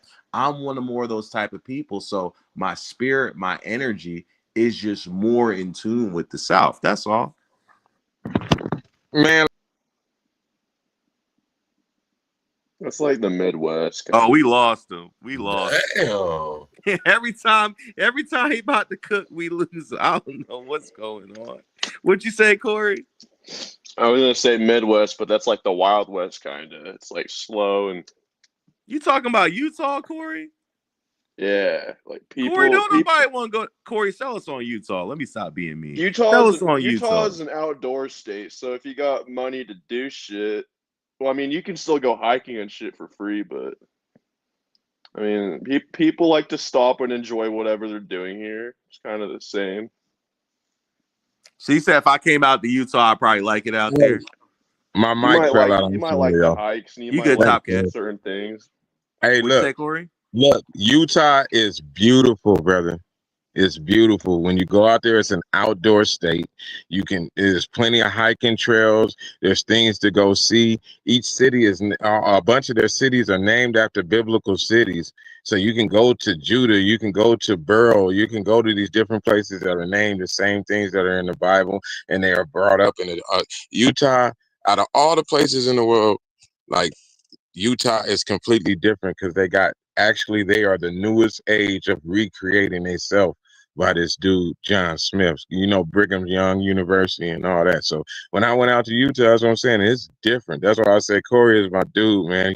For him to be how he is, man, where he's coming from, you either radical or not. And Corey, man, don't butter Corey up, man. Don't butter him. I'm giving him his props. Don't need more added to his ego. Corey is radical. Think about how nice Corey is. He's a decent person. For him to be who he is, Corey mean as fuck. I ain't trying to hear it. Oh, damn, that's mean. Corey told me to shut up one night. I was highly offended. He told me to put my foot in my mouth. Well, I told you to do what, Corey? You told me to put my foot in my mouth. You probably would enjoy it. What the fuck you mean, Corey? Hey, careful now. We about to go down a treacherous path. We gonna end up in the box. Now, see, that's what the hell I'm talking about. I talked about meat on necks, and now y'all talking about feet and mouth. Tell me which one's more disgusting. Why you trying kink shame? It's not that disgusting. So, okay, all right. So you asked the question before we all go in the box because of it's not that disgusting, Corey. No. Hold on. If it was being done to you, which one would you prefer? Some meat on your neck or a foot in your mouth? Let's be honest. First off, Ronnie, don't ever ask me that question again, please. Hey, I had to Look, do the premise because you said which is worse. So to think about which is worse, I got to put myself in the situation. no, I'm either hell doing it to no. Fuck somebody, they're that. doing it to No, me. no, fuck no. Hell no. What do you mean? Man, meats ain't no meats around nothing. I don't deal with meats. You know what I'm saying? None of that. Oh, so you All a I vegan now? You a vegan now? when it, I'm a stay vegan, Ronnie. You know what I'm saying? I'm You trying to know, get you to backpedal. That's all. That's all. all I do is deliver these meats. I don't ever do the reception point. This isn't logistical. This is not a warehouse shipping and receiving. All I do is ship meats and I produce them. I do not fucking hell no. So I get what you're saying, but I just had to put that out You there. don't even remember the question no more. We talking What do about you which is mean? worse, meat on your neck or a foot in your mouth? Which is worse? Exactly. One I can deal with. The other one I don't consider. Whoa! Put that nigga in the box, plug. Put that nigga in the box. What? Wait, what is? I know y'all just heard what that man just said, man. I asked him, what was worse, meat on your neck or a foot in your mouth? And he said, man, Top Cat got to be drunk tonight, bro. Like a piece of steak on your neck? Like what? Yeah, we're gonna call it that, Corey, for the sake of this platform. I'm the only one left. Don't set me in the box, plug. Ronnie, you getting out of here with that bullshit. I was talking about, okay, somebody stuck their toes in your mouth. That's fucked up. You know what I'm saying? But you still acting like that meat is just an option. That might get me put in the penitentiary for the rest of my damn life. You rub some shit across my neck and see if your ass be breathing too much longer. You talking about You're two talking completely about different things. We was talking about which is worse. You sitting there trying to tell me somebody, man, come on, bro. Come on, bro. I'm a man. I'm gonna do the Friday. I'm a But I'm not man. even on that. I'm not even on that level of where like I'm not condoning and I'm not condemning. I'm just saying, why are we judging, bro? If that's what you into, that's what you went. As long as everybody's consensual, I don't see the fucking problem. That's just Can't you only be able to judge it if you know about it? Is all I'm saying. I ain't never had no meat, and it ain't never gonna happen. And if it happened, this might be some hell of an issue. But you the one advocating for it being better than that. I'm not the one saying which is better. No. see, you let them talk long enough, and then they get trapped in their own words. I can pull up a movie right now with a major movie star with some toes in his mouth. Now you what pull you talking up. about? Oh, he's not a movie star, but you talking about Quentin Tarantino? I mean anyone, whoever the hell putting toes in their mouth on a movie. I'm talking about that can be permitted. People look at it as better. He did do that in the movie. But yeah, but I'm saying they look at it as acceptable. But when I said something else about something that might not even be scientifically as bad, it might not be as germophobic, it might not be as terrible. Everybody like, oh, that's crazy, that's wild, whatever. But if you're sucking on some all the details, I can go ahead and advocate for 1,000,001 different reasons why you don't want somebody's phallus on the back of your neck. I can sit there, we can have a debate about it, but I'm a spare the chat. Give me one reason it's good to have some damn toes in your mouth. Give me one. Because Corey likes it. Okay, you win. What are we talking about here? What? I'm advocating for something that you love, Corey. God forbid. How am I the bad guy? Throwing that out to the entire world. What do you mean? Hey, plug, you ain't about me up already. Don't be trying to clean up your reputation now, bro. Your reputation is your reputation, Corey. Hey, if you like them salty digits, man, ain't nothing wrong with it. Handle your business. All I'm saying is, if that's acceptable, how could the other? Now you can say, we gotta ask this question too. Then, what's worse, feet or having your blood drank? Why are you That's why I doing like that, him. Corey? Why are you doing that, Corey? I'm not the worst. I'm not the That worst. man can't even defend himself because he's not even up here right now. Why are you doing that, Corey? I'm not even saying names. I'm not even. Did you I'm say not blood calling anybody drain? out. I mean, actually draining glucose, draining blood from Draining your body. glucose. You're gonna pull the red sugar out your body. I mean, Y'all literally. talking Not about he just, having a P. Diddy freak off tonight is crazy. damn. Hey, There we Everybody go. What's up, starts See? stepping down when Michelle? they hear that. hey, I'm still fucked up, man. Who the fuck is sucking blood out of human bodies for a sexual experience? Who in the hell is doing that? Because they need to catch him because you know what his name is? Fucking Dracula. Who is this dude? His name starts with an R. No, Hey, we that's ain't what he putting people's did. business out there like that if they can't defend themselves. That Michelle, I ain't hope you right. doing good tonight, girl. I've Like been seeing you posting. you know what I mean? When your You blood just sugar. you just don't know about the rewards, Ronnie. Sit there and rub a woman's foot for like 2 hours. She'll give you the I don't reward. have a problem with. I rub my fucking wife's feet every goddamn day. She got the most beautiful, cute, perfect feet. I don't be putting toes in my mouth. You know what I'm saying? So, and if I do, I understand what it is. If That's you what do, I you're say. about to switch shit up. What do you mean? I'm If you do. 27 years. I'm 27 years in, bro. I can't tell you nothing. You know, I'm just gonna give you that. All right. Wait, hold on. So, Just gonna Top give you Cat, that. this is why I'm coming after you, bro. This is why I'm Well, coming come after you on, right bro. now. You You just might have to sat think here different and years just said later. ridicule, foot play, people sucking on toes, couldn't fathom it. But you said even if I do it, wait a minute, bro. I'm We doing either you, gonna stay Ronnie. on one side or the other. Ronnie, I'm doing you. I'm doing you. Okay. Let's You just know, try to Doing me? I'm What doing. is me? Whoa, time out. I'm Clean that doing your up. whole. let's just I'm try to doing your normalize whole this shit. aspect of approach, bro. Are you understanding? You just said that because you're trying to place me there. On my end, I never said either one of them was bad. I'm saying how could this one be so much worse and dictated on in such a negative manner when it's actually scientifically every single point completely opposite of this one. You finna put hungo in your mouth. You finna put toe fungus under I didn't make the toenails. comparison. You did. Exactly. That's what I'm trying to tell you. So how can this one be bad? I'm Yeah, doing it completely Hey, different. Ronnie, And this one be how much money would you have to be paid to rub my feet, Ronnie? damn. You said I, what? Why Ronnie, would we'll come back to this. Corey killing it.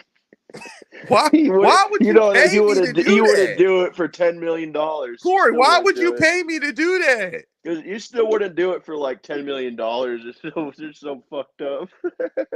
That's just crazy. You're probably right, Corey. But no, I ain't gonna say that because I'm gonna get put in the box. All I'm gonna say that's a lot of money, Corey. You'd be like, oh no, Corey, that still ain't Corey, worth it. Fuck that. why I could probably are you afford some talking about therapy and another some trauma. man rubbing your feet? You said rubbing. You didn't even say massaging. Like he's gonna do some therapeutic shit and that. How do you want him to rub him? Sensually? I What? don't want to hear about that. I want like a pedicure. That's what Plug, I put want. these motherfuckers in the box, yo. They out of control. You said help. So you gonna give him the healthy? I don't You gonna give consent him to the? this shit. You gonna give him the callus remover and everything? Oh, y'all nasty as hell. You know what Corey is basically saying that you got rough ass feet. I think you should get on it. You're I gonna have to told get in Corey he there. needs to cut his toes off and grow it back like a lizard, man. We ain't gonna talk about it. That's the best we can do. Corey the type of one who going for a pedicure and they put that motherfucker under. He wake up, we had to amputate. What? What? I just came for a pedicure. What the fuck? Yeah, we had to cut it off and start back over. We had to cut it off. Imagine if you saw that shit in the news. If they really did that and they had to like sue him or something. Oh, you about to That'd be get fucking paid, but crazy. everybody, court of public opinion, they had to do what they had to do, man. That shit's crazy. I could see that shit happening. They have special pedicures for people that have diabetes and different stuff that where they have to take a little more management. But I ain't never heard of that shit. Hey, hold up. This is gonna be a day procedure. It's gonna take you about 2 hours to wake up after. Bring out We'll the call heavy you. weaponry. They finna talk about your ass in a different language the whole entire time. They gonna bring Like, out the hi, are cheese you grater there? on your ass. Hi, are you there? Are you there? You're back? Okay, we got the big toe done now. We're gonna start. Big toe done now. Big toe done now. Chill We're gonna out, have to put yeah. you under again. You know what I'm Yeah, saying? The Milwaukee ran out of batteries. We're still grinding. See, this is why I said if I ever started my own platform, respect the plug, I would have to have a segment just alone for Corey to talk about his fascination with feet. Cause that shit is funny. That shit is hilarious to me. You like all Disgusting of as them. shit. I ain't judging, but it's Yeah. hilarious. Like it's hilarious. There's nothing wrong with feet. I was never saying it. I'm saying people look at that as taboo. I And hate I Why feet. is it say, so you know hilarious that what? he You know got a what? fetish? Taboo. Fucking everybody's into some nasty ass shit. Everybody's doing no, anal and shit these days. Y'all are fucking taboo. what do you mean Get out of about here. these days? There was in the Y'all be book. doing more taboo shit It's than I. called Sodom and Gomorrah. That ain't nothing new. That's the oldest thing there. That's why I'm looking at all these people sitting up there. Who the hell do you think you are? A mid-century wench? Shut up. You know what I'm saying? There was eight before you was born. There was fucking 20,000 pornos out. You don't know if that was your auntie on there. Now you over here. All I do and all I knew. Okay, at least be realistic. Can you quit playing? You know what I'm saying? That shit gets sick. Like, come Who on, man. playing? Who playing? What do you Yeah, mean man. That quit shit playing? gives me fucking nerves, man. Like, why are you acting like you're Wait, not in the real Tomcat, world? Plug asked you a question. He said, "Who's playing?" I said who playing? Give an Everybody that's I'm example. sitting not up here, playing. I'm just everybody saying sitting up everybody. here I'm just playing saying like people they be have into some actually nasty been ass bringing shit up these days. Mayberry. Who the fuck got born on Mayberry, bro? What the fuck is you talking about? This is the real world. Shit is going on.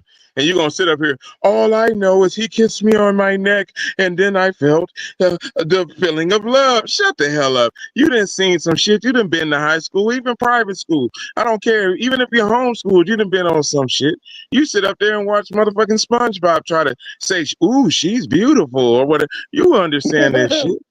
You know what I'm saying? And everybody hopped on it. I done seen Plug get on their head. Man, come on. Will y'all stop? I just be trying to be. Well, stop it. I said it. Did anybody here been to after hours? Nobody even fucking answered. So I'm sorry. Hold on. What after hours? What kind of after hours you mean? Oh shit! I don't have to say that if you know what the fuck I'm saying. No, because you know we in different eras right now. Top Cat, the YNs probably think about a different after hours. You know, like a hookah lounge is now the after hours, or the Yes, strip club that yes, stay but open even until though 5 is the after hours. yes, they come California.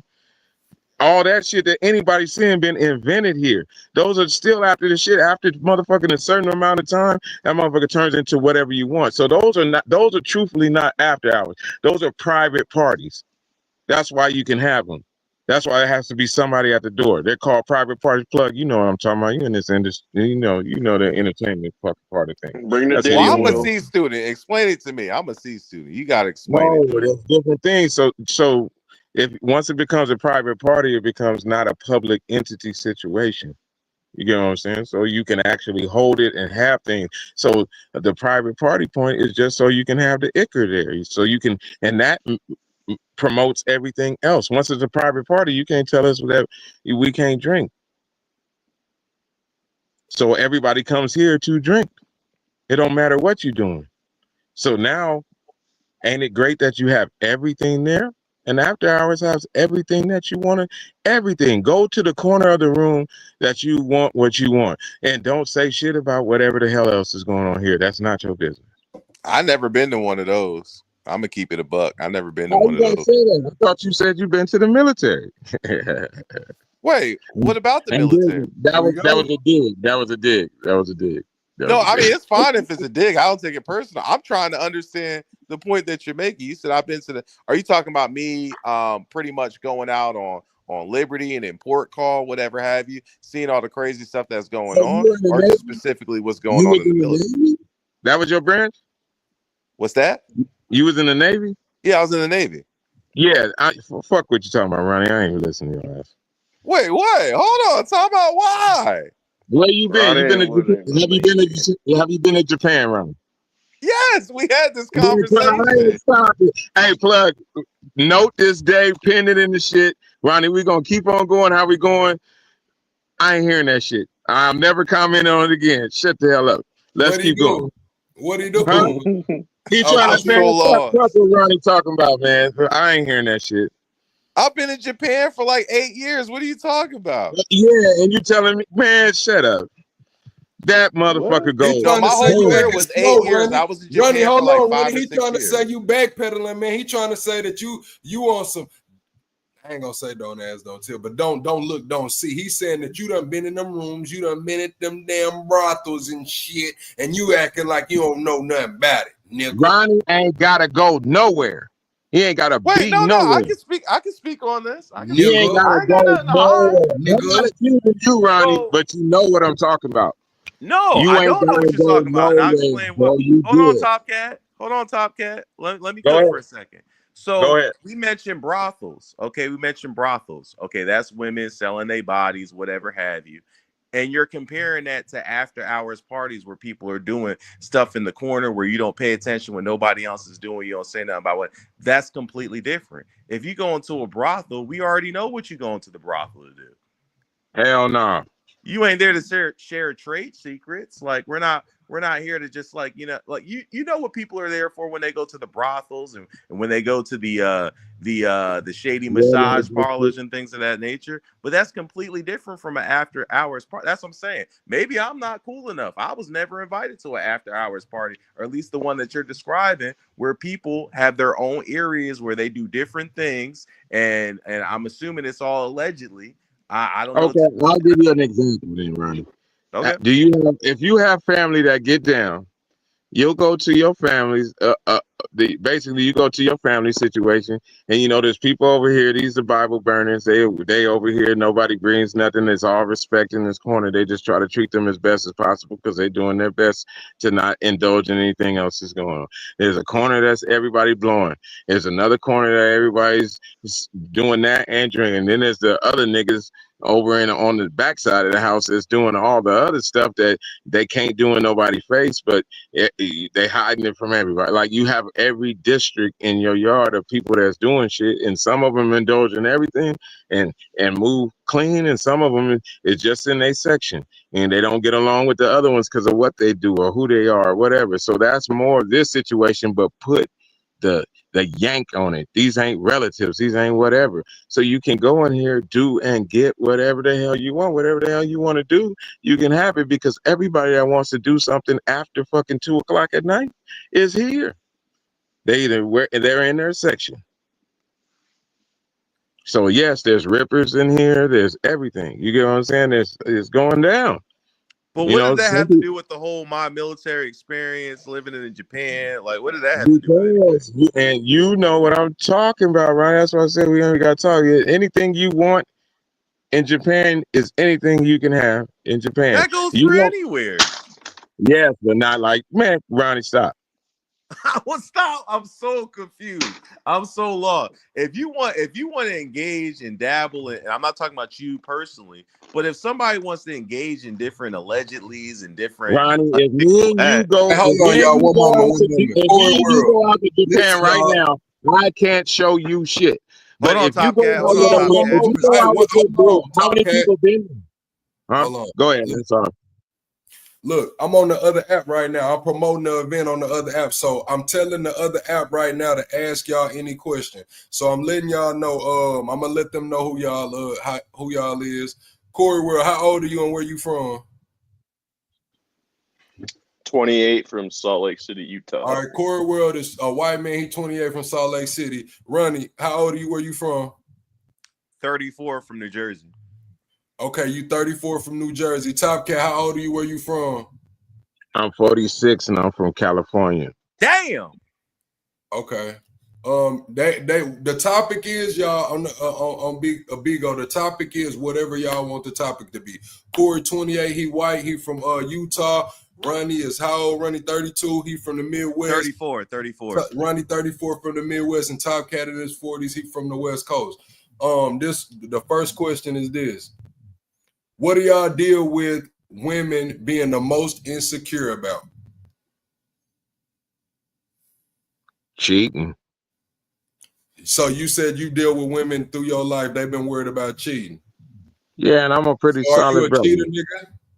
No, I'm a solid brother. I'm really not on that. You know what I mean? And when I was younger, you know, I was stupid and all that, but I still wasn't on that. You could have been the bottom back then, but as I grew older, you know what I mean? Like it's been 100. Like so, a relationship's a relationship, and I feel like I'm the prize and I'm worth something. So it's a little harder You to the touch prize, it. huh? What'd you say? You the prize. All right. What about you, Ronnie? What? Exactly. Here go the question again. What do you deal with women being the most insecure about? About their looks. Do you need me to elaborate? Yeah, elaborate. Elaborate. So in this day and age, it's been going since the beginning of the time. Women have to consult outside of the relationship, other women, what they think men want and everything, and they just feel like they're never satisfied with how they look. But a woman who's confident in her own skin, a woman can look good. There's always an outfit for every woman, whatever have you. But a confident woman who's comfortable in her own skin, that's all I need. You know what I mean? As far as like based on us getting together, like I'm not going to be with you if I'm not attracted to you. So all the outside opinions, chasing around different looks and stuff, I feel like it's unnecessary. Women need to be more confident in their looks, less insecure about that. That's all. Okay. Hey, so women get around you and they feel like they slack on their looks, or they try to keep up with the other women. Is that what you're saying? Is that what I'm saying? Yeah. Yeah, I feel it's not about them slacking off on their looks. Like I feel like women are attractive in their own right, and I feel like they focus, like how you mentioned, chasing around with others' opinion on what beauty is and all these other different things. But if they actually really get to the root of it and everything, like the BBLs, the fake breast implants, like the long eyelashes, the long nails, the weave, and all this other stuff, they're chasing around with the public opinion on what beauty is, on what the body should look like, and they don't even really consult what their man likes. That's the issue. Okay. What about you, Corey World, 28 from Utah? What are let me go back to the question. Hold on. Thank y'all for the taps. Thank y'all for the gifts. Thank you, BG, for the gifts. It says, what do you deal with women being the most insecure about, Corey World? On whether or not I'm Thank you for the follow, fantasy. On whether or not I like maintain interest, because I don't text back a lot. I don't like texting and hanging out every day, so they get really fucking sick of that. So probably that. I just like to do my own thing like 70% of the time. Like, they just get insecure on whether I'm interested or not. You know what I mean? Yeah, that's one thing that I deal with too, because it's like I don't have a lot of time, so it's like I prioritize my time. Like I try to maximize it. Y'all know I work like 18, 19 hours a day, so it's like sometimes I am really busy, and sometimes a woman will feel like, oh, I'm not busy. How are you busy in your phone in your hand? It's like when I'm on my phone, it's different than just a regular person being on their phone. Like I got business on this motherfucker. Like I'm probably live somewhere, or I'm probably trying to put a course together, or I'm on a business call, or I'm in the Discord with y'all. Y'all know what's going on. And sometimes I feel like a woman could feel like I'm not interested, or I don't have time, when it's like, what's the reverse of that? As a man, what's the reverse of that? Do you want a nigga that ain't got nothing going on, that just got all the time in the world? Hell no. Well, the difference is I did have the time to do it more, but I just straight up like ghosted and ignored. Hey, you know, like I don't feel like driving over there tonight. And I just fall back. Oh, that's not called ghosting. That's flaking on a bitch. I done flaked on a few bitches before. Can you hear me, Ronnie? Yeah, we can hear you.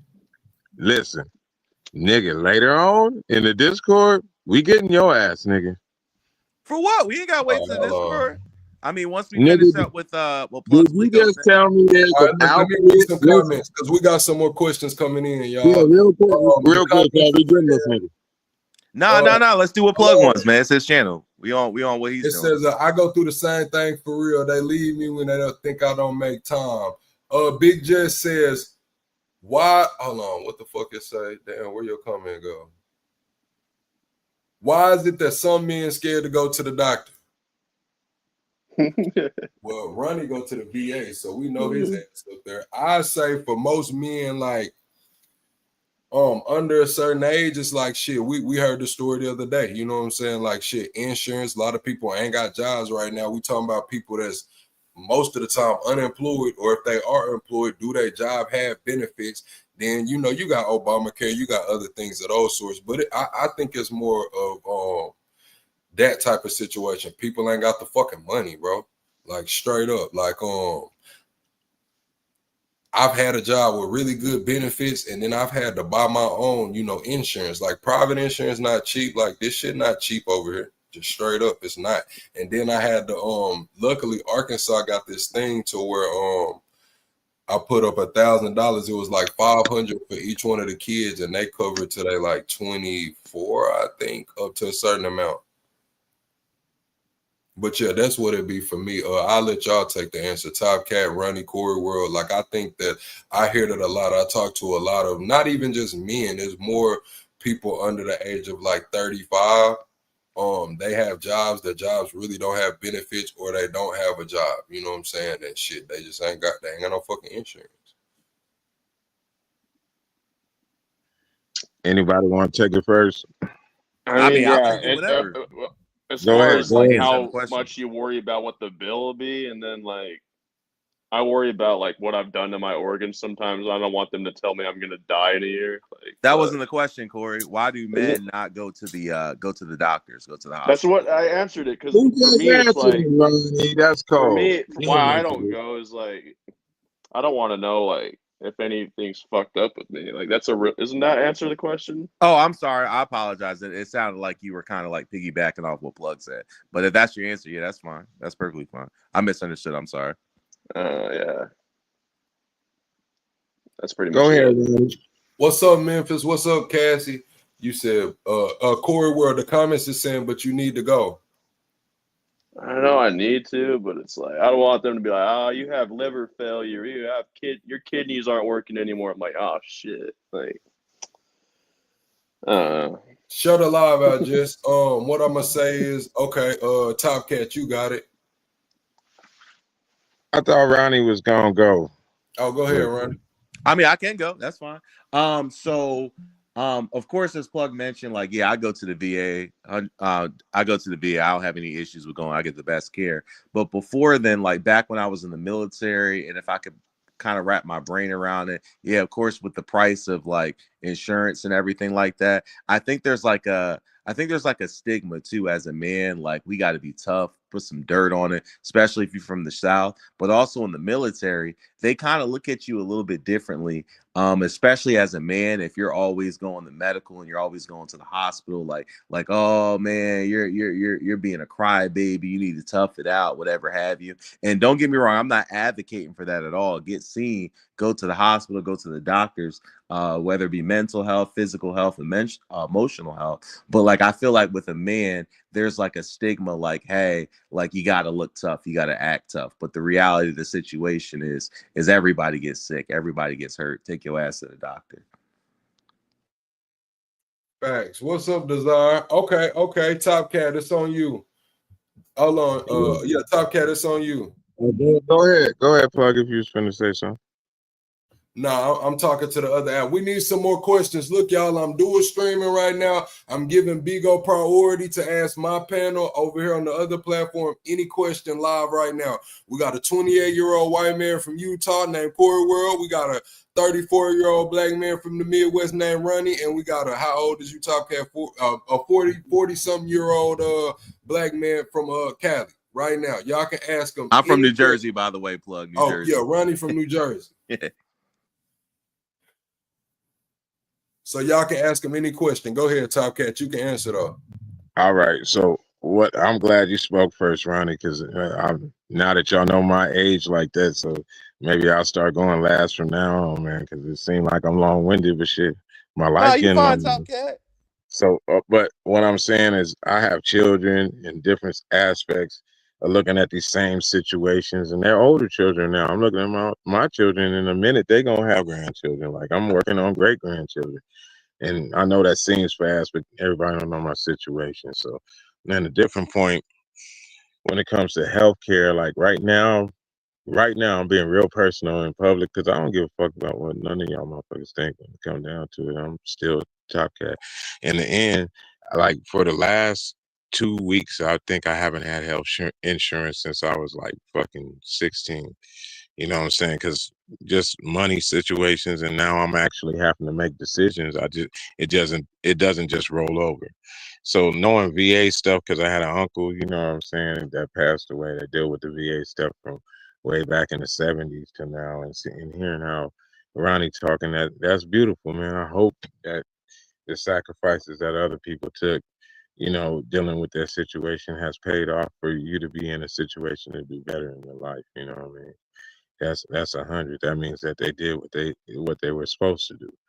But it used to be fucked up. And then on my situation with my children, and myself, like, as I see men going to the hospital, I see that it'll be every excuse every single time. You're gonna make an excuse, whether it's money, whether it's time, whether it's something else that you need to do, and it's synonymous with age. So as you're younger, you'll go to the hospital more because you want it out the way so you can do what you can do. But as you enter the midpoints of your life, you deal with a lot more things in different situations because they actually have real pertinence towards your life. Like, it's a beneficial excuse, if you understand what I'm saying. And you got a beneficial excuse. So now you're like, okay, well, shit, I can't go to work. So shit, I made $200 today. So now can't nobody say nothing. I was hurt and I didn't go, but I made it through it, and I still don't have to deal with the reality, to the point that every time that something happens wrong with my body, I am not the Superman that I think I am.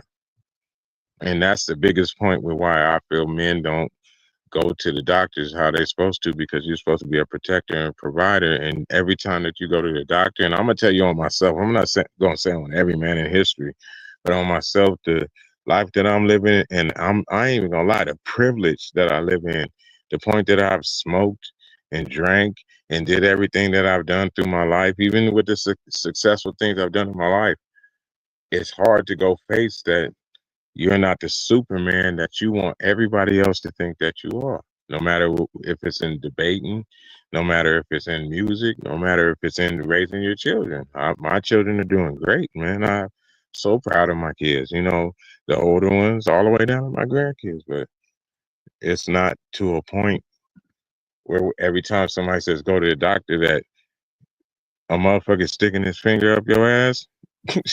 You know what I'm saying? Changes all that. Like, oh, Wow. you see how I switched it? I'm gonna shut up All on right, that and look, listen y'all, to this. I got against one of my family members on the other platform. She up here on the panel. Just tell them how old you are and where you from.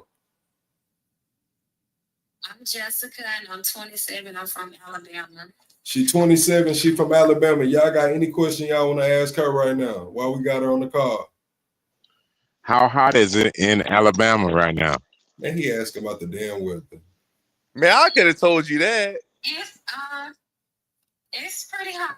I mean, it's like 96 degrees. 96 degrees. Let me ask a question. Go ahead. Auburn or Alabama? She roll tide. Roll tide. Roll tide. Roll tide. That would be a crazy question to ask. I got a question. If you could date men, wait, are you currently married or single? I don't want to incriminate you. I'm single. Okay, so if you had your pick, would you date a man from Alabama or outside of Alabama, based on being from there and what you've experienced? Well, to be honest with you, I would really date outside, but since I don't really travel like I used to, I'm kind of forced to date in my state. That's fair. Yeah. Because I don't really believe in the online dating and stuff like that. I like the face-to-face meetups. You know what I'm saying? Like meeting a person naturally. Respect. If you could change anything, would you leave Alabama or would you stay where you're at? Hell yeah, I go to Texas, Houston. What part of Texas? She said Houston. Ow. H-time. Okay. Well, Jess, you got any more questions for the panel, man? We just really kicking it right now. You know, hell, I've been live for 4.5 hours over here, but shit, we just kicking and shooting and shit. I mean, I was literally about to Google something, and then you was like, "Come up." So hold on. All right, they said, is it illegal to be freaky? It's crazy. I don't know, Top Cat. Is it illegal to be freaky? You was speaking on that. I told you to ask your state legislation, nigga. Ask. Go look at your books and then see how free you really are. So how do I look putting on my trench coat and my hat and my sunglasses, going to my state legislative? Yeah, you didn't box him up. He just said he gonna put on.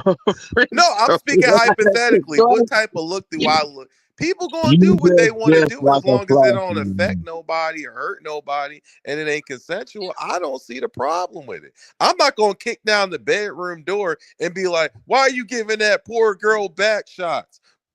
Why are you over there sucking on them feet?" I don't care what people do. If it don't concern me and affect my life, I'm not worried about it. You rode a ride across this globe. You have rode on the 7 seas and took your ass all the way over to other countries to say, y'all can't do nothing but missionary. That's what you did. I never said that. I never said that. Just that she got another question for y'all. It say, what's normal for men do y'all think that's harmful? What's normal in society for men that we think is harmful? Crying. Hold up. I don't know if I heard that right. What's normal for men that's what? What societal norm for men do we think is harmful?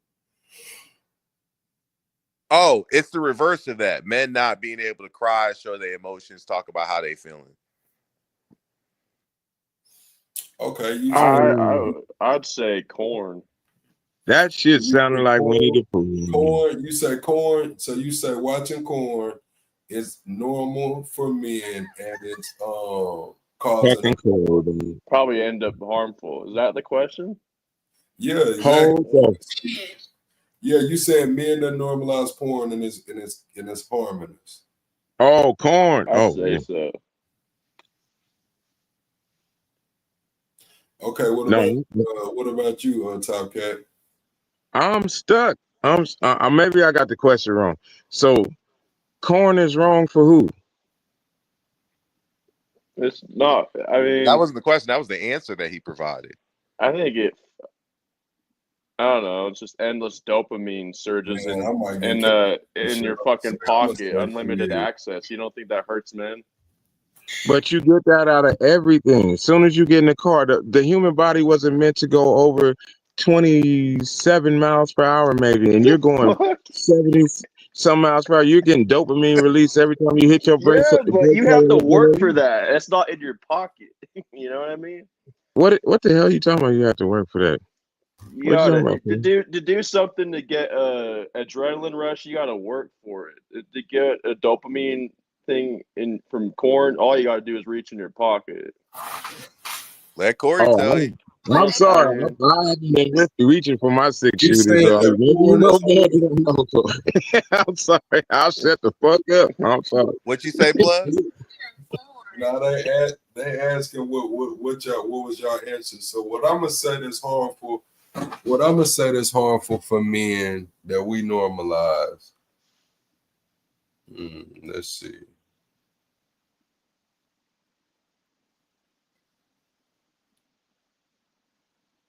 Being feminine.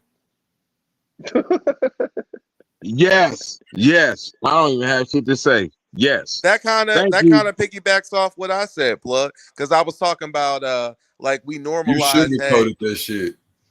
you Hell got no, sugarcoated it. Ronnie. No, Ronnie, that's not what. Don't do that. You sugarcoated that shit. I You agree with just, you 100%, you just blood. said, you just said being able to cry. You No, that was milliganally my first sugarcoating. answer because I didn't understand the question. And then I flipped it around because when I first heard the question, I was hearing what's okay to do that society doesn't normalize. And Yeah. then when I heard the question was is what do men do that's normalized that is actually harmful? So a man that shows his emotions and like is in his feelings and like how Plug said where he just said it straight up and then sugarcoated like me, being feminine, like you can lump all that in together, like because showing your emotions and crying, whatever, No, like you yeah, right. like we You right. normalize that stuff, but when a man actually does it, when a man actually cries in front of a woman, she's gonna look at him different. That's the stigma of society. But everyone pictures like, oh yeah, mental health, Hi, emotions, girl. tell us what's going on. And then when you start doing that as a man, you get looked at differently. It's just But the what reality the of the fuck situation. is you crying about though? It does make a difference. Like, what is you crying about?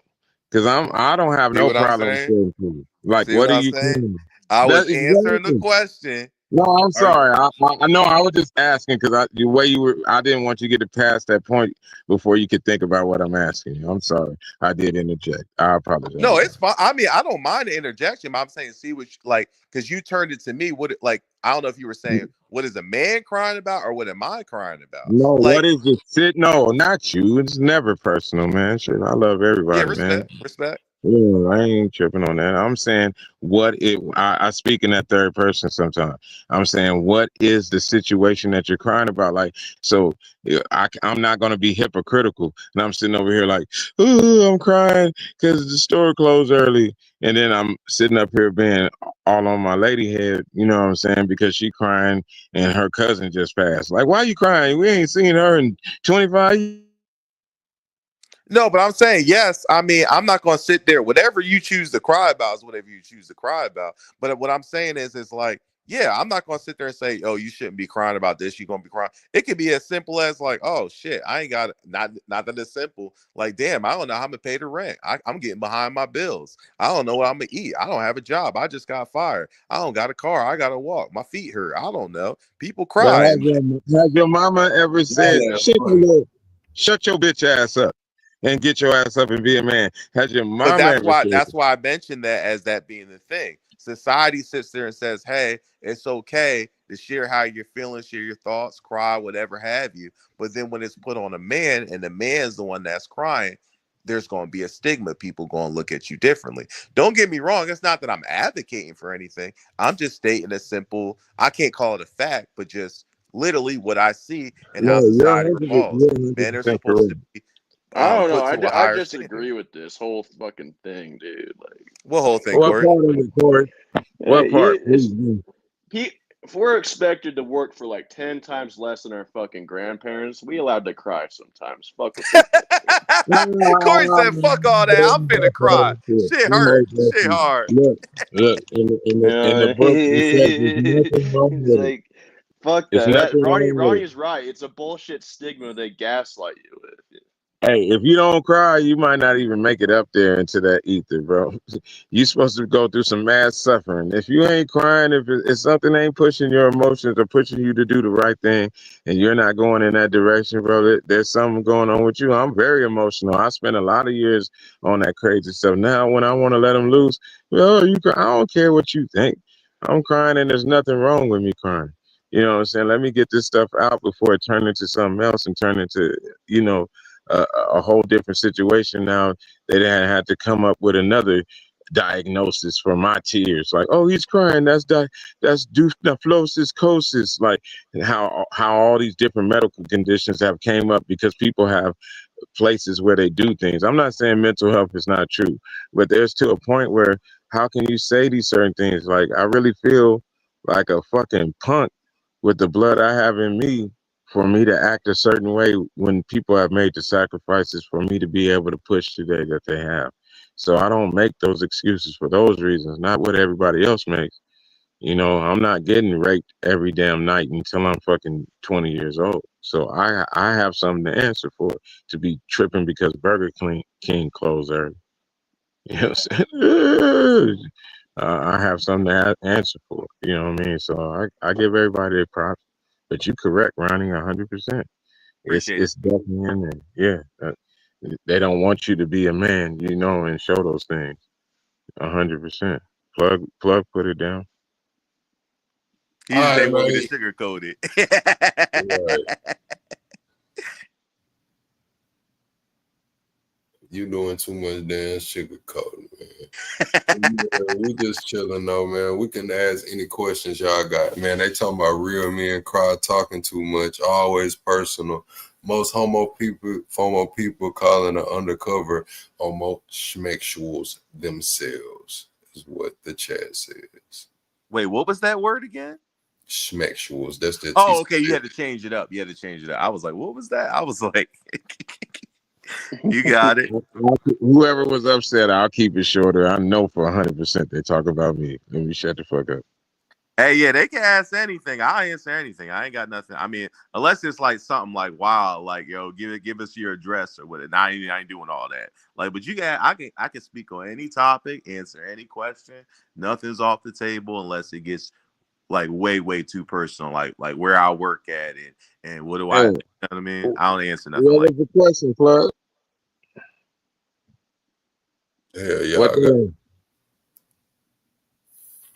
I ain't got no question yet. I'm just saying it's an open panel here.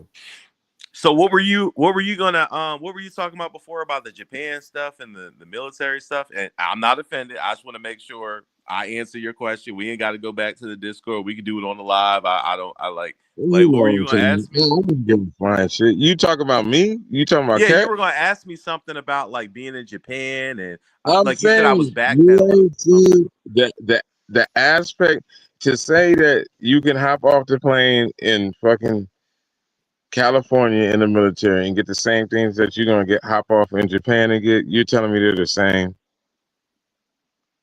In what context? What I was speaking about is if you want to go around and Every content, that's a tall order everything. though, Top Cat. So what I was No, saying, it's not. You only have your space. I'm not asking you nothing past your ability. Only in what you've been. I don't know what position or what you went in or how you handle it. I don't even give a shit.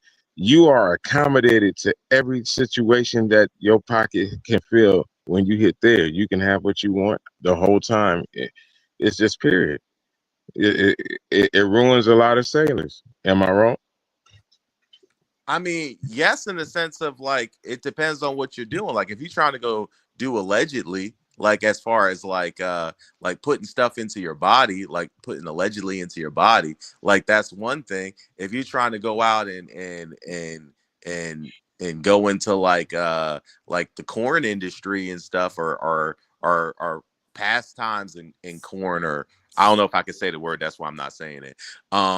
But like if you're dealing with all like ladies of the night and stuff like that, like they got those over in Japan and they got those in the States. If you're trying to do allegedly, you can do that over there. Like it's just a different culture and a I different vibe Is understand. about it. it I is But it understand. legal in Japan to do Hold that? on. Look not what for I'm the saying. military.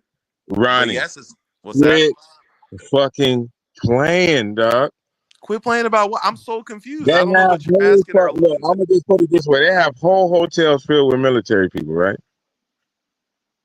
You said 4 hotels filled with No, military. whole hotel. Say the whole hotel is like military, like everybody y'all on whatever and y'all got Yeah, the if we whole go into a hotel. port and everybody just happens to choose that hotel, yes, I'll go with that hypothetical. Yeah, I'm just saying. They got floors. You got floors, bro. Like the whole floor. You got the next floor and the next floor up, and y'all, and it's all these different minds that have been depraved for how many months before they didn't hit port, and everybody got all these different things going on. Yeah, people are going out. People going to eat. They're going to do a whole bunch of different things. But is there anything that you can't make happen? I mean, so I guess the narrative that you're putting is like if these people, and don't get me wrong, I'm not advocating for military now. I'm just speaking in general from what I've experienced. So if there was somebody who was into to freaky, deviant, sexual stuff that was in the military, and it was shunned, and it wasn't something that was per se legal. Are you alluding to the possibility of them being able to do it in a hotel with a bunch of other military people being there, and nobody would say anything if they saw it? Is that what you're No, saying? no, I'm saying that whole area that's going to do that type of stuff is going to be one floor. And you guys that can't even, every time you see them, you have to salute, you're going to shut the fuck up and salute. And it don't matter what's going on there. The reason they're in their position is because they handle these floors are handled a certain way. I'm telling you, like, it's crazy. It's So wild. I Like, guess are you saying have I seen something that I wasn't supposed to see? And I can no, talk about it no, that's later? always going to happen. I'm saying you see what you want to see. So I got to get pushback because I mean the thing is like what you do in your own time, as long as it doesn't mess with anybody.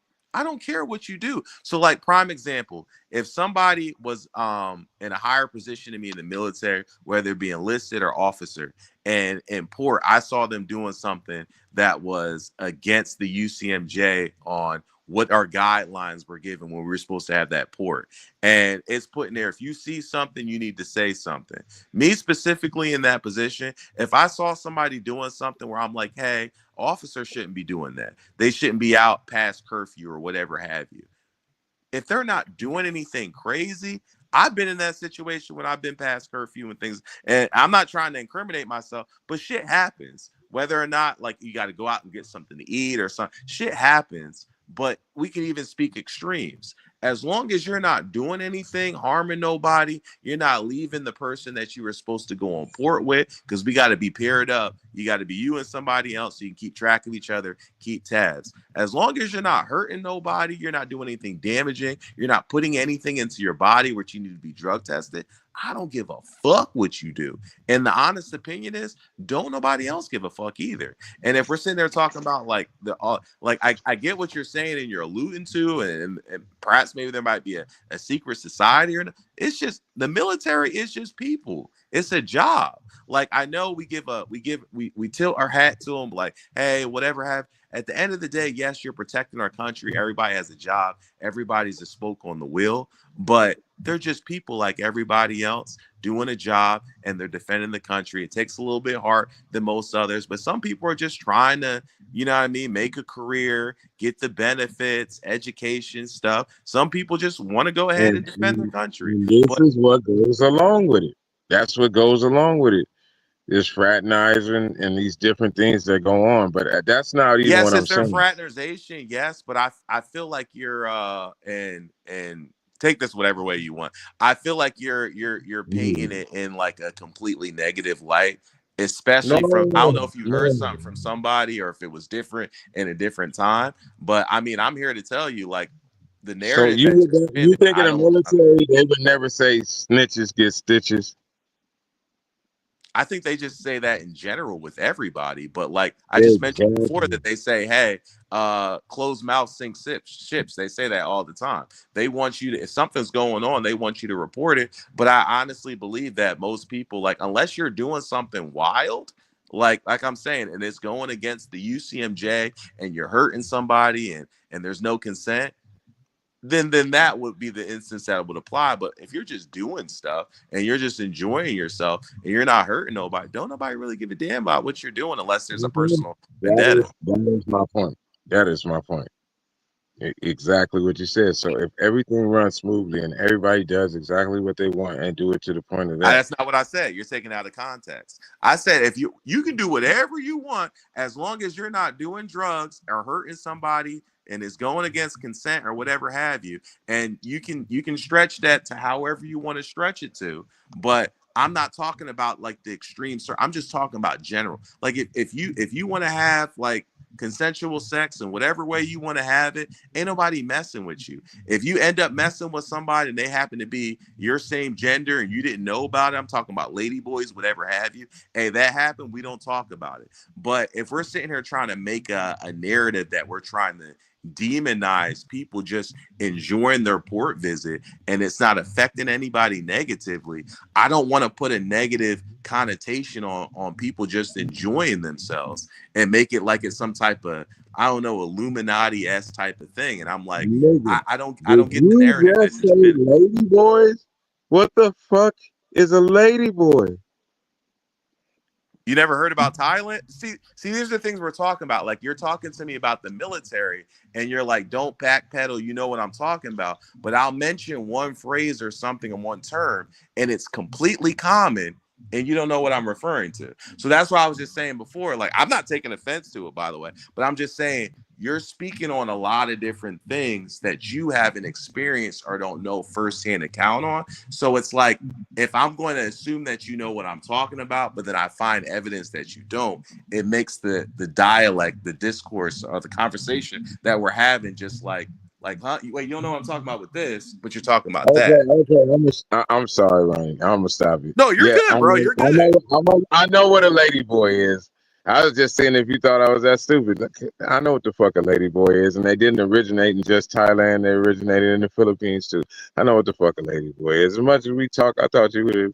Goddamn, I know what a negrito is. How in the fuck I don't know what the fuck a lady boy is? I'm missing all them Adam's apples. I'm touching none of those. Real talk. You know what I'm saying? So yeah, I was just seeing if you actually respected my conversation. Goddamn, that's fucked up, Ronnie. I'm not that stupid. The word insinuates what it is. A lady boy. I don't want nothing to do with the butterfly. So yeah, hell yeah, you're 100%. What I'm talking about was not that deep, right? I'm just talking about just like a motherfucking cruise ship when they get off and they don't even get a full 24 hours. They get off. The tourist situation is how it is. Everything goes like it is. When you guys hit port, it's an amount of y'all that's a amount of money that area wants to bring out. So everything that you guys want is provided, from lady boys to lobster motherfucking Florentine. It's whatever it is, you know what I mean? And you stay together, you stay right. People got to keep a hold of each other, but they drain a lot of money out of the military, out of people that come back from those places completely fucking broke after 4, 5, 6, 7, 8 years because they sit out there in between them serving and doing their duty. They live a life that is completely luxurious on a completely foreign tip. They have rooms they're keeping while nobody's there just to keep these girls in. You got suckers and everything out there. So that's what I Yo, was talking I about. hear what you're saying, like 100%. Like, yeah, we've been sheltered for a while we've been on deployment, and then we get out and we go buck wild. But I don't see the correlation between that and prime example, Diddy freak off party. Like, if that's the narrative that we're spinning, I hate to inform you, like, that's Plug, not you the there? reality of the Where the fuck is situation. the plug at? Plug, you there? Is anybody else there? You just said we got restricted, and you see the difference in a Diddy freak off party. How? No, There, I'm saying we're on deployment, so there's no fraternization. Does it happen on the boat? Absolutely. But like we're not allowed to be doing all that stuff on the boat. We're not free. We can't drink. We can't do. So when we get off, we're gonna be drinking. We're gonna be having fun, like going to clubs and stuff like that. Going to all of the, like, you know what I mean? We were talking about brothels and all these other different things. Like, what is it in Singapore? They got 4 floors of whores over in Singapore. I've seen are every you floor. That doesn't mean hearing I me? dabbled in it. I've seen it. Okay, I know it okay, exists. But the point that I'm trying to okay. make is, if we're comparing it to Hollywood-esque or on even at a lower trim level of just like debauchery and all these different things, I'm like, I mean, you might think that you're cooking on that, but you're not. Like, I hate to curb your expectations. It really ain't that. Just being honest. So you telling me that I'm just gonna hit the regular Ave out here where it's the stroll or whatnot, and I'm not gonna hit it when I get off the boat out there? There's not more stuff waiting. Some of I these mean, people do.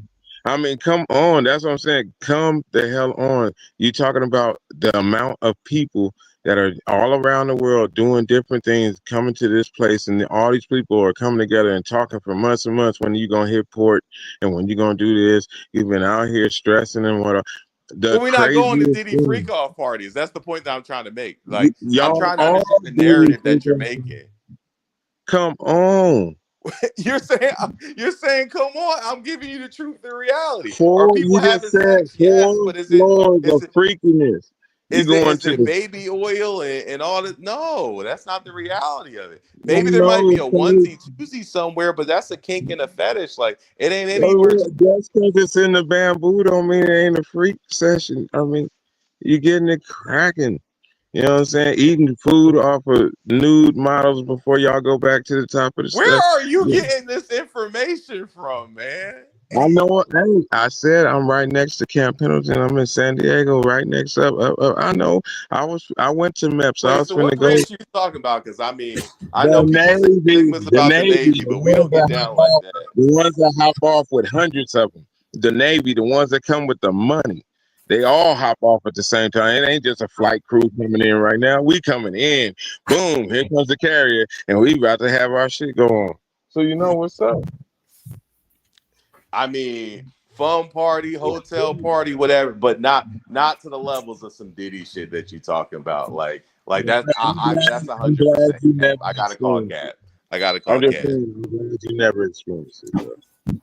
You know what I mean? I'm glad you never got put in that position of Top Cat dedication. telling you what he know, Ronnie.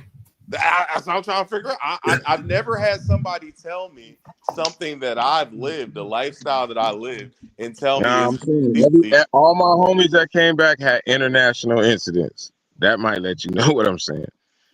Some of them sat down here in San Diego in the brig or whatever they call it for however long.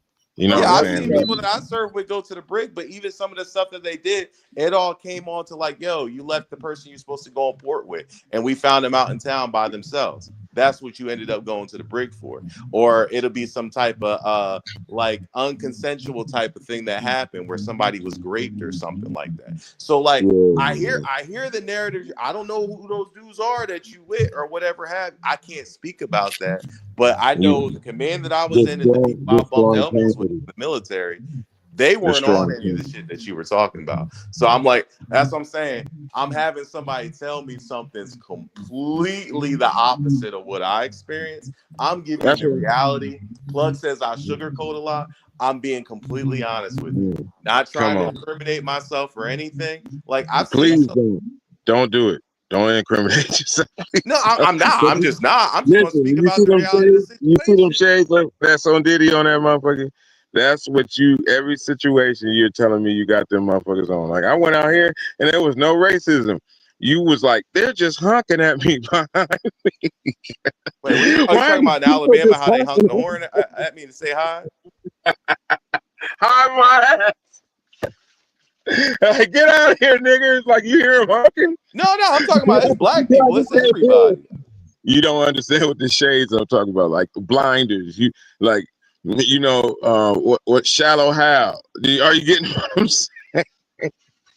Hey, plug, Like, go you ahead and don't make some sense of this because I don't get what he's saying. Is he trying to communicate something to Yeah, me we that finna wrap this motherfucker up. That's what we finna do. I don't know what he's talking about, plug? Y'all get that shit in the Discord. I'm Sorry, finna I eat just, this,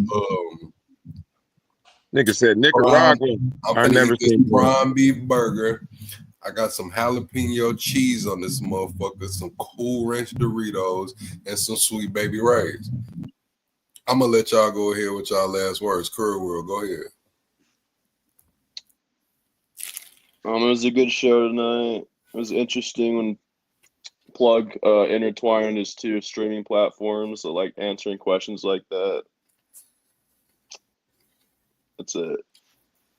Appreciate that, Cora. Go ahead, Top Cat. Yeah, I'm glad he spoke on that. That was fun, man. I enjoyed it. And Ronnie, man, I've been missing you for the last couple of days. That's why I'm over here fucking with you so much, man. We having a ball, bro. We'll talk more on that when we do. And Plug, thanks for, I mean, I enjoyed it, man. Thanks for doing the footwork. You know what I'm saying? Everybody, I mean, much respect on the panel. I had a good time tonight too, man. One. I appreciate that, Top Cat. Ronnie, go ahead, Ronnie.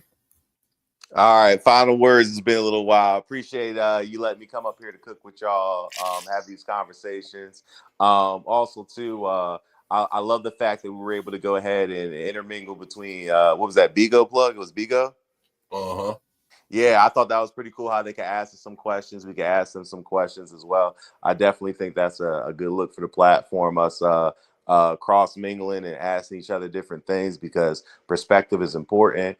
On that talk of perspective, I just came on the platform today because not to come at Top Cat, whatever have we cook back in the Discord and everything. But when I hear certain things where we say, hey, like this is cool, but that's not cool, but you do that as well. Like I don't like the hypocritical stance on things like that. I like to be like, hey, if everybody's staying in their own lane, they do their thing. They're not trying to control nobody. They're not trying to choose what you can and cannot do within a certain extent. If it don't affect me, hey, that don't bother me at all. And I feel like the world needs to be a little bit more conscientious about just because somebody else is doing something behind closed doors and it ain't affecting or hurting, no, it ain't your fucking business. Get out of people's business. Everybody want to be in everybody's business nowadays. And I say, hey, chill out on that shit. Yeah, for me, I don't get offended about stuff. You can ask me anything. I can talk about anything. But I just feel like a lot of different things as far as like, I guess what Top Cat was saying in the middle. Like a lot of people get a bad rep about everything because it comes from a standpoint of a lifestyle and just something that you can't understand. You haven't lived it. So you kind of assume it's like, oh, we got to villainize it. It's demonic, whatever have you. But I mean, I just feel like people just need to concern themselves with what they got going on and stop being worried about what everybody else got going on. But that's the fun of social media. That's the fun of YouTube. Appreciate you, Plug. You doing your thing. I'm looking forward to other lives. You keep cooking and enjoy it. Enjoy that sandwich or whatever the hell is you eating. It sounds good, bro. Hey, that motherfucker gone, bro. That motherfucker God damn. Hey, man. All right, you can box me up, Plug. Don't worry about it. I'm washing this motherfucker down with a Simply strawberry juice drink. All natural. Delicious taste is what the bottle says. Yeah. Put that motherfucking burger on its back. No Diddy, no Epstein, no Drewski. Hey, man. Nice episode. Appreciate everybody for rocking with me. And I'll see y'all on the next one, man. I will see y'all on the next one. See y'all on the next one. I'm trying to wait till exactly 5 hours. See you on the next one. Do this the outro music. See you on the next one. Do. Yeah.